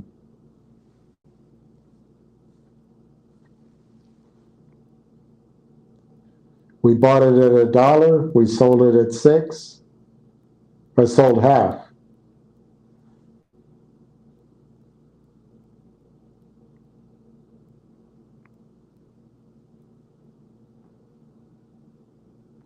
So he's saying there's a $30 trillion paradigm shift. Since 2011, large caps have been the only game in town. Now the tide is turning. Last year, 9 of the top 10 stocks were tiny microcap stocks. Gene DX up 3,000, quantum computing up 2,000, Rigetti computing up 1,500. 15,000, 1,500. Red Cat Holding up 1,500. Sezzle up 1,000. And I expect this to continue. It's the start of something big. All right. I guess I'm going to have to subscribe to whatever he's offering and try to follow his ideas. All right, I'm going to put G-Bucks. I have 99 shares. 99. And I'm going to put it out there to sell.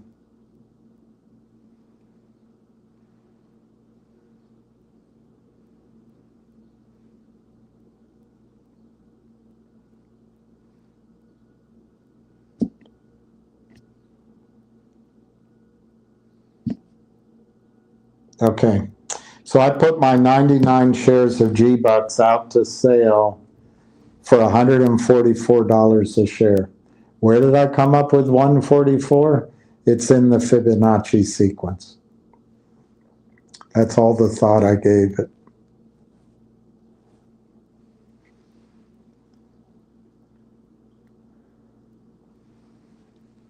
I didn't mean to turn off yesterday, Steve. The same thing happened yesterday that happened today, and I tried to fix it, and yesterday I screwed up. Today, what I did was, I forget what I did today,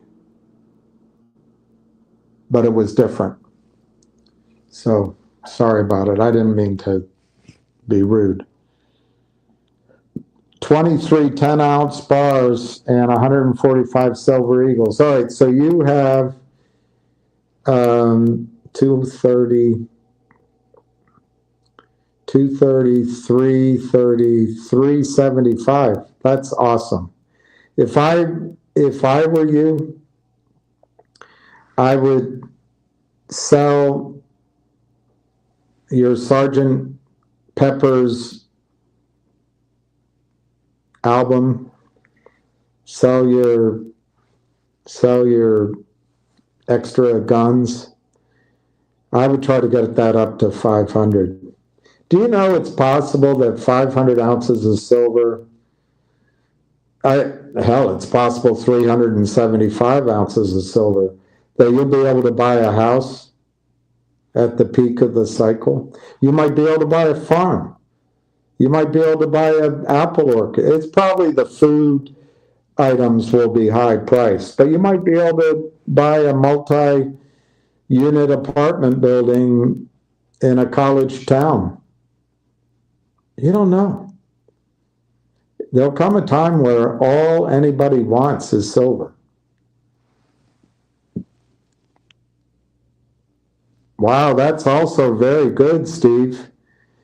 3,250 shares of SLV and 3,250 of SIVR. Trade those now, but as you get profits on them, try to get over to PSLV.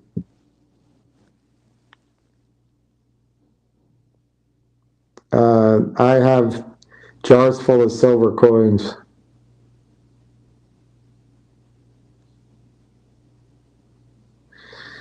Kuda guy, that's awesome.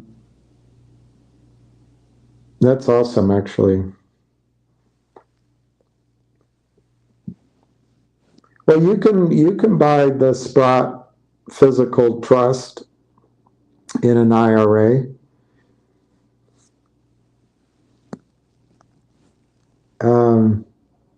Well, I have 99 shares, and I put them out at $144. And if they trade, I'll get $14,000 back. It's all in my IRA. So you can imagine, I'm set for life. G-Bucks 802, Root is a rocket.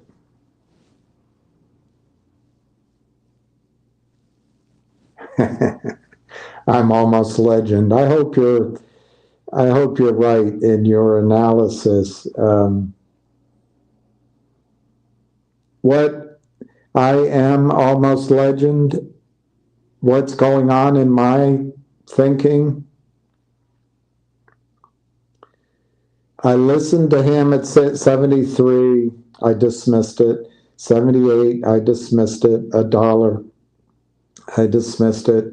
$1.20, I dismissed it. $1.70, I dismissed it.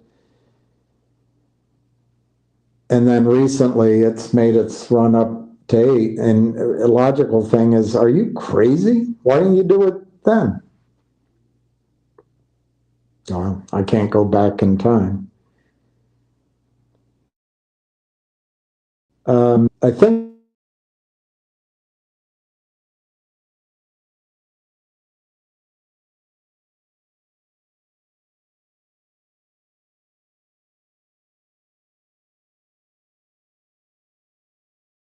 changed for me. He was just, all right, I'm back. All right. He was describing it to me when it was $1 roughly, that it was a play, and to you, he said the same thing to you, that it was a play for the year, 2025. And I thought, well, of course we have other things.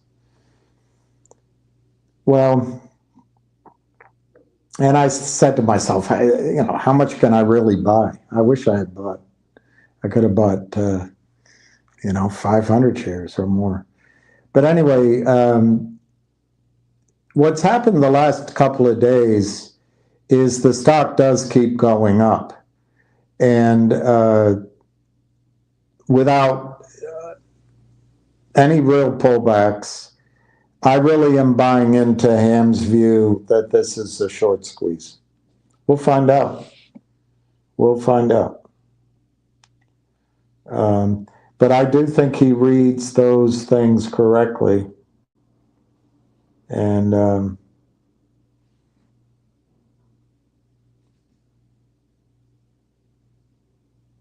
yeah, so it's $8 last trade. The high is 803. The pause for the cause, 167,000 shares. See what happens. Doug, I think the best place to buy a monster box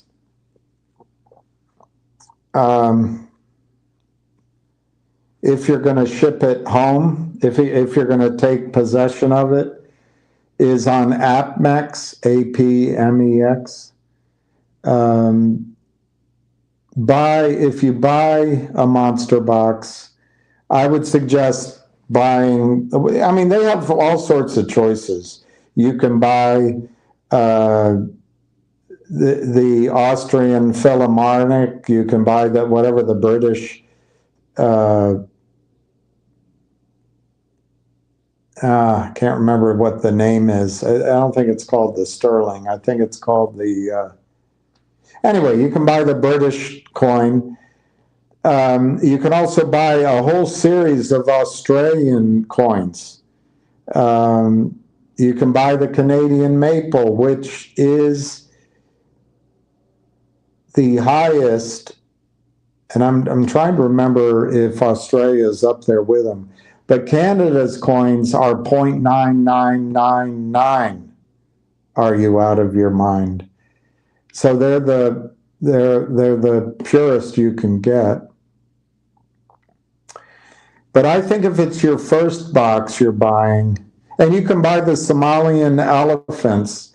Somalian elephants, for some reason, are popular. But I think if you're buying your first box, I would just buy the U.S. Walking Liberty coins. There's a few reasons for that. If you buy it from APMEX, I don't think everything's 100% sure, but I think you can be 99.99% sure that the coins you're buying are not counterfeited, because in the last run there were Chinese suppliers who were counterfeiting it. So anyway, you would know that you have U.S. mint coins. And the other thing is, if society breaks down, and I'm not saying it will, and you have to open those up just to live, people will recognize the United States silver dollars. And that, if it's your only box, that could be the difference between getting you the hell out of town in your car and gassed up, or sitting there and explaining what an Austrian Philharmonic is to, some chick at Bob and Edith's diner on Route 61 just outside of Lomax, Texas.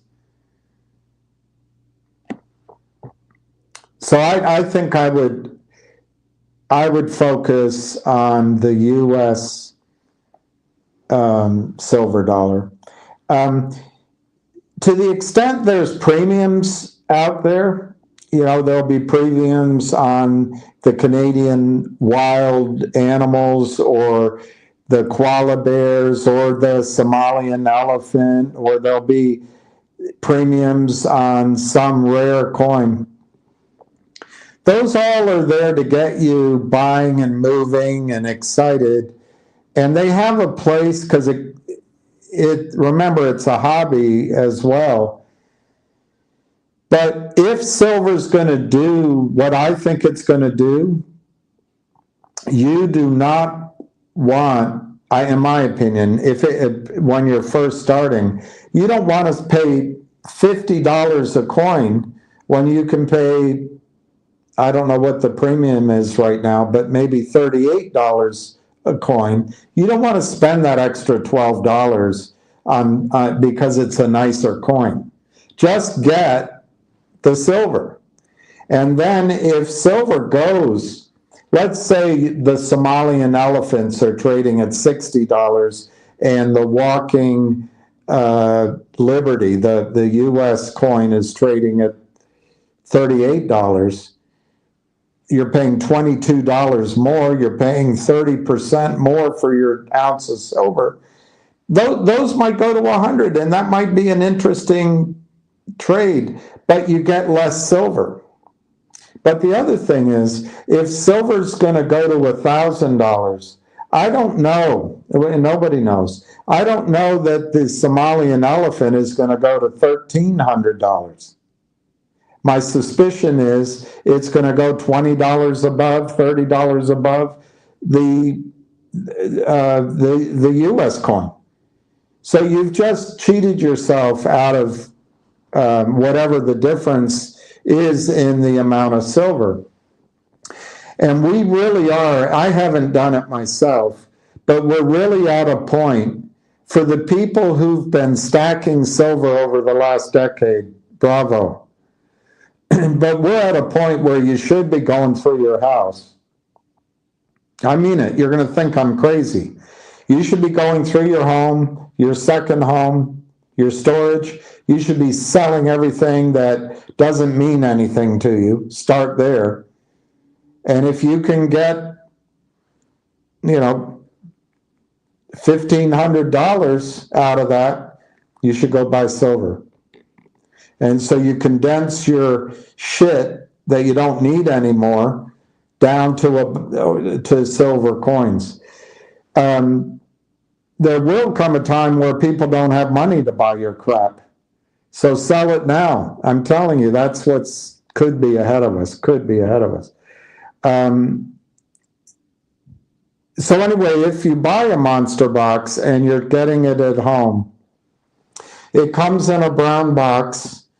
There's no distinguishing information. There's a label on it. Don't open it. Don't open it. You know what it is. Don't open it. And if you bought the U.S. coins, you know what it comes from the U.S. Mint. APMEX is doing it. So you know you're all right. Throw it in the back of your laundry room. Go out to your garage and put it behind your tools. I don't know, put it in the basement with your boxes of wine and beer. I don't know. But don't really tell anybody, maybe your wife, but don't tell anybody. Simultaneously, maybe buy a sleeve of 10 coins, the same ones, so that with those you can open them up, and it's best, believe it or not, to wear gloves because your oils will discolor the coins, not right away, but over time. There's a whole line of thought, don't worry about it, it's silver, don't worry about it. But I think it matters that the coins aren't faded. But anyway, buy an extra sleeve so you can look at them, because you're going to want to look at them. You won't be able to resist holding them, feeling them, staring at it. But don't open the monster box. Why? Because if silver were to, let's just say in a fantasy like mine, silver traded in I don't know, in 18 months, it went to $1,000 one day. Now you might say I'm holding it because I think it's going to go higher. That may be, But, and this isn't the best example because it could happen at a lower price. But it might be, you know what, I'm going to sell. I'm going to take that $1,000. And I intend to follow it as it goes. No one will get it perfect, but you'll sell the 500 for $1,000. Do you hear what I'm saying? That's $500,000. You sell it. If you don't open the box and you call in on the phone, I've got a box to sell, and assuming they have the capital to make the commitment, and they probably will because they've been around a long time, they'll say, all right, we'll give you, hold on, and they'll say, we'll give you $975 a coin. That's probably too much. But we'll give you $990 I don't know. I don't know how big the spread would be. Let's just say we'll give you $975 a coin. So they're taking $25 if I'm doing the math correctly. So, all right. Well, we'll hold that for you for 48 hours. Well, what do I do? Well, we're going to send you by your email. We're sending you a label, and it's going to have a return to us by whatever, FedEx, and of course you're paying for it, but it'll print out, and you just overnight it to us. Well, then it becomes a simple operation of wrapping the box and affixing that label and bringing the box to FedEx or to whatever service. And if it gets there the next day, if it's in their box and it hasn't been opened, you're done. And they'll process it. They'll wire the money to you literally that day or the next morning. And that's a lot of money. Now, if you've opened the coins, you might have misplaced some, you've got to recount it and all that. Well, they're not going to believe you. So if the box is opened, they're going to send it to their counting room, and it could be a week, it could be longer if it's really busy. The price could pull back by the time they count it all. The price could come down to $600 an ounce. So don't open the box. Don't open the box. All right, Doug, that's if you are receiving the box. I think if I were storing the box, you could use them. They have storage. But I think I would go with gold, silver, Mike Mahoney. I trust him. He educates you. And he only deals. He's got a very narrow range of product, but he only basically deals in U.S. silver coins on the silver side. He may have expanded it since I've looked, but if you're going to buy it and store it, I think I'd go to him. And then I have never dealt with Miles Franklin. Schleckman is the guy's name. I like him. I've been listening to him. But I think I heard it on I heard it on Rick Rule. I think Rick Rule was talking with Miles Schleckman. It's not Miles Schleckman, Andy Schleckman. But I think the two of them were discussing North Dakota, I believe, treats, they have a special treatment for U.S. precious metal coins. And I don't know if it had something to do with taxes, or it had something to do with it being legal tender, or if it had something to do with reporting.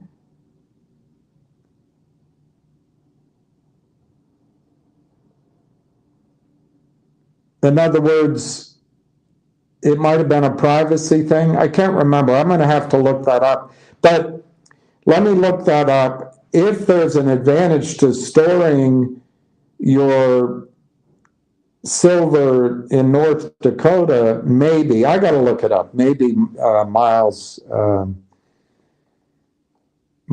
Franklin might be. I've never used Miles Franklin. There's another group I really like. It's called Silver Doctors, and the reason I like them, they have some of their own proprietary silver coins. They're in a battle just like the rest, but it's more of a community. I trust those guys. I like them as well. But if you're buying one box of silver to take it home, I think I'd use AppMex. AppMex.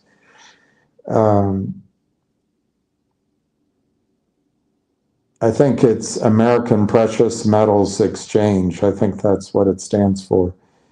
If I were doing it to store it, I think I'd go to Gold Silver. He also sells, Doug, Mike Mahoney does, he sells gold jewelry. Now, it's not going to get photographers excited if you buy it and wear it. But he sells necklaces,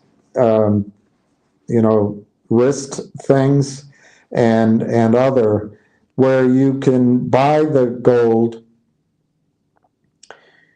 And if society gets so scary that you feel like you have to leave Seattle, I don't know where you live, in a hurry, and you need to fly to Costa Rica to live with your mother's sister's family. I don't know, it's hard to make up a story. But you're going to go, but you have to get out of there. There's riots, there's civil unrest, and your houses, the neighborhood's on fire. You got to go. Well, you're not going to be able to carry, and hopefully you had planned ahead. It's one reason to store your silver somewhere, because you can remotely sell it.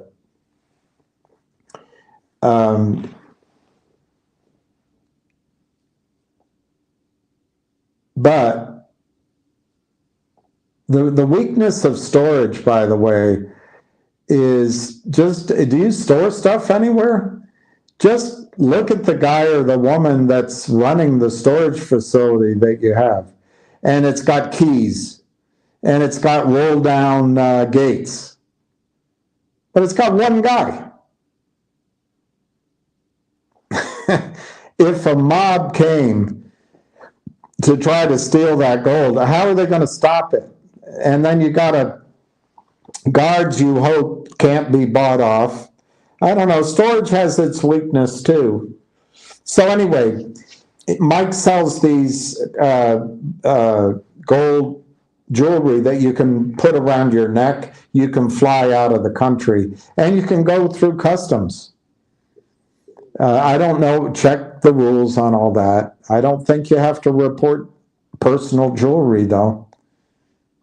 It's personal use. So anyway, that's one thing. As I'm talking to you, the one other group, which if I make money and I want to start shifting money to gold, there's a company, I think it's called Gold Bit, B-I-T, Gold Bit. I'll have to look it up. But they have a card. So you buy your gold or your silver, they store it for you.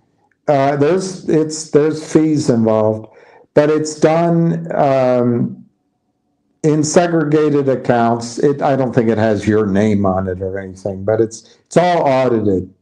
There is a layer of trust there. But you have a card, so you can spend your bits. So you could put 50 grand there. I mean, I can't, but you might be able to. You put 50 grand there, and if you have to get out of town, assuming the Visa machines and the MasterCard machines are still working, you can put your airfare and your hotel on that card, and you can spend it that way. Anyway, those are my ideas right now. So guess what? My G-Bucks is up a whopping 8 cents.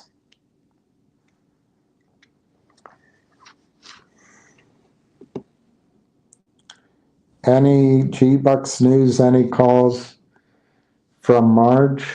I don't know. Doesn't look like it today. I mean, they may have gotten calls from Marge, but it doesn't look like there's a forced buy-in right now.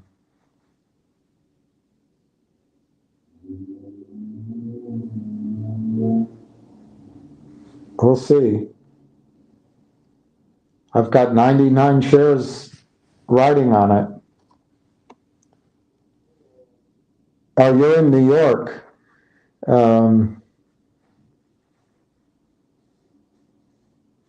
It doesn't change. It doesn't change any of my ideas on.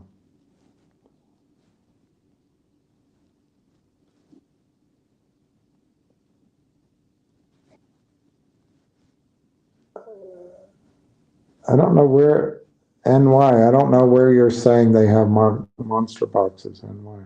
I don't know. I missed it. Thanks for the good answer on Nevada. Yeah, sorry. It stresses me out a little bit because I'm in the middle, and I don't. There's nothing I can really do. I can bullshit the guy over and over again with the same. Well, I hear this and I hear that. I mean, at some point, yeah, just hearing the same thing over and over again. I can put undue pressure in all the wrong places, but to what purpose? I mean, that guy can't do anything either. It's just in this nightmare of, somebody told me, a guy from Texas called it,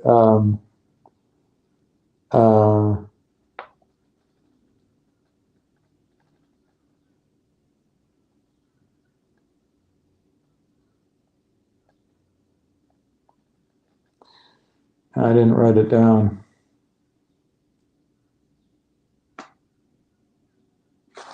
I didn't write it down. He had a way of expressing it that made it very normal. And he thought it was, God, I can't remember. He also told me, you guys, I'm going to offend everybody out there, but he told me, he's from Texas. He said, you can rent a woman, but you have to have a good dog. That's what he told me. He just got an English pointer.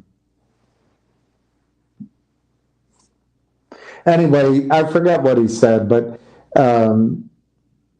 it is a normal process. It was something about, there's the Patriot Act, but there's also this other act that Trump has the Foreign Corrupt Practices Act. That's what he called it. And Trump is going to break that all down. But when you think in that context, that it's with these Biden women and simps, That's unfair, I know. But, and they're screening everything for the Foreign Corrupt Practices Act. Well, Trump is opening up the United States for business. So he gave that, the guy made a good point. Those barriers are going to start coming down. So that gave me a little optimism. Um, I didn't know you can't buy it. It I doubt that's true. I bet you can overpay for it. Um, I'd like to buy some. I'd like to buy some. I put in with the guy running it. Um, I actually had some discussions that I with investors I could take over the logic shell and make it valuable, but that's gone to this situation I don't trust, but I could be wrong. Um,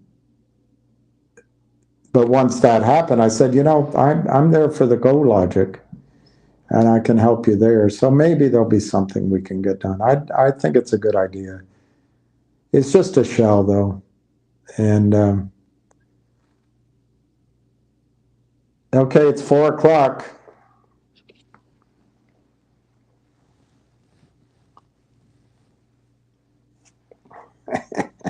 Sell that profit. All right, 790 to 810.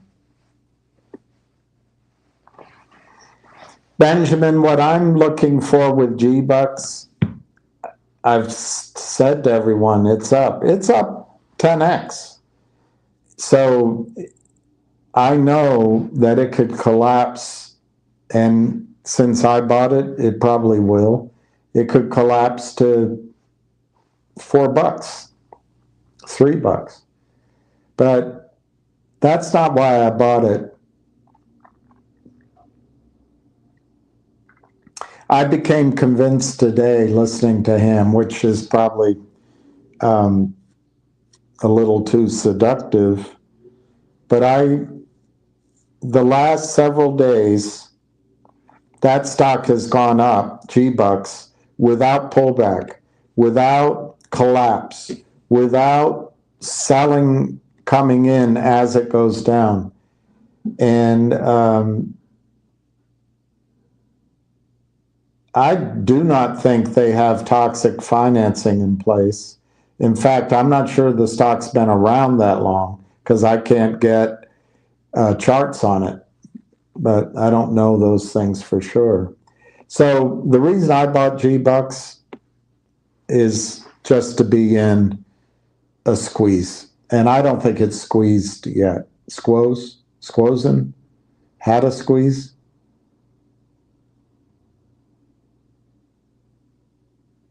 Mama had a squeeze box.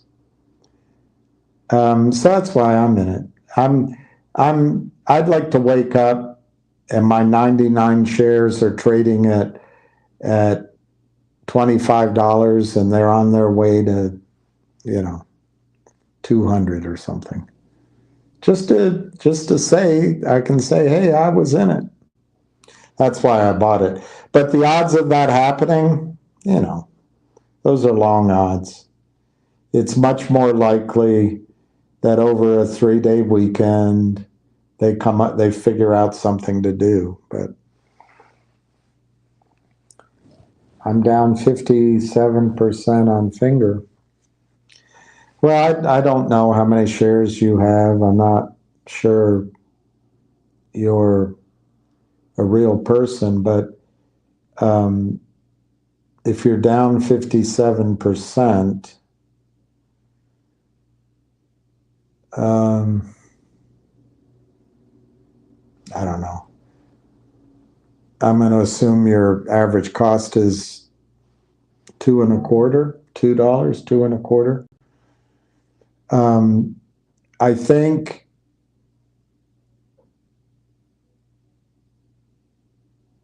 I think finger motion, if you just do nothing, I think finger motion over the next 90 days, and that means you got to wait.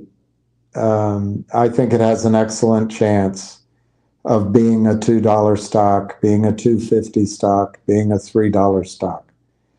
It's not without risk. I think finger motion has to execute on their contract. I think finger motion is going to raise more money. They've raised this money, but they're going to be in the market. They're becoming a manufacturing company, at least with some of their business. So they're going to have to raise more money. There's going to be the shorting is going to continue. Those are the risks. But the positives, I think, in finger motion are pretty significant. I think finger motion has this great contract. It has this great contract. As long as it fulfills the orders, I think the contract is going to be successful. We'll find out by how much.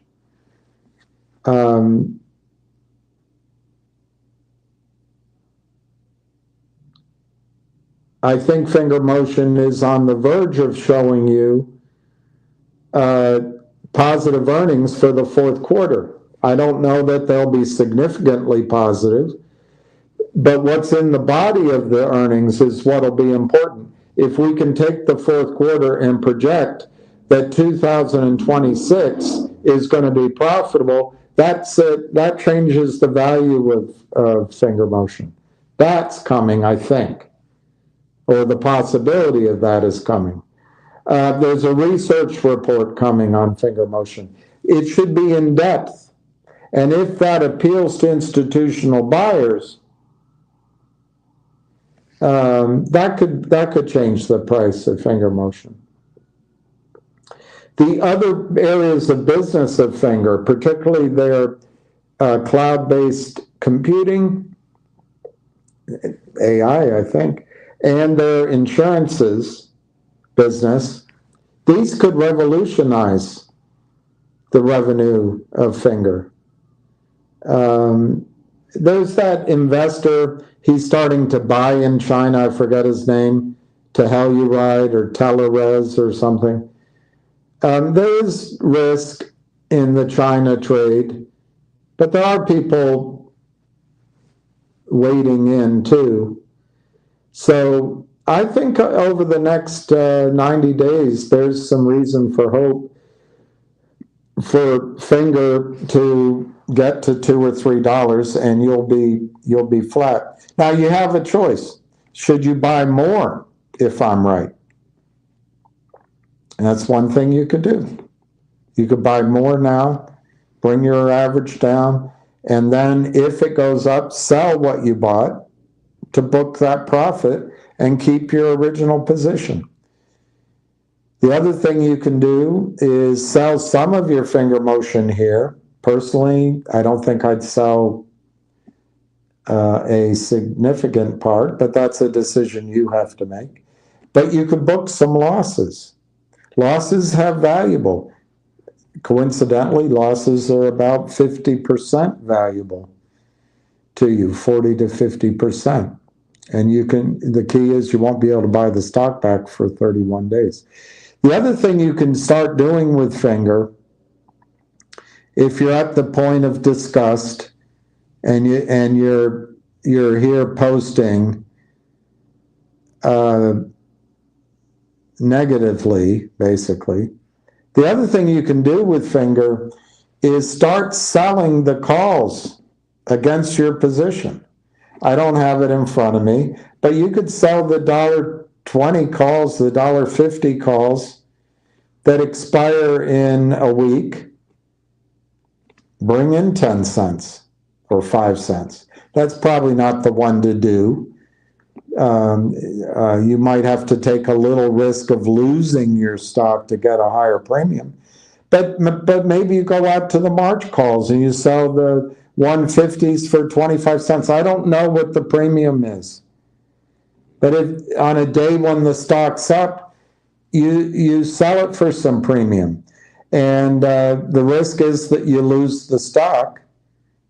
or you get caught in the cycle of having to buy back the calls you sold for more and then selling additional calls to try to work your way out of a rally in the stock. So in other words, if you sold the March 150s at 25 cents, the stock went up, you might have to buy those back at 50 cents and sell the April 2 1/4s at a quarter to make back some of your money.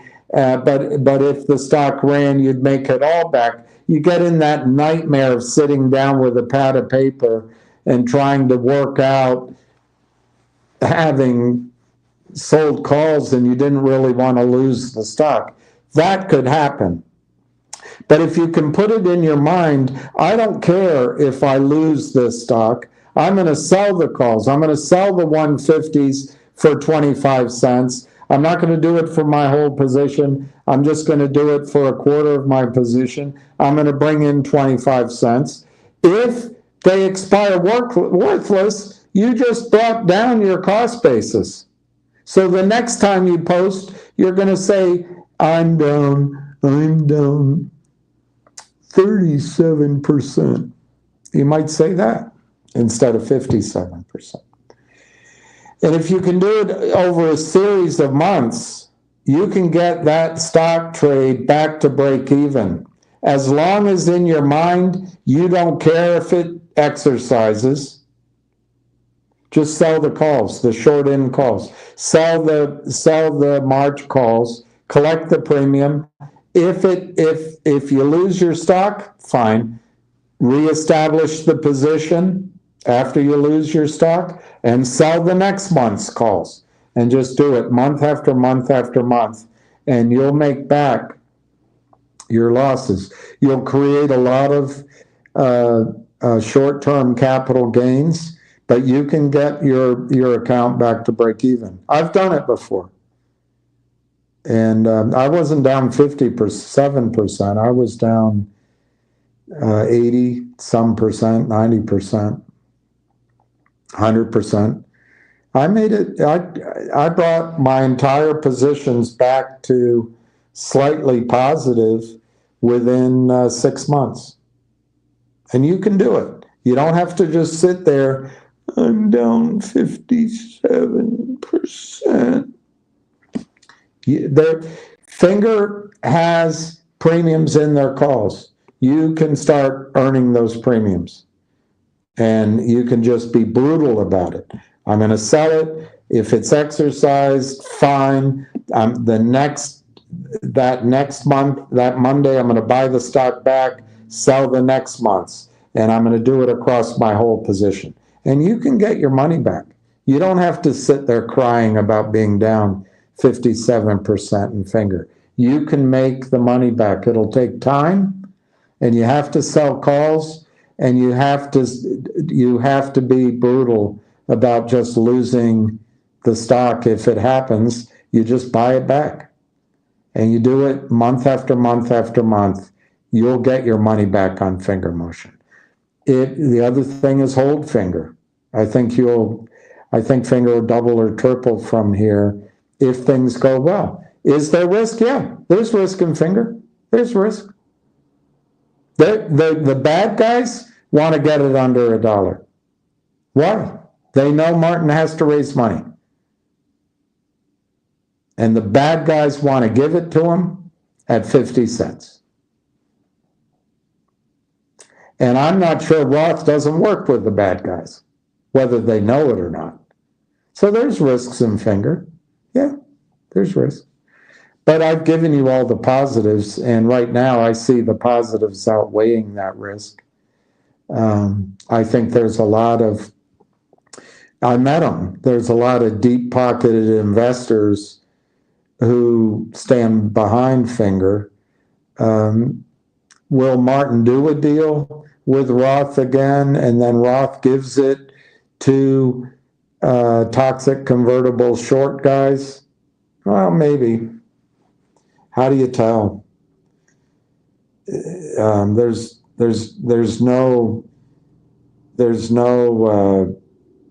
code stamped on the forehead of Lind Partners that says, hey, we're bad guys. And the lawyers lie, the board is covering their ass, and Lind Partners lies, and they know, or should have known, that their clients have already shorted the stock. Benchmark's lying. Roth could be lying. You don't know. There's risks in Finger. But it's a Chinese company. We might be at war with China. But I think there's enough of a story there that Finger should get back to 150, 160, $2, 210, 225. And you can start the procedure of selling calls against your position rather than being a crybaby victim coming on here to let me know that you're losing money in Finger and you're missing out. Take charge of it, man. Take charge of it. If you want to give up on Finger, you can sell it, eat your loss, and say, that guy's a son of a bitch. I never should have listened to him. And it's his fault. It's not the market's fault. It's not the short sellers. It's not my fault. But if you're blaming me, you haven't listened to me very well. And you can blame me. That's fine. But you haven't listened. But that's what you're trying to do. Well, fine. Go ahead. But guess what? Coming on and down. You're still down. You posted it. You're still down. Why don't you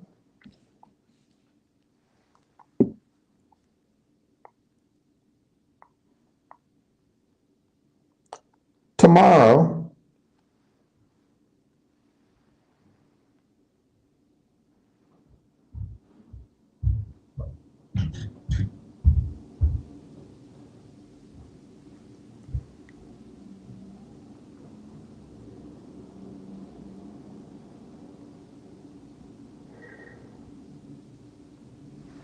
I don't know how to, okay, here. Why don't you tomorrow, I can't get the price.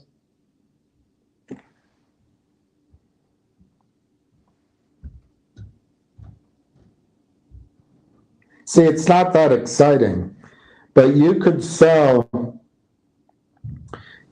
try to sell the February 21 $1 calls. You could try it at 20 cents.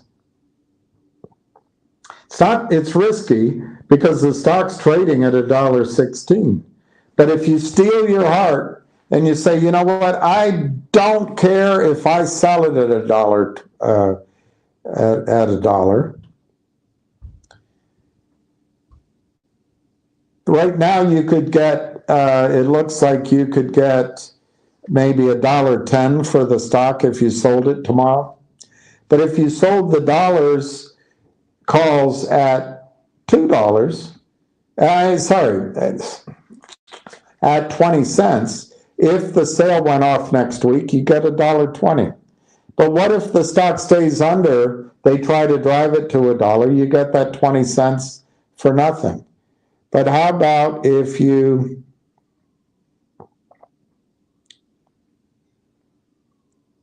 go out to, this is such a bad service. You go out to March and you sell the $2 calls. It's nothing. It's nothing in it. So you're stuck with the March $1. Let's see what those are worth.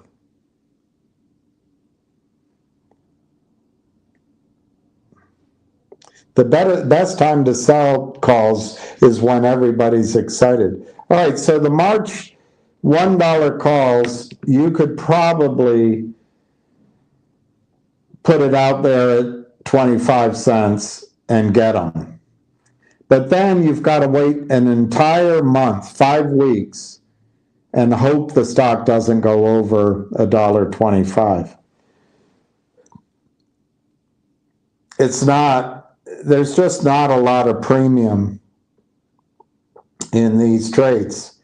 But if Finger were to, let's say the Roth Capital report came out and it said that Finger is a neutral and should trade in line with our Chinese portfolio of stocks, and we have a target of $1.75, maybe the stock trades up to 150.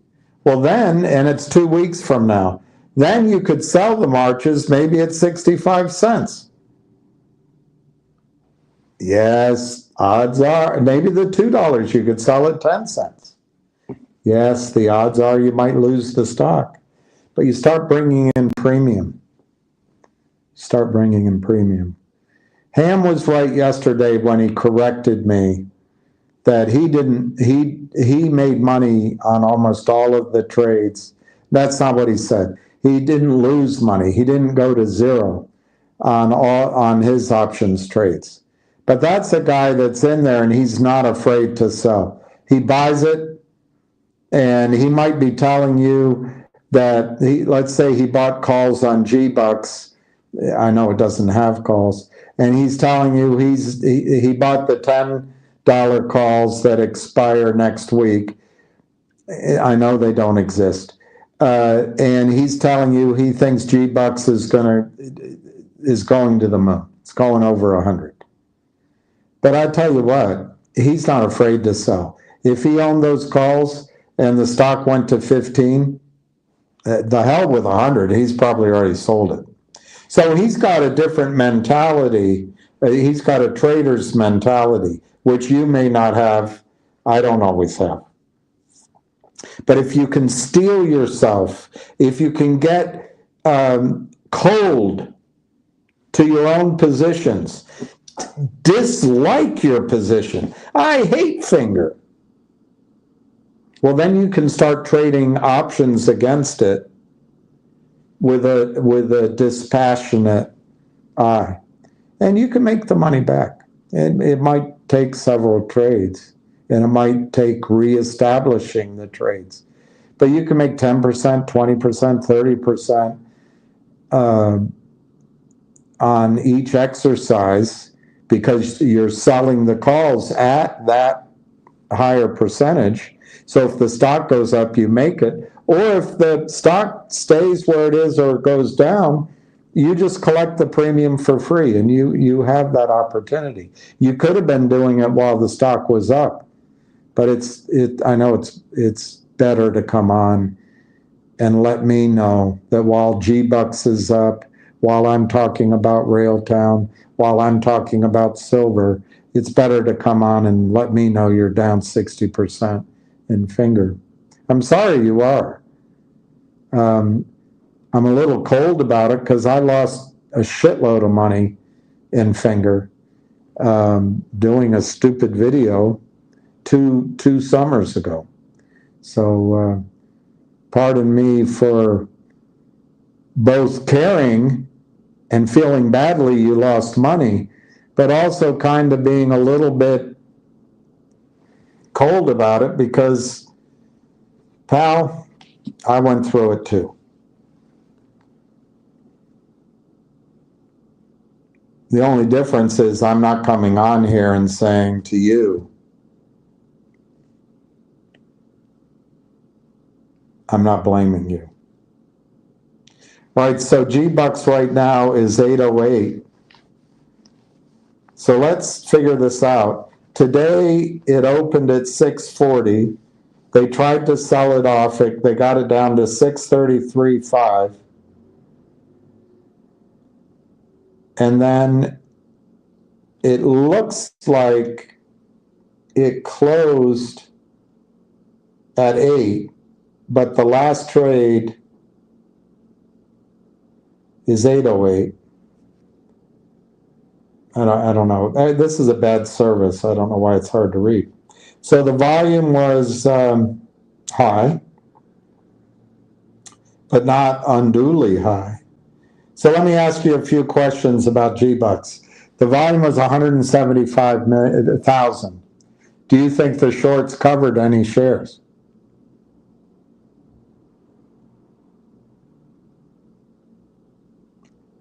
net.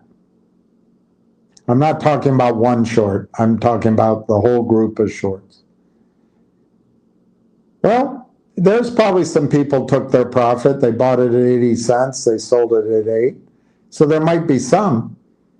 But how many new buyers came in to buy shares the shorts were selling? I'm going to say that the shorts didn't really net reduce their exposure today. So, but we know even if you say they did, even if you say they reduced their exposure by 175,000, which I don't think there's no way in hell they did that. I can't remember Ham's number. He sent it to me.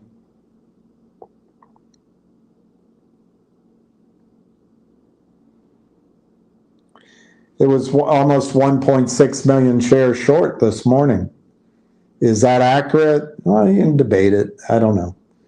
It's the information that's here. 1.571. All right, so that's one question. How much did they cover today? I go with none to very little. So then the other question I have for you is the stock closed up $2 today? No. $1.63 today. So it closed up $1.50 on 1.5 million shares. Let me just see what that is.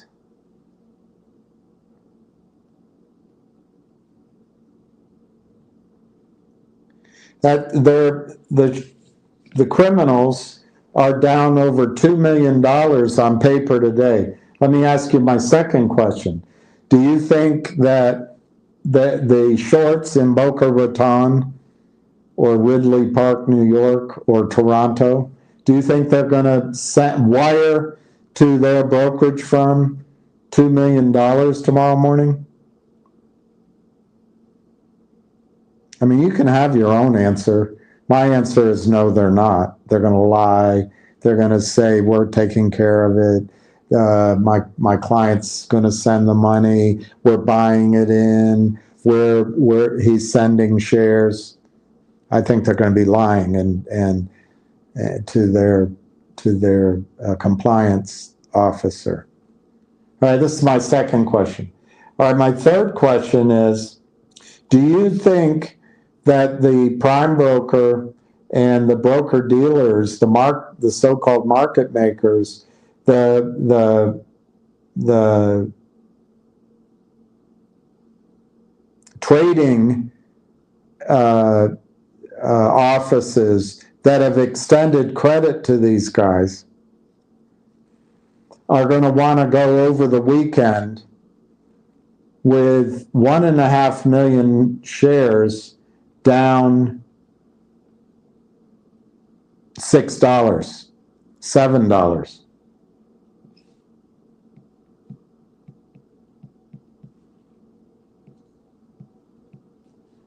Do you think the people extending the credit and trusting the short sellers to be truthful, do you think they're going to want to carry this short position over a 3-day weekend, which has a loss of $10 million to date?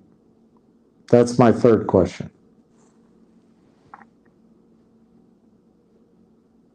My fourth question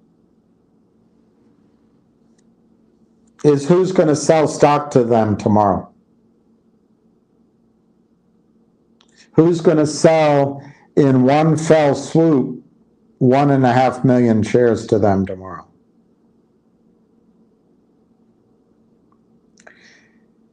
And then my fifth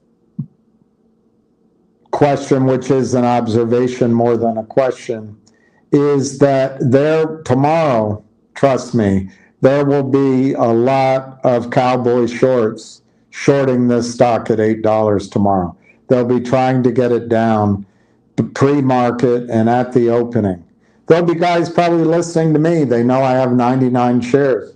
And just as a matter of personal privilege, they'll try to get my 99 shares down $1. So I'm down $99, as if that changes anything. Other shorts will come in tomorrow. So what happens is those shorts try, if it doesn't catch and people aren't selling, those shorts further do not want to carry those newly established $8 shorts. If it goes to 9 or 10, they don't want to carry it over the weekend. So given all those questions, let me ask you to come up with a conclusion. What happens tomorrow to the share price of G-Bucks? Do the prime dealers, the brokers, buy in shares? Do the short sellers do it themselves? Do other big hedge funds come in to buy because they know? That's my big question. What happens tomorrow to the price of the stock? I'm going to guess. That they, the bad guys, are going to try to press the stock down by selling stock that doesn't exist. They're going to do it hard, pre-market and after the stock opens. So will they be successful? Yeah, maybe. And will it be because I bought the stock at $8? Yeah, could be. So maybe it goes down to 550 or something. And you guys are going to be, I'm going to be like, what an idiot I am. Obviously, I shouldn't have done that. All right, that's in the morning. Well, instead of being down $10.5 million, they'll be down $8.5 million. Do you think the powers, that the people that lent them money, are going to want to carry that position over the weekend?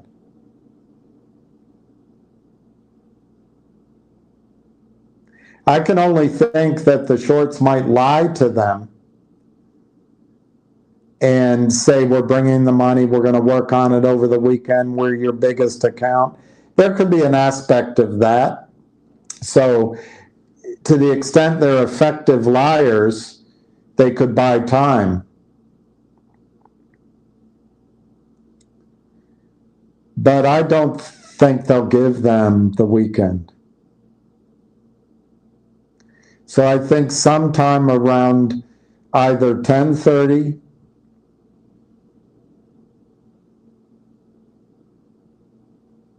1:30 or 3:30, there's going to be buying, forced buying of GBUX. And I will say it will close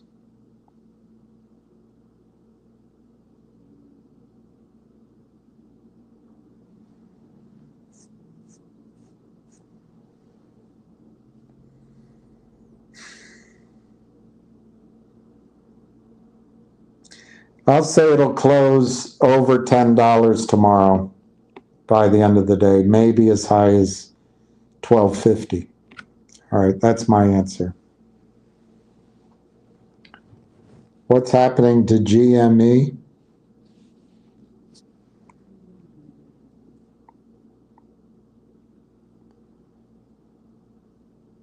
Nothing right now. The market's closed.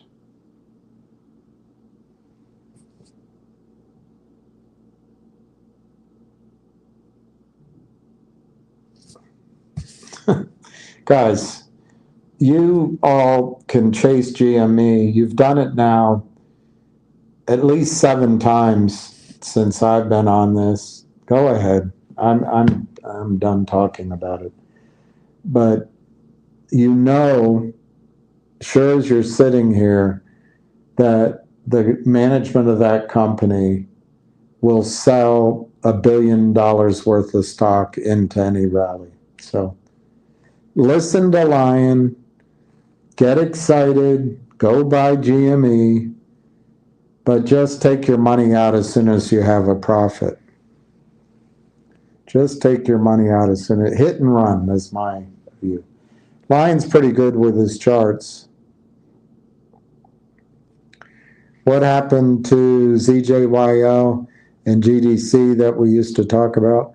Well, I didn't talk about it, and then did. Keith, I don't remember. I think I owned 16 shares of ZJYL or something, and I owned I can't remember, a couple of hundred shares of GDC. Whatever it is, I really don't remember. Small positions in each. ZJYL did a forward split 20-for-1. So I ended up with something bigger, 100 shares, 140 shares. I don't remember the numbers. I think I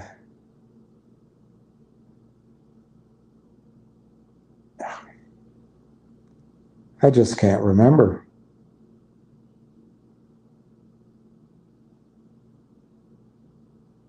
I don't think I sold it at a profit, but I might have.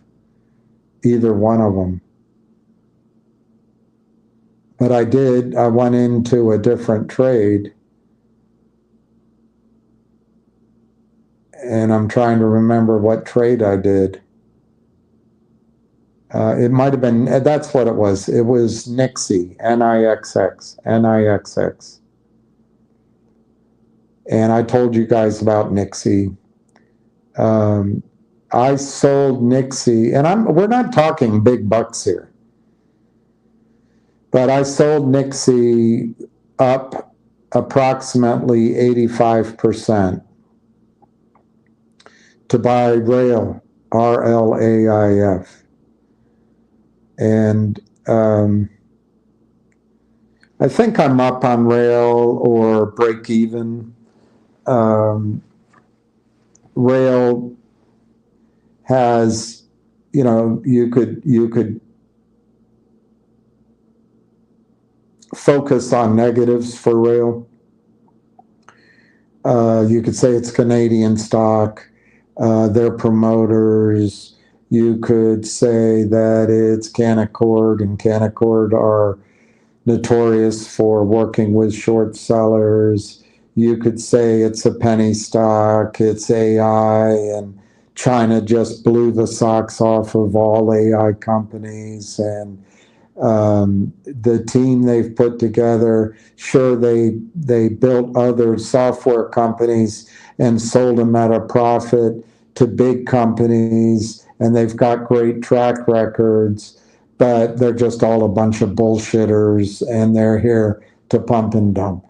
I mean, you can take that view if you wanted to on Railtown, but I don't.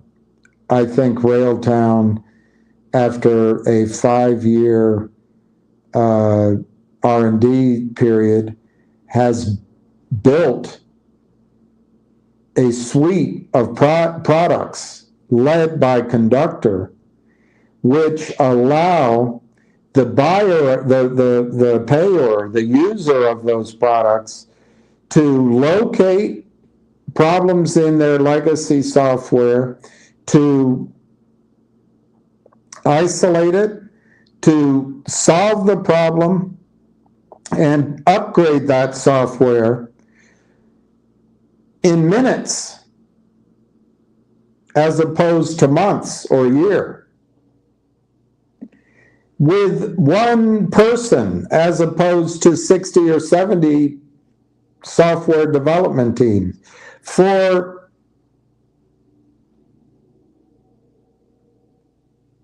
5% of the cost. I don't know. But I'm trying to give a ratio. I know that their product is self-learning. That's AI. I know that their product is a closed system, so it's proprietary. I know that they're the first mover. And I know that their addressable market is over $100 billion. $100 billion. I know further that the market right now for AI pays an average of 19x for forward revenue projections. 19x.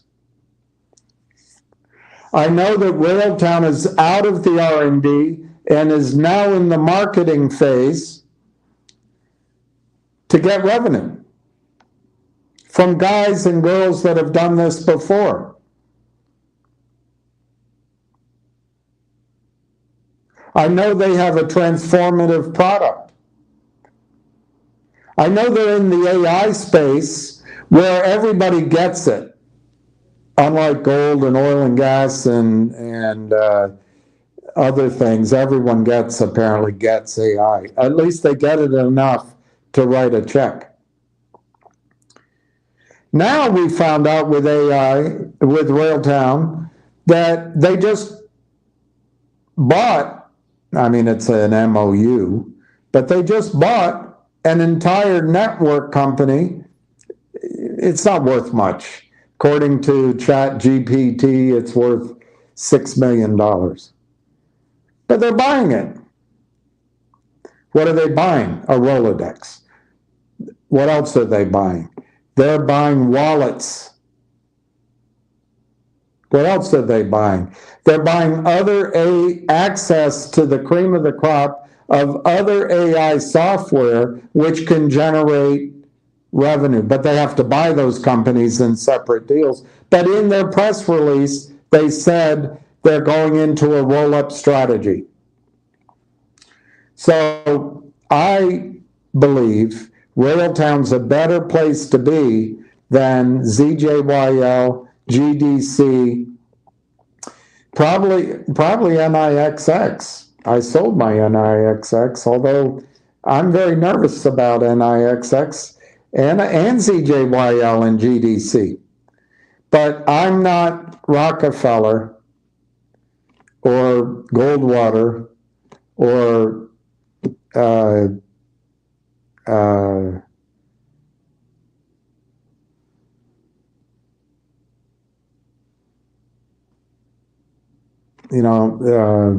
Morgan. I'm not these guys. So I don't have a lot of money. So I picked one. And mine is Railtown.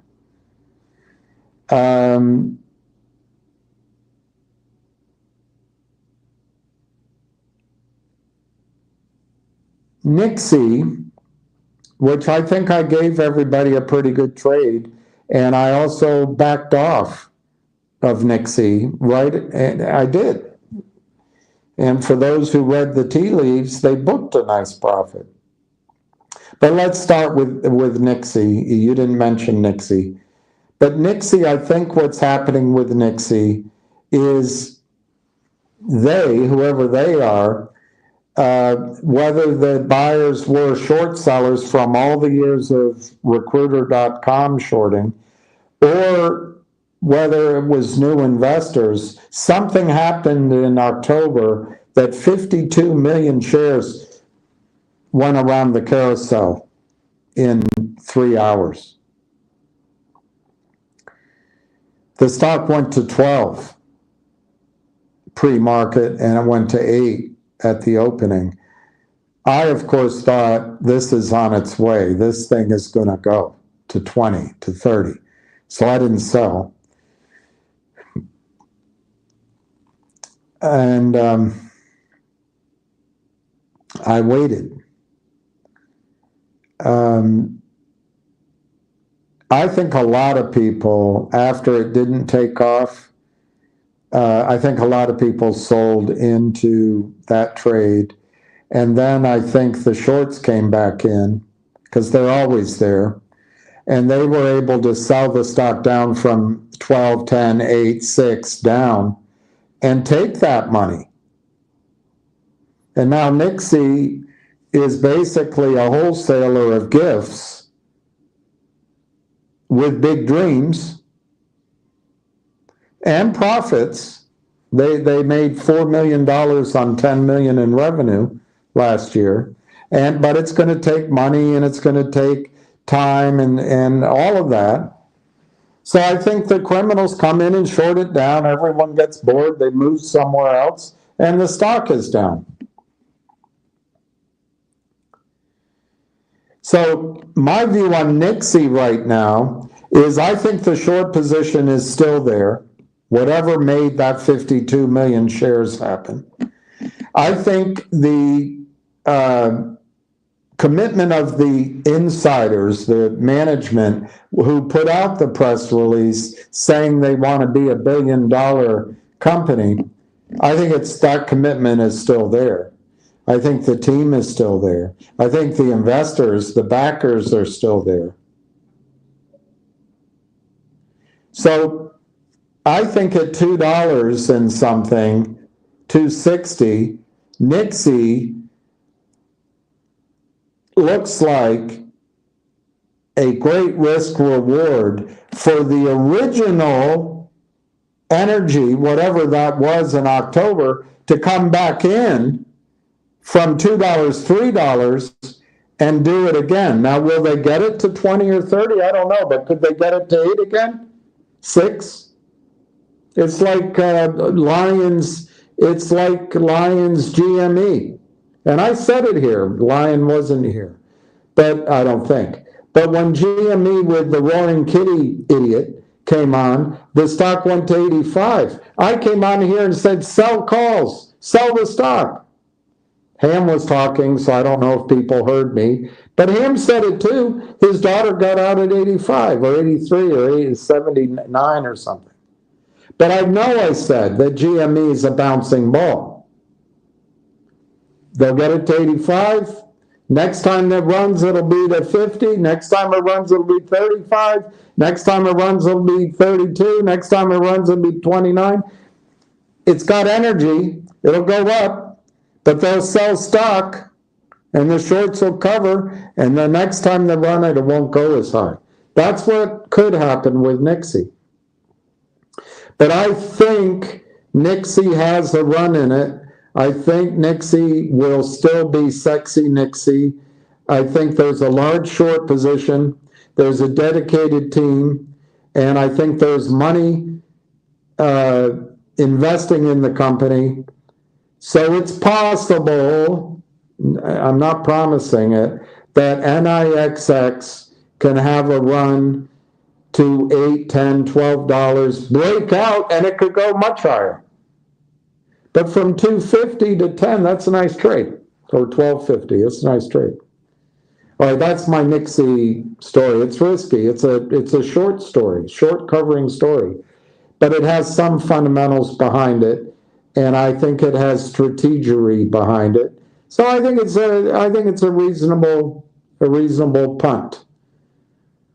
But you just saw me, Keith. I just sold my whatever the hell, 120 shares of Nixie to buy G-Bucks. So you can see either how committed I am or how little capital I have. Now to go to ZJYL. ZJYL is a company that did a forward split. The story was that this is going to force a squeeze. Well, I'm probably an idiot, but I think it's obvious the forward split did not force a squeeze. It was the attempt to do so, but it didn't seem to do it. Could it still? Yeah, I guess it could. The story with ZJYL was a group of investors owned 1.5, 2 times the float, 2 times the short, something like that.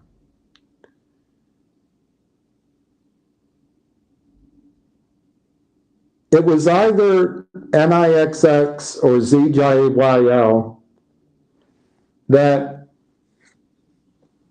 on Twitter, not me, I barely use Twitter, 1 or 2 people came out and started telling the story, and apparently on one or both of these companies said something, and I can't remember, but said something which was not meant to be said publicly. I don't know that it was a big thing, but it hadn't been disclosed yet. And I think the guys behind the buying in these stocks, one or both of them, just stopped because it's illegal.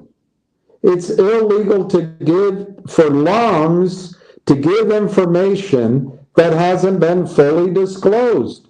And it's illegal to buy on that information if you haven't fully disclosed it. So they just stopped.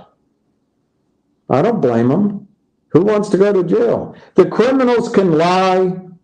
The criminals can make things up. They can put out false reports. They can sell stock they have no intention of delivering. They can collude. They can spoof. No one cares. But if a CEO starts talking about a stock and it starts going up, and one of the things he said, I don't know, it could be as innocent as, it's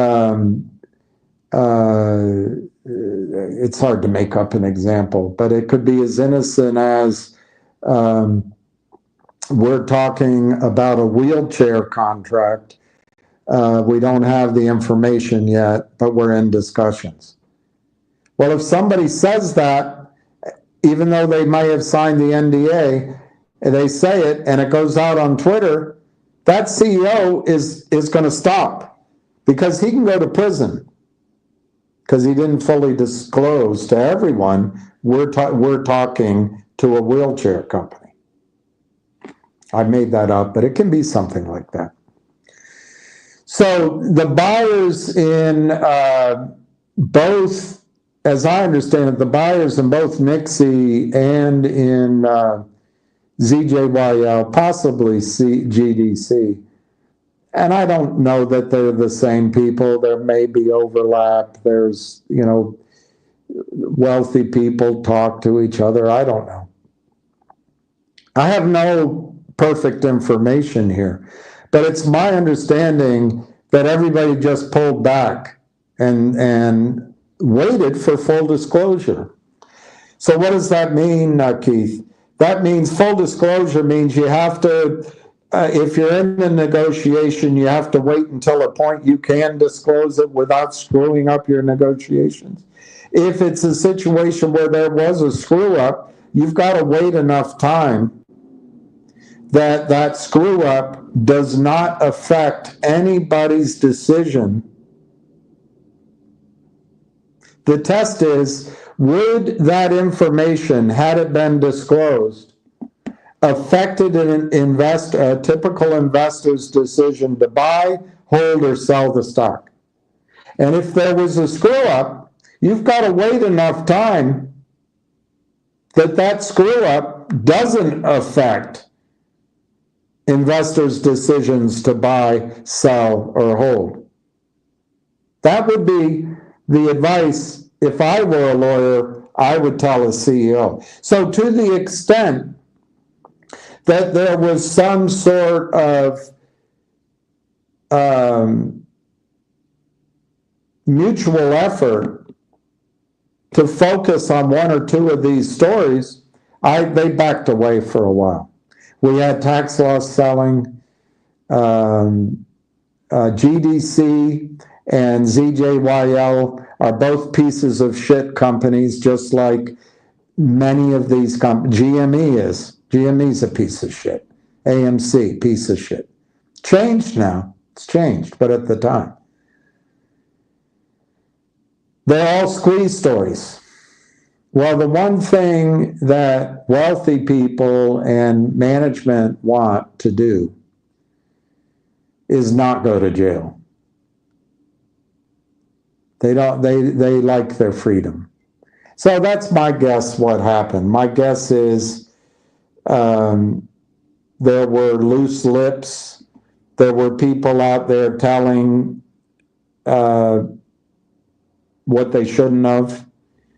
And to the extent that management couldn't figure out who those people were, they just shut off for a while. And if I were an attorney saying, I would say 90 days. Let it all cool off. So anyway, that's what I think happened with ZJYL and GDC. I don't know that, but that's what I think happened. I also think it happened to an extent with Nixie, but it hasn't been as long. So these three stories, Nixie, ZJYL, and GDC, are short squeeze stories. I think Nixie actually has more of a fundamental story than the other two have. But remember, Keith, I have no access in all three cases. I have no access to what's going on in management, whatever the strategy is. They could change the fundamental story pretty quickly. So what do I think's going to happen? I think ZJYL looks like it's going to snap back up. It's 80 cents. Maybe it's higher now. I think ZJYL is going back to $2.50, $4. Will ZJYL squeeze? Let's see. I think all of the situational items are still in place for ZJYL to squeeze. I also think that's true of GDC, but the reason I left GDC for last, I haven't studied it, but apparently GDC did an at-the-market deal with Univest. Well, does that mean the Univest guys are going to try to make it run? Or is that at-the-market deal going to work to the advantage of the shorts? I don't know the answer. But if you had to make me choose, I think I would go. What you're asking me is, does Univest get more revenue from criminals and working with the big short hedge funds, or from a group of guys and investors who own the float in GDC?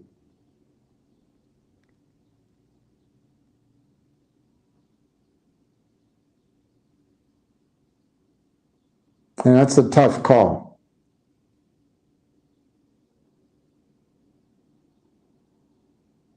I'm going to go with, mainly because I met the banker, and I think I met maybe a handful of the same investors.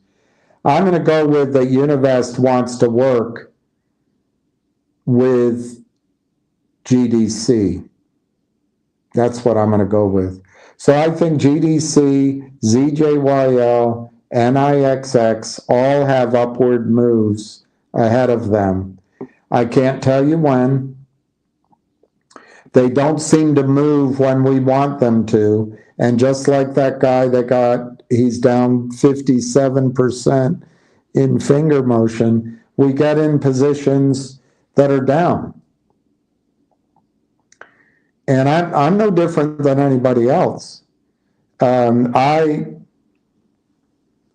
I first heard the story on Railtown, I owned it's a modest, very small position of Nixie. I owned that, and I said, yeah, that sounds good, thank you. And I told you guys about Railtown. And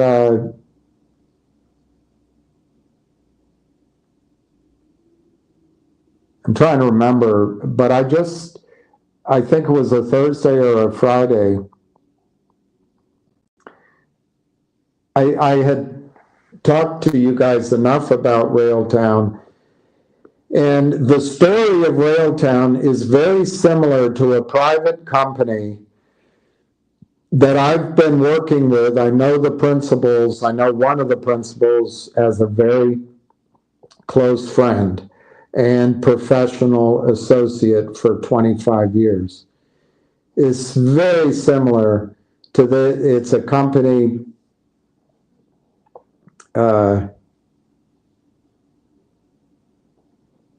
it's private, but I'm still not going to tell you the name. But it's a company who is run by a guy, a software guy, who built two previous companies in the oil and gas software services space. His two previous companies, he sold one to KKR and one to one of the big oil and gas service companies.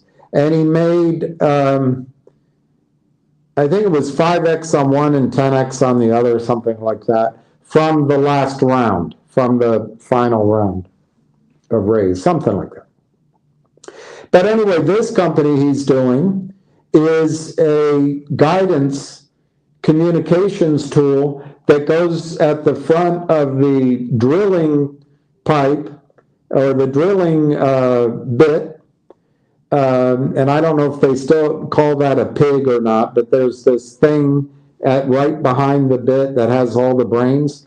But he has developed some hardware, but the software that it feeds information real time into the cloud so that the horizontal drilling, the entire rig can go out 1.5 miles, 10 miles, and stay 99.5% of the time in the zone of interest.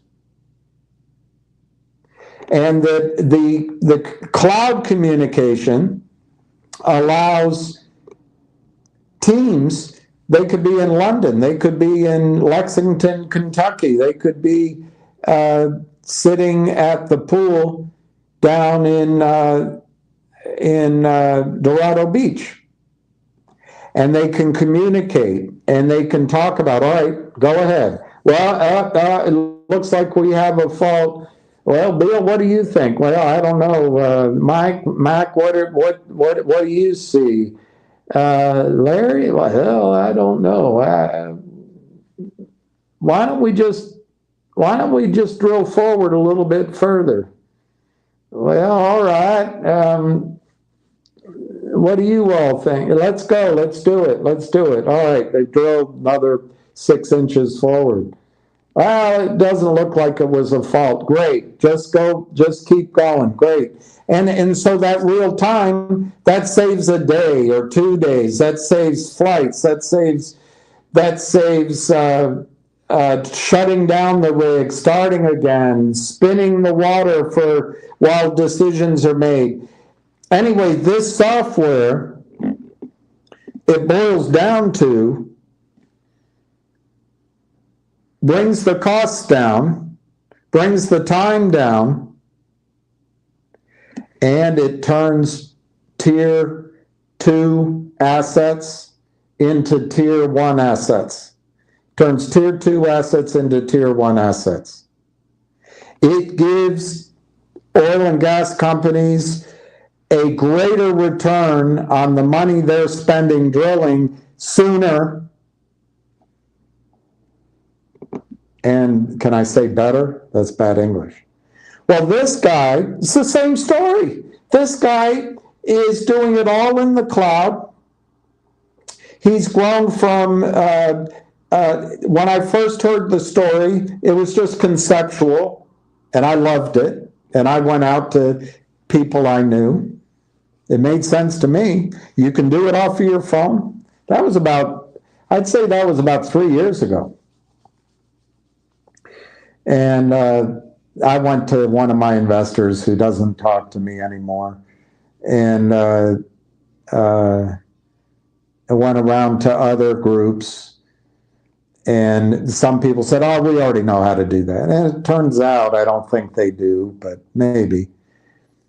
So I loved it, like I say, but I couldn't really make anything happen. I tried, I still try.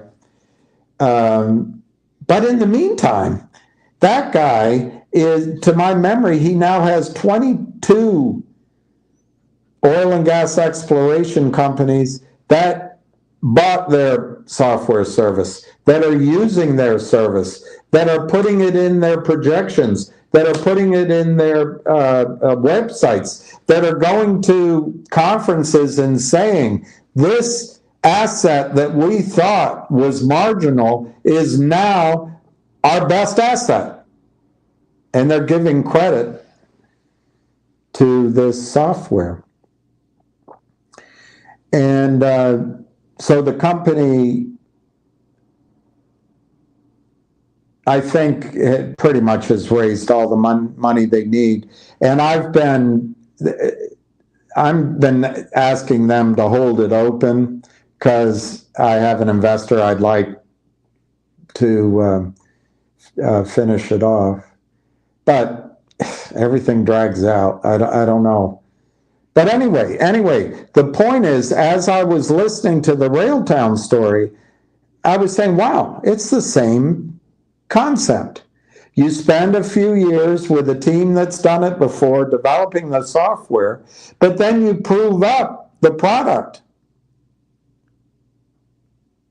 And by the way, the round they first asked me to help with sold out, and now this next round is at a significantly higher price. I sound like I'm from the South. Price, at a higher price, but it's probably sold out too. But from this higher price, I expect the whole company will be sold 5x, 10x, and you would ask, well, why would a big company buy, a company that has software that helps a drilling rig? Why don't they just create it themselves? That's not how big companies think. They don't have the people to dedicate it to it. If the new software works and it's proprietary and there's customers and revenue that comes with it, they'd rather pay billions for it than go spend $100 million trying to develop it. It's just a fact. So that's why I was listening to Railtown one day. I went, wow, this is the same darn thing. Now, I'm not as comfortable with AI as I am with oil and gas and mining, but I thought it's the same thing. So I swapped my Nixie into Railtown. And again, this is my IRA. It's got to be it's just not big league money. But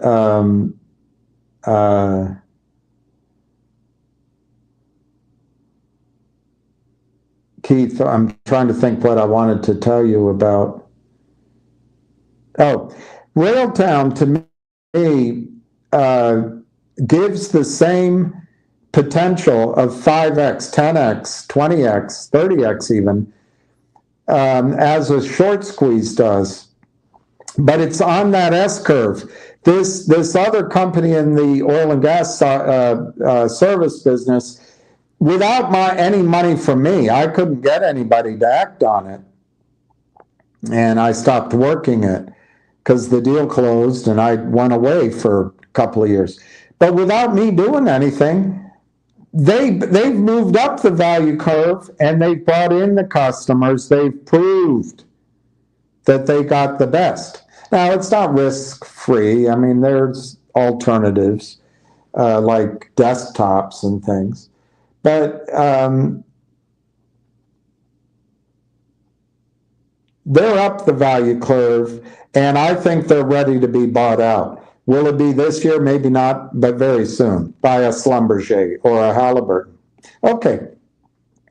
So that's how I see RailF. I see RailF as a buyout candidate. But you know, along comes the news report, the press release, and to me, that was a powerful, powerful disclosure by Railtown. They're buying the networking group of 160, maybe self-selected best, but maybe chosen by the group as well. I don't know the selection process. But 160 of the potentially the best AI companies out there, North America anyway, and they're going to have the cream of the crop to roll into Railtown using the conductor, and they're going after revenue. All of a sudden, to me, Railtown no longer is, let's prove it up, sell the company, which was my own concept, by the way, because of the company I just described. I think Railtown now becomes the first mover in a new software as a service area, software development, $100 billion worldwide market projected. And they're rolling up competition, they're rolling up brains, and they're accessing pocketbooks of top investors. That's how I see it. So, Keith, in that framework, for me, because I'm not the big swinging guy I used to be, that seems like a better place to have exposure to the upside of almost the same amount as the squeeze, but the fallback isn't so steep. If you fall back in a ZJYL from $7 or $8, it comes to $2. If you or $1, you know what I mean? In a squeeze play, the fallback can be painful. And then the time to rebuild the pressure. Squeezes work when they're a surprise. Can anything in ZJYL? Can anything in NIXX? Can anything in GDC truly surprise the shorts? I still think so. But it's not as surprising now, 3 or 4 months later. But I still think so. But I don't know when, I don't know how high, they don't ring a bell. Railtown, they're telling you what's coming. And I think the market is going to discount the good news quickly.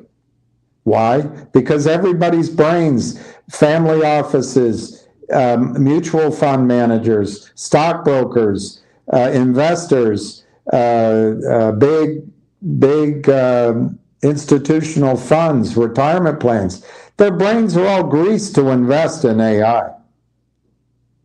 And I think they'll bring this story to a very receptive audience. So it's a long answer. I still think ZJYL and GDC have above average chances of giving you ring the bell profits at some point. And I would still own them if I had the money, and I would be adding to them. The time to buy them is when they're down. The time to buy them is when no one's paying attention. The time to buy them is now, just like with G-Bucks when Ham started talking about G-Bucks, people weren't that interested. I talked about it a little bit. I didn't know what I was talking about. People just weren't interested. They're interested now. It's up 10x. That could happen with ZJYL and GDC.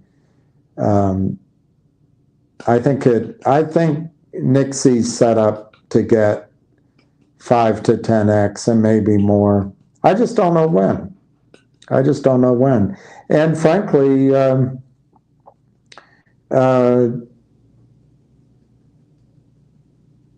bought 110 shares of Nixie.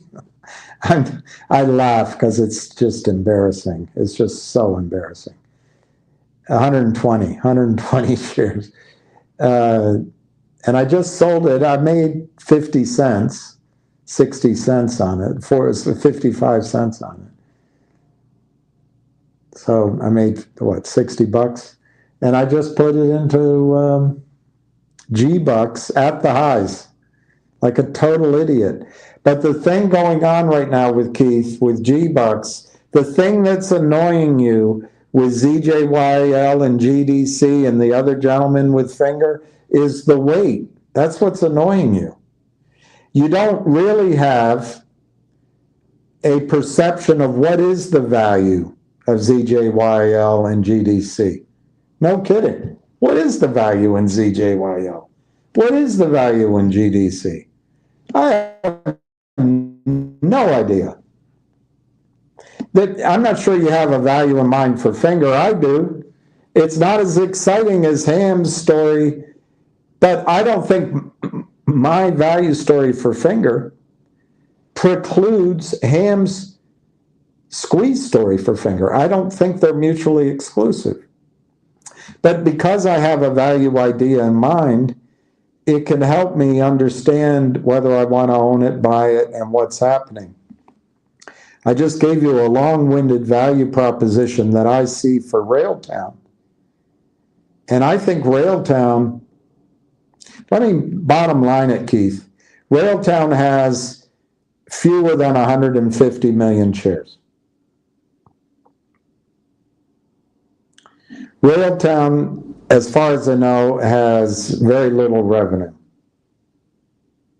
But Railtown is the first mover on a breakthrough product that can address a $135 billion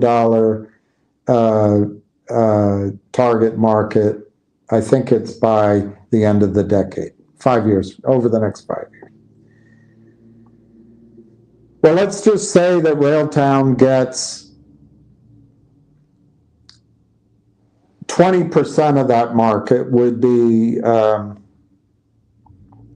10% would be 13 billion, 20%, 26 billion.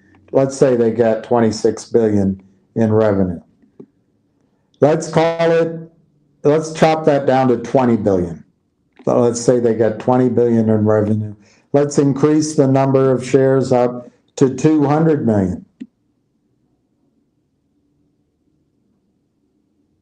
So I'm saying they're getting less than 20% of the overall market that nobody has a competing product in other than human beings and months. What multiple would that revenue get? Now, I'm admitting that it could take years to get to that number of revenue, but what multiple would that revenue get? Let's just say it gets one times revenue. That's 20 billion, 200 million shares. I'm almost want to tell you to do the arithmetic because I'll embarrass myself. But I think that's $100 a share. Now it's 5 years from now. But I think I discounted the opportunity significantly. And I think the market will bring that value forward potentially. Now that assumes that the AI market stays strong and we don't have a market crash. I mean, there's a lot of risk. But that's $100 a share. All right, let's take, I usually take a third of those kind of projections, 1/3. So I haircut it by 2/3, 1/3, $33 a share. I used one-time revenues. I used less than 20% of the addressable market, and it's only one market, not all of the markets. So, Keith, I think Railtown could achieve $33 on its own sum without a squeeze.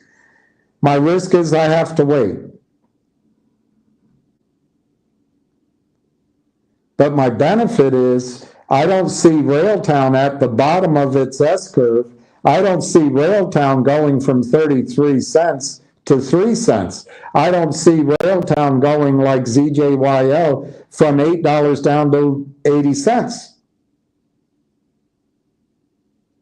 So that was my thinking. But having said all of that, there is no value you can ascribe to ZJYL. There's no value one can ascribe to GDC. But I think the dynamics of short squeezes still exist at ZJYL and GDC. I'm not in the loop on them, but I have no reason to believe that those stories have been abandoned. And in the case of NIX, I think there's a short squeeze and a fundamental story that's been delayed. It might have been dampened because it's not a surprise anymore, but I still think it exists. And what else haven't I talked about, those stocks that we've talked about? I don't know. The one that's exciting right now, though, is G-Bucks.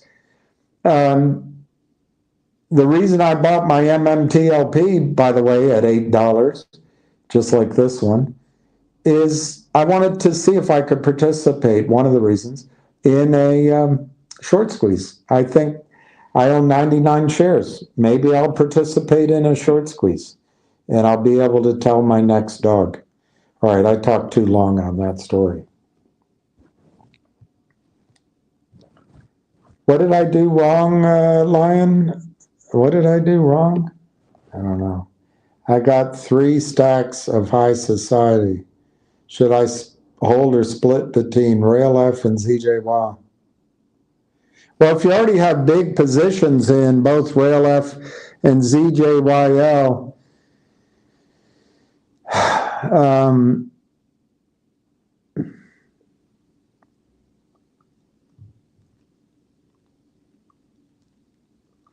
I'm going to annoy you, but I'm going to be stubborn. I think you should own Rail F. You already own it?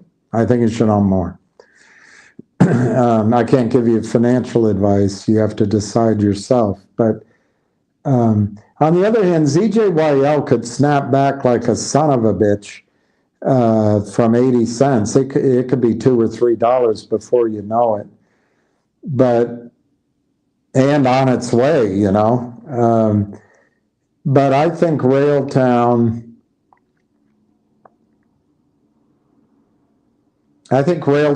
could be $1, give or take.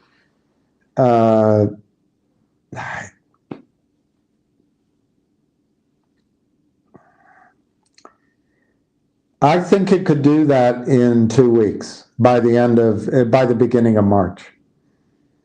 Am I being overly aggressive? Yeah, maybe. But on the other hand, it could be $2 in 2 weeks, Railtown. My understanding in Canada is that to get approval for the MOU from shareholders, it takes a month. So that's annoying. I don't know. I've asked, can Railtown announce any kind of successful revenue deal that it has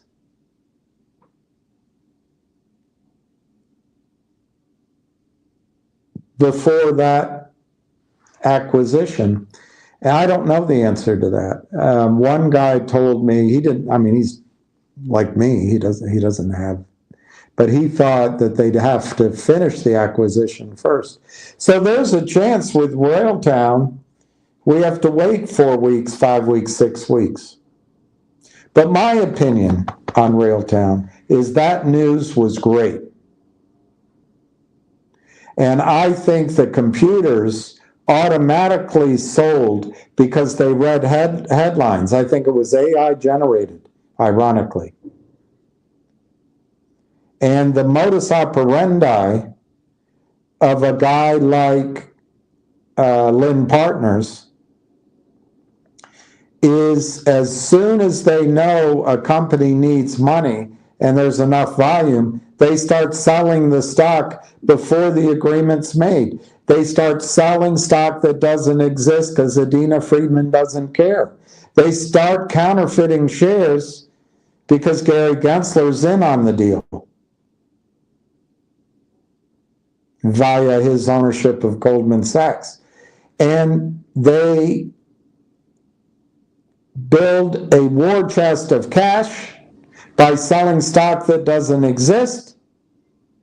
They drive the price down. The cash is there. The investment banker from Benchmark or wherever, or from Lynn Partners, is so lazy they don't have any investors, but they lock down the deal.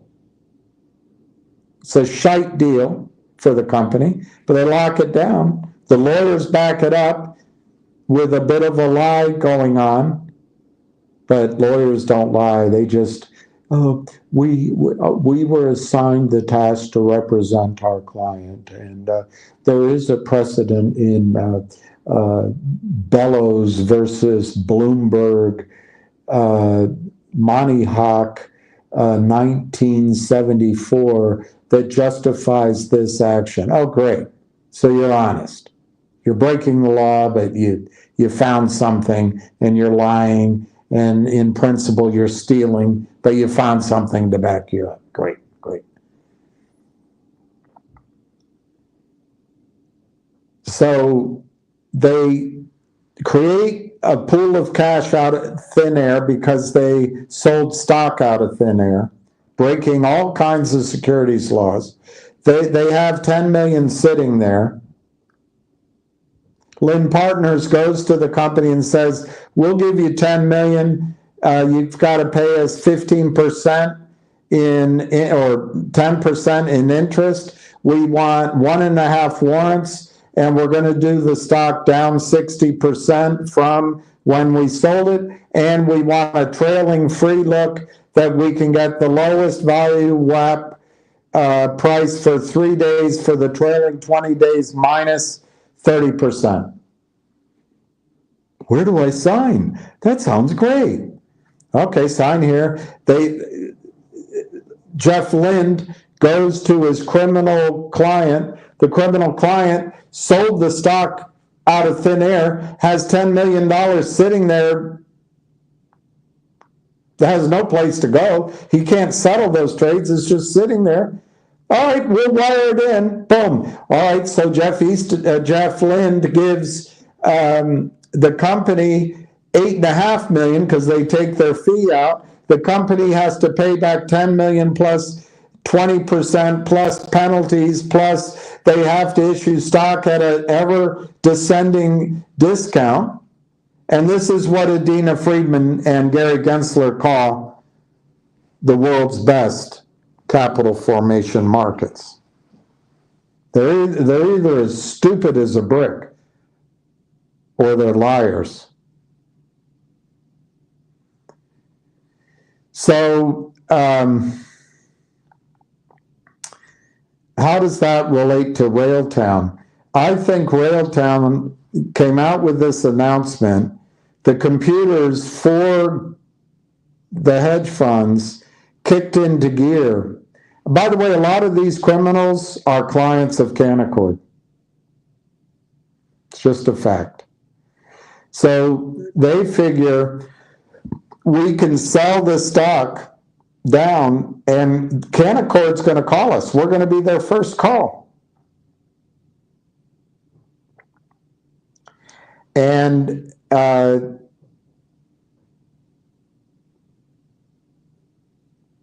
we're going to have that pool of money ready because we sold 2 million shares of Railtown, and we sold the stock down from 38 cents to 32 cents.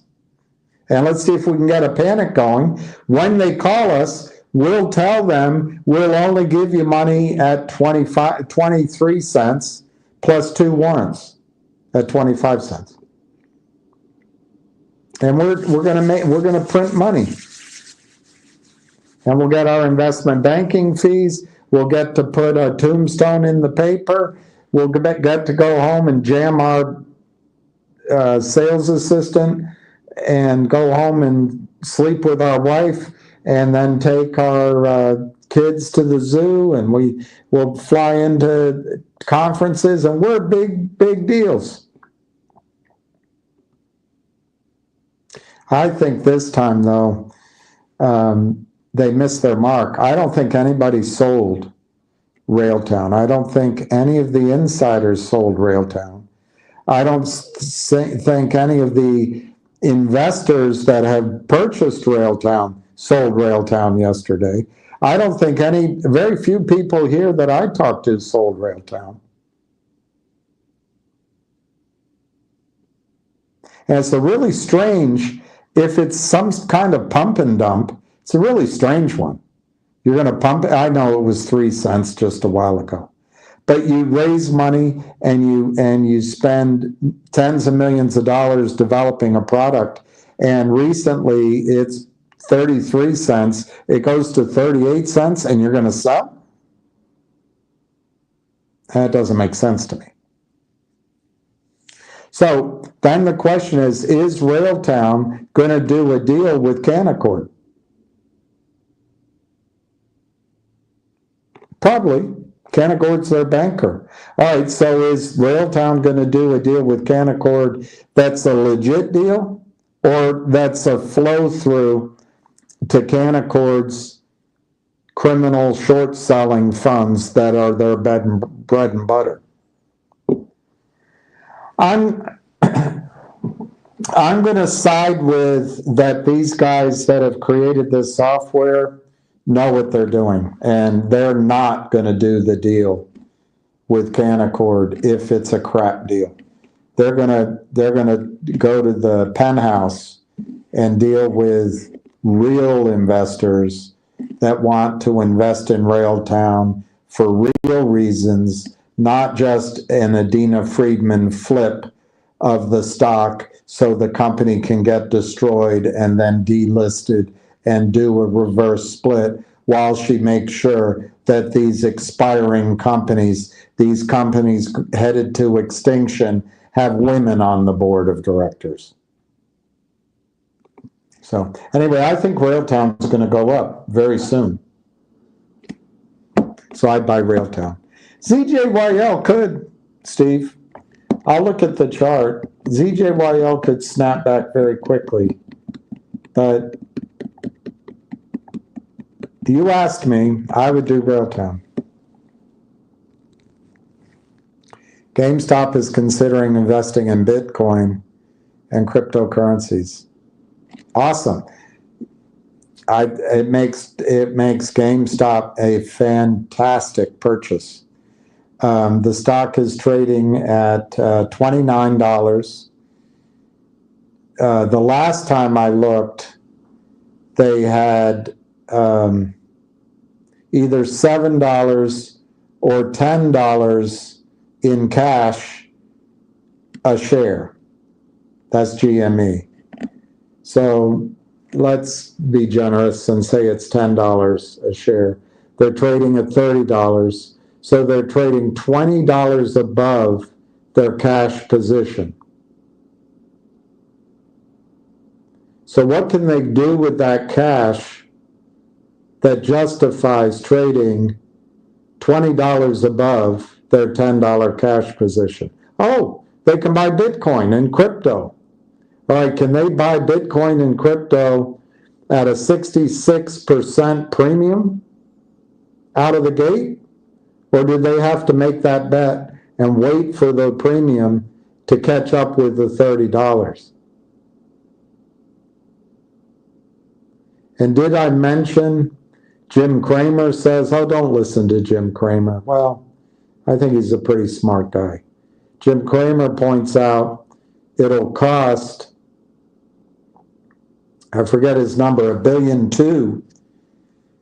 to get out of all the leases they have at the dead shopping malls. And I was out at Tyson's Corner last week, and I got to tell you, the GameStop store, no one was shopping there.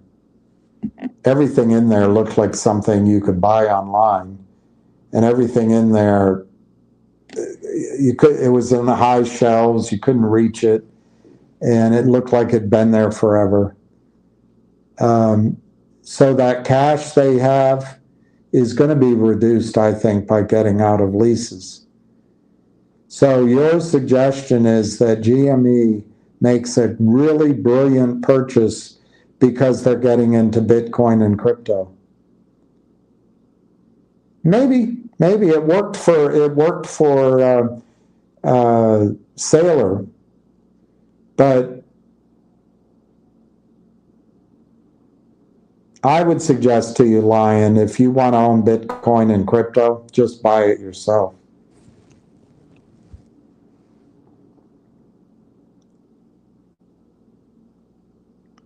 SEC saying 4,000 shares failure to deliver for Nixie, 9,000 for Finger. Do you think they're lying about the numbers and hiding the true data?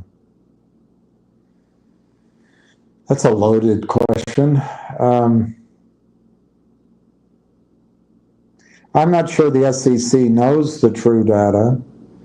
Ann Wagner refuses to require a consolidated audit trail because she's been bought out by Goldman Sachs's lobbyists. I'm not sure the person at the SEC knows the true, as you call it, the true data. The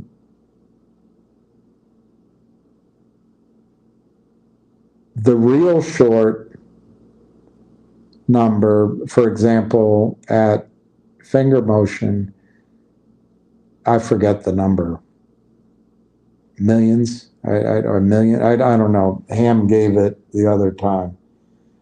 But it's in the million range or millions range. It's a small number. I would guess that failed to deliver is related to the real short that's reported by FINRA. Same with Nixie. And so I think the data set, if you're one of the people that is more aligned with the apologists of the system, like a good man from the Amex, and you believe there's systems in place and there's no naked short selling because the numbers which are generated don't reflect delivery and don't reflect buying back, and therefore the problem is maybe a during the day problem, but by the end of the day it doesn't exist, approximately. Well, you're welcome to that point of view. I don't think the stock prices reflect that glib analysis. I think the stock prices show circumstantially that there is a avalanche of selling that never gets covered.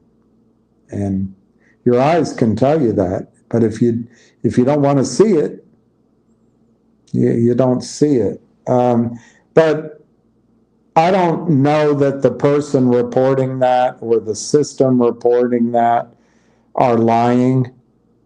I don't know that they are hiding the true data. I'm not convinced the SEC collects the data. I know that it's been reported by people who have done the research that once these short positions are moved offshore to Frankfurt, you can start selling, and you might know this anyway, but you can start selling, you can sell one share in Chicago to make a market in the United States, and you can be based out of Frankfurt, and you can flood the market with counterfeit shares, and the EU doesn't keep a record of it. It just doesn't exist. So is that lying? Probably not. Is that hiding? Probably not. There's no records of those trades. There's no records. And it's trillions of dollars. So I don't know, Ham Guy, if you're gloating or you're trying to just argue to win an argument, as many do, just win the argument, waste the energy on an argument. But I don't take the basis of your question as being well founded. I just don't take it. I think the numbers that are reported are not accurate.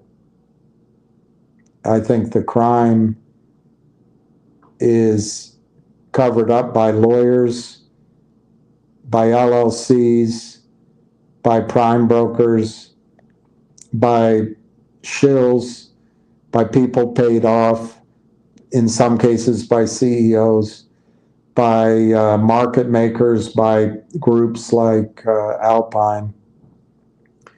And then the law firms, Gibson Dunn, can represent the criminals and represent the SEC and still go home with a halo around their head.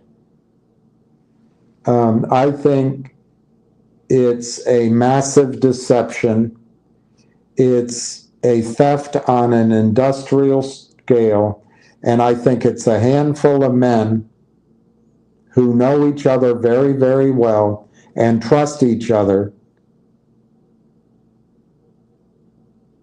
and are more international in their allegiances than having an allegiance to the citizens of the United States, the investors of North America, and the pension plans of North America, and the taxpayers of North America.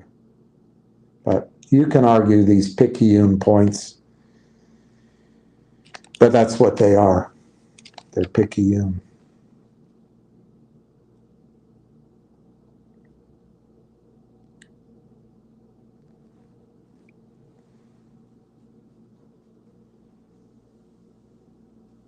All right, Ham Guy, I appreciate that. I don't know. It looks like Lion is mad at my lack of positive vibes. What's this with the negative vibes, man? What's this with the negative vibes? G-Bucks is 8:08, I guess, at 5 p.m. So I'm an idiot, Ham Guy. I have 99 shares at $8. So how much money did I invest?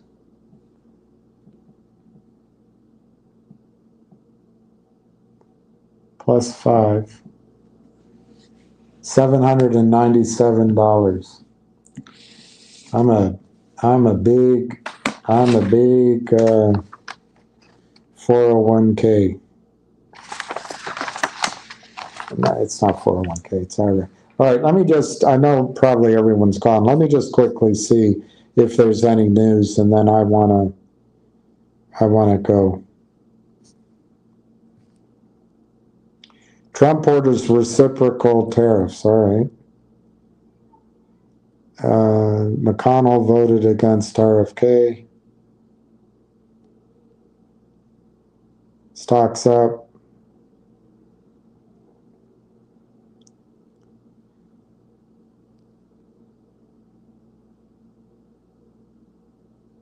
Trump tells Xi Putin, let's cut military budget in half.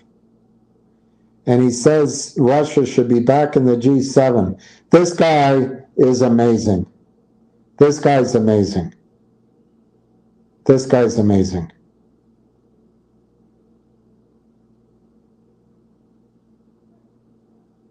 All right, let's see what it says.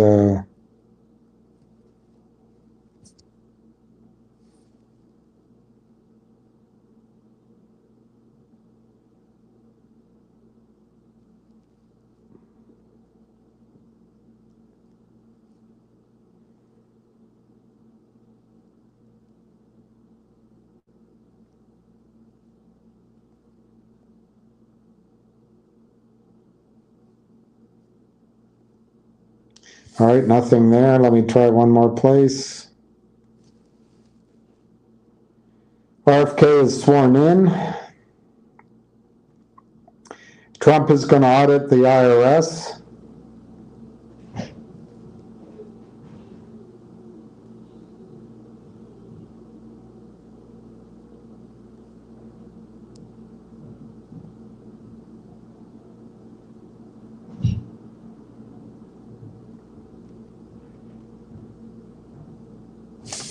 All right, let's see.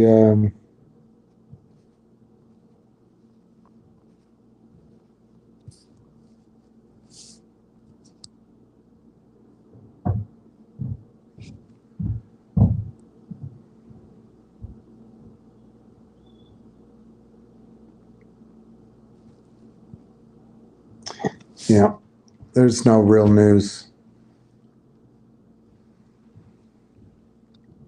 Giuseppe, congratulations. I really wish that we had made a lot of money. You know, a friend of mine says, we did. We had a chance to sell GTII. We had a chance to sell Finger. And I'm like, I guess. But I wish you had made money so you could be buying silver. But we got to start somewhere, and I congratulate you. It could be that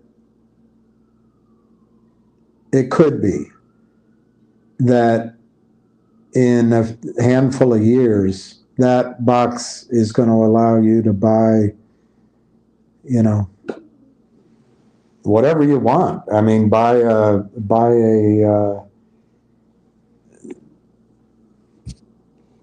I don't know about Miami, but buy a villa overlooking the Gulf, or maybe a home overlooking the coast of Maine or something. I don't know, but you'd be surprised. Yeah, it's not too late. And I think if your mind can be focused, which I've stopped saying, but I should start saying again, if your mind can be focused on, right now, my wealth is measured in dollars, but I need to be transitioning from that concept of wealth.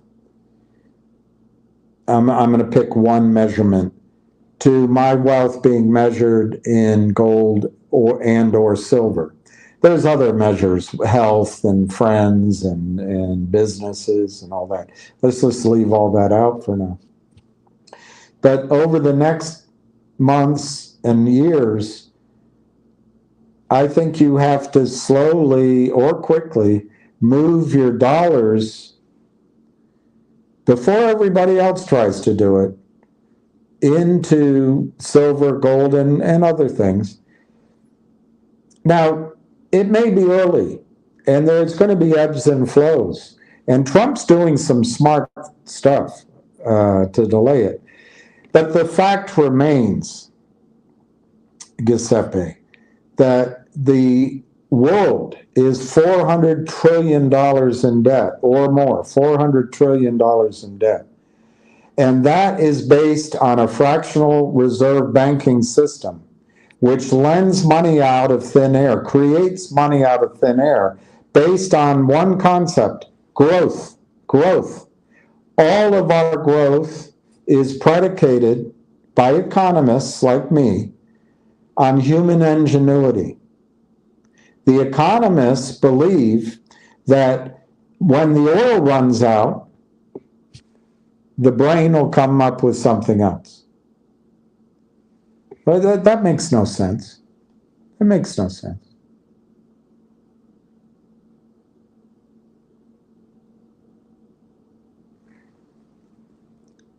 Energy ran from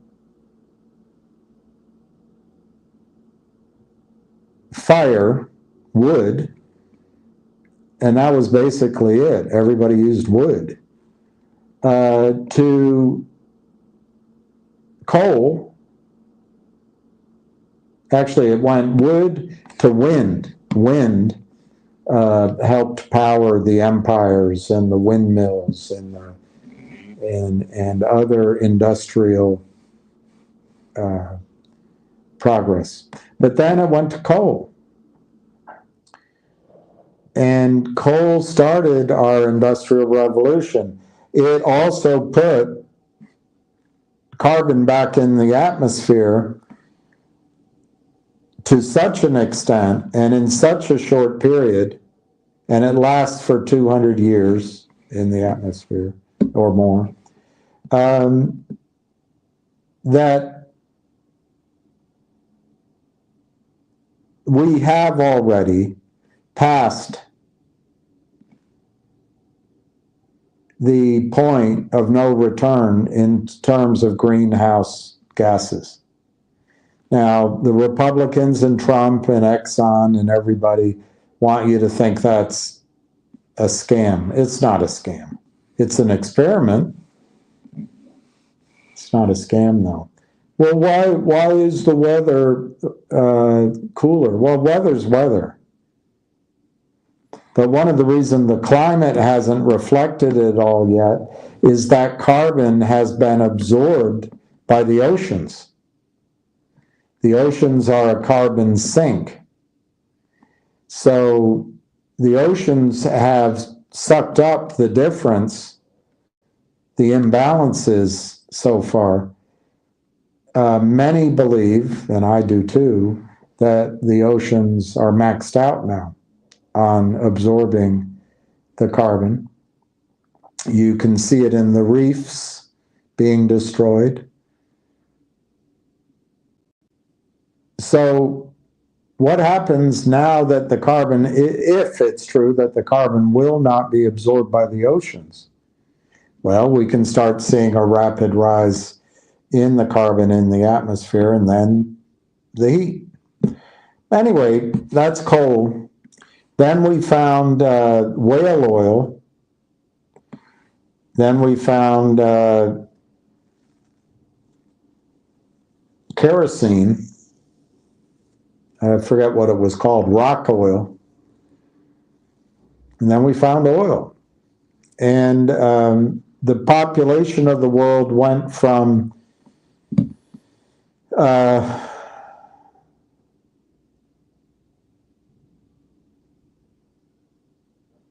no number is coming in my head.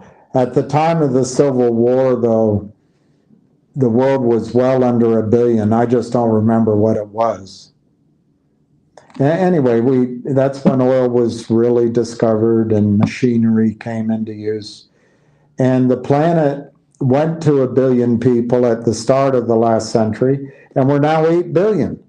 And that's because of oil, coal, natural gas, but it's because of hydrocarbons. Now, people are out there saying there's clean coal. There isn't. They're saying that nuclear power is not carbon intensive and it's the future. Nuclear power, I believe, possibly has already condemned the world, our world, us, to extinction. Will the world still exist? Yeah, Mars still exists. There might have been a civilization there, I don't know. But once every 5 to 7 years, there is a major nuclear disaster. And our bodies and our friends on this planet have no mechanism to smell, see, hear, feel radiation. Some radiation that the industry wants you to believe it's just the same. Some of that radiation from, they say, banana peels or from granite or from the forest, we have grown up with, our bodies have adapted to. But in Fukushima, Daiichi, I think it's the third reactor, they used moxie fuel. And moxie fuel is the reprocessing of waste, the condensing of waste. Anyway, we created, by burning that fuel, we created whatever you call it, elements, molecules that have never existed on the planet, ever. Well, as long as there's been magnetic protection and as long as the atmosphere's been there. Never existed. And TEPCO, Obama, the nuclear power industry, the media, hide it all from us. So I don't want to go down the depressing road, but I do not see nuclear power as the answer to mankind's growth. Others do. People I respect. The idea of a fourth generation nuclear power plant. What they used at Fukushima to save money, they just took the power plant from the back of a submarine and made it bigger. And they put the waste on top, just like in a submarine. So obviously, newer power plants are going to be safer than that. But I still don't know how you get around the leakage, the massive demand for fresh water, the fact that we can't protect ourselves against it. Geiger counters don't show all of it either. Anyway, I don't see nuclear power as the answer. Some say solar power is the answer. Okay. I would agree with that as technology evolves, possibly. But I think solar power has to be matched with battery power. And look what the criminals, the shorts, did to MMAT, for example. But if you got the batteries, yes, I think solar might be an answer. But we're not there yet. You can't rely on it. You can't put the weight of civilization on solar. The other problem with solar that I see, and I asked it at a conference, at a dinner table, it was a peak oil conference. I sat next to a scientist, a doctor, I forget her name, she was very smart. And I asked her, she was advocating for solar power, and they all say this, they say the Americans we'll try to engineer the climate change problem. We'll try to put big balloons as satellites between us and the sun. We'll, and it's true. We're going to try to engineer. But anyway, she said we can put satellites in space that will collect solar energy and beam it down to power plants on the planet, on the Earth's surface.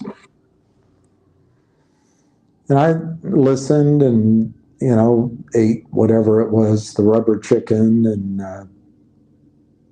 got to the dessert before the speaker. And I said, "Do you mind if I ask you a question?" She said, "No, go ahead." I said, "How much of the sun's light does the Earth reflect?" And she knew the number, I don't. But all the sunlight that comes to Earth, there's a large amount of it that's reflected into space.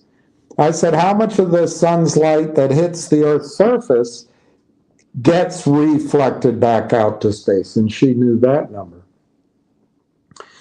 So I said, "Would you say that the Earth's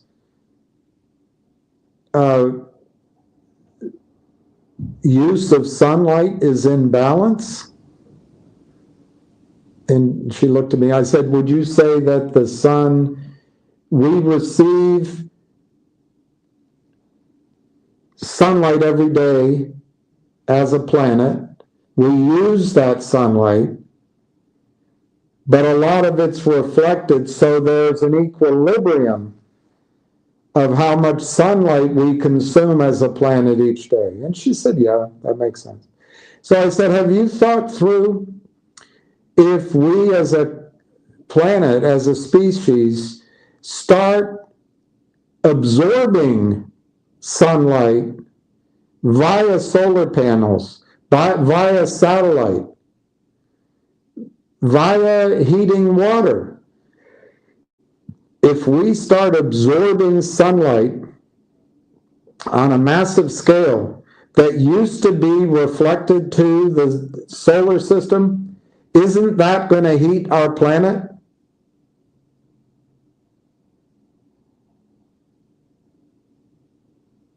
And she looked at me and she took a breath. She said, and then the guy started speaking. She never answered my question. So I'm not sure that necessarily will solve some sort of climate change issue. I think we just have to adapt as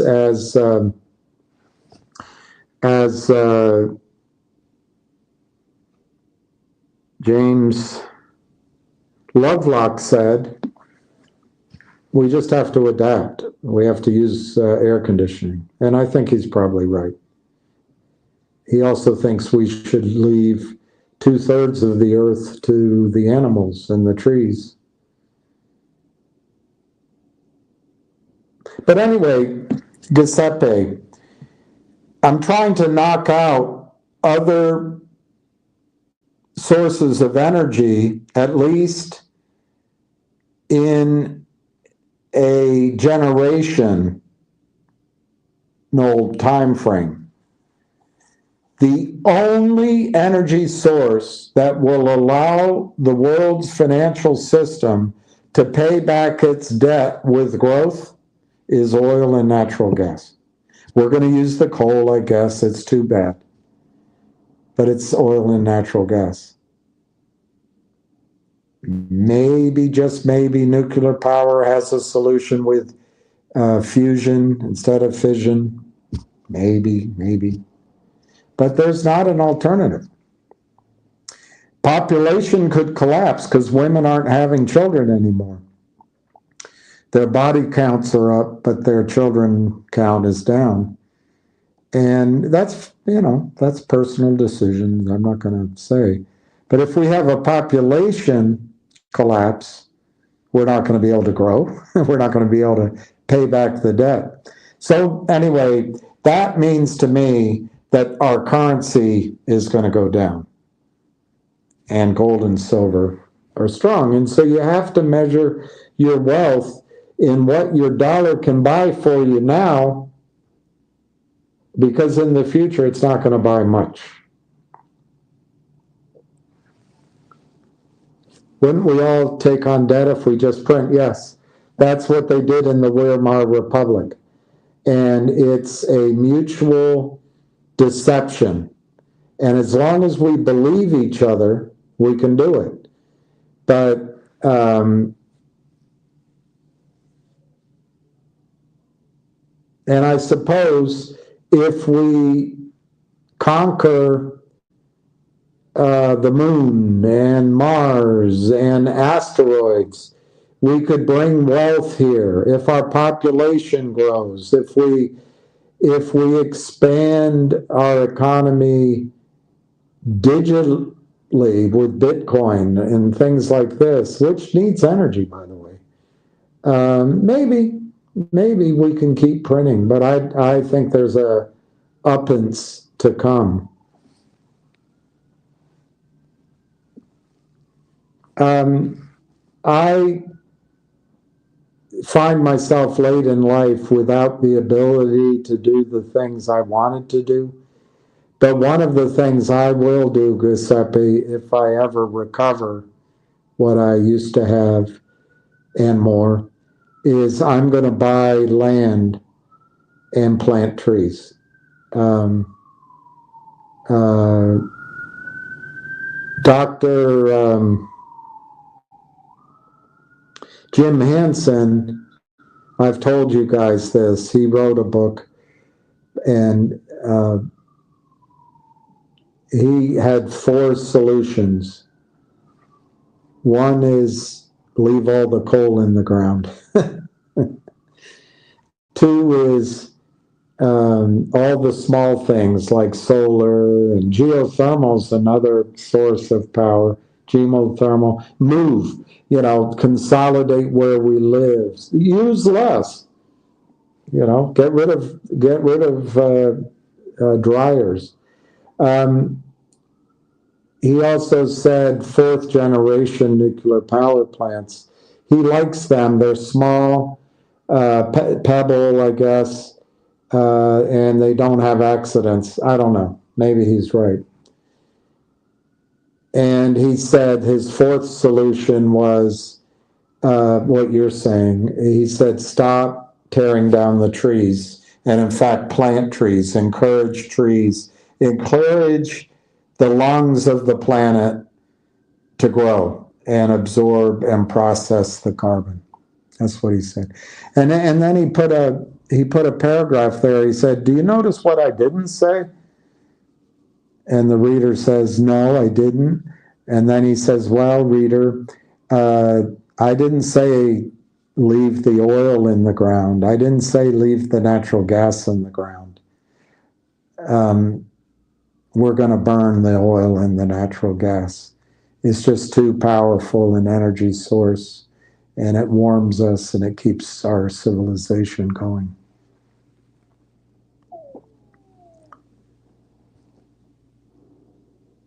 Wow, Giuseppe, where do you live? I'll have to come have dinner with you sometime. I, to the point of absolute frustration, I never go through those radiation detectors, ever. I go through the ones where you can quickly walk through, that are in all the government buildings. I mean, if there's some radiation from that quick one, what are you going to do about it? But the ones where you stand there with your hand up and your foot wide and it goes, I never go in those. Never. I think I might have had to do it once, and I was so angry because they wouldn't let me otherwise. And that's why I signed up with the known traveler system, because you can just walk through. So good for you. I agree with you. Finger has news. Let me see what it is. Ham was saying there was going to be news.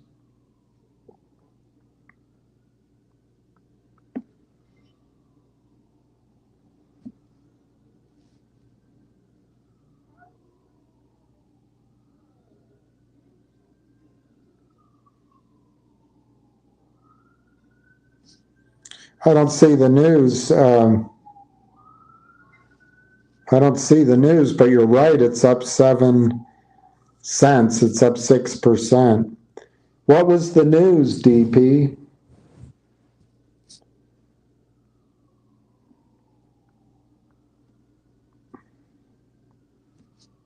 Oh, look. There's no filing. There's no news.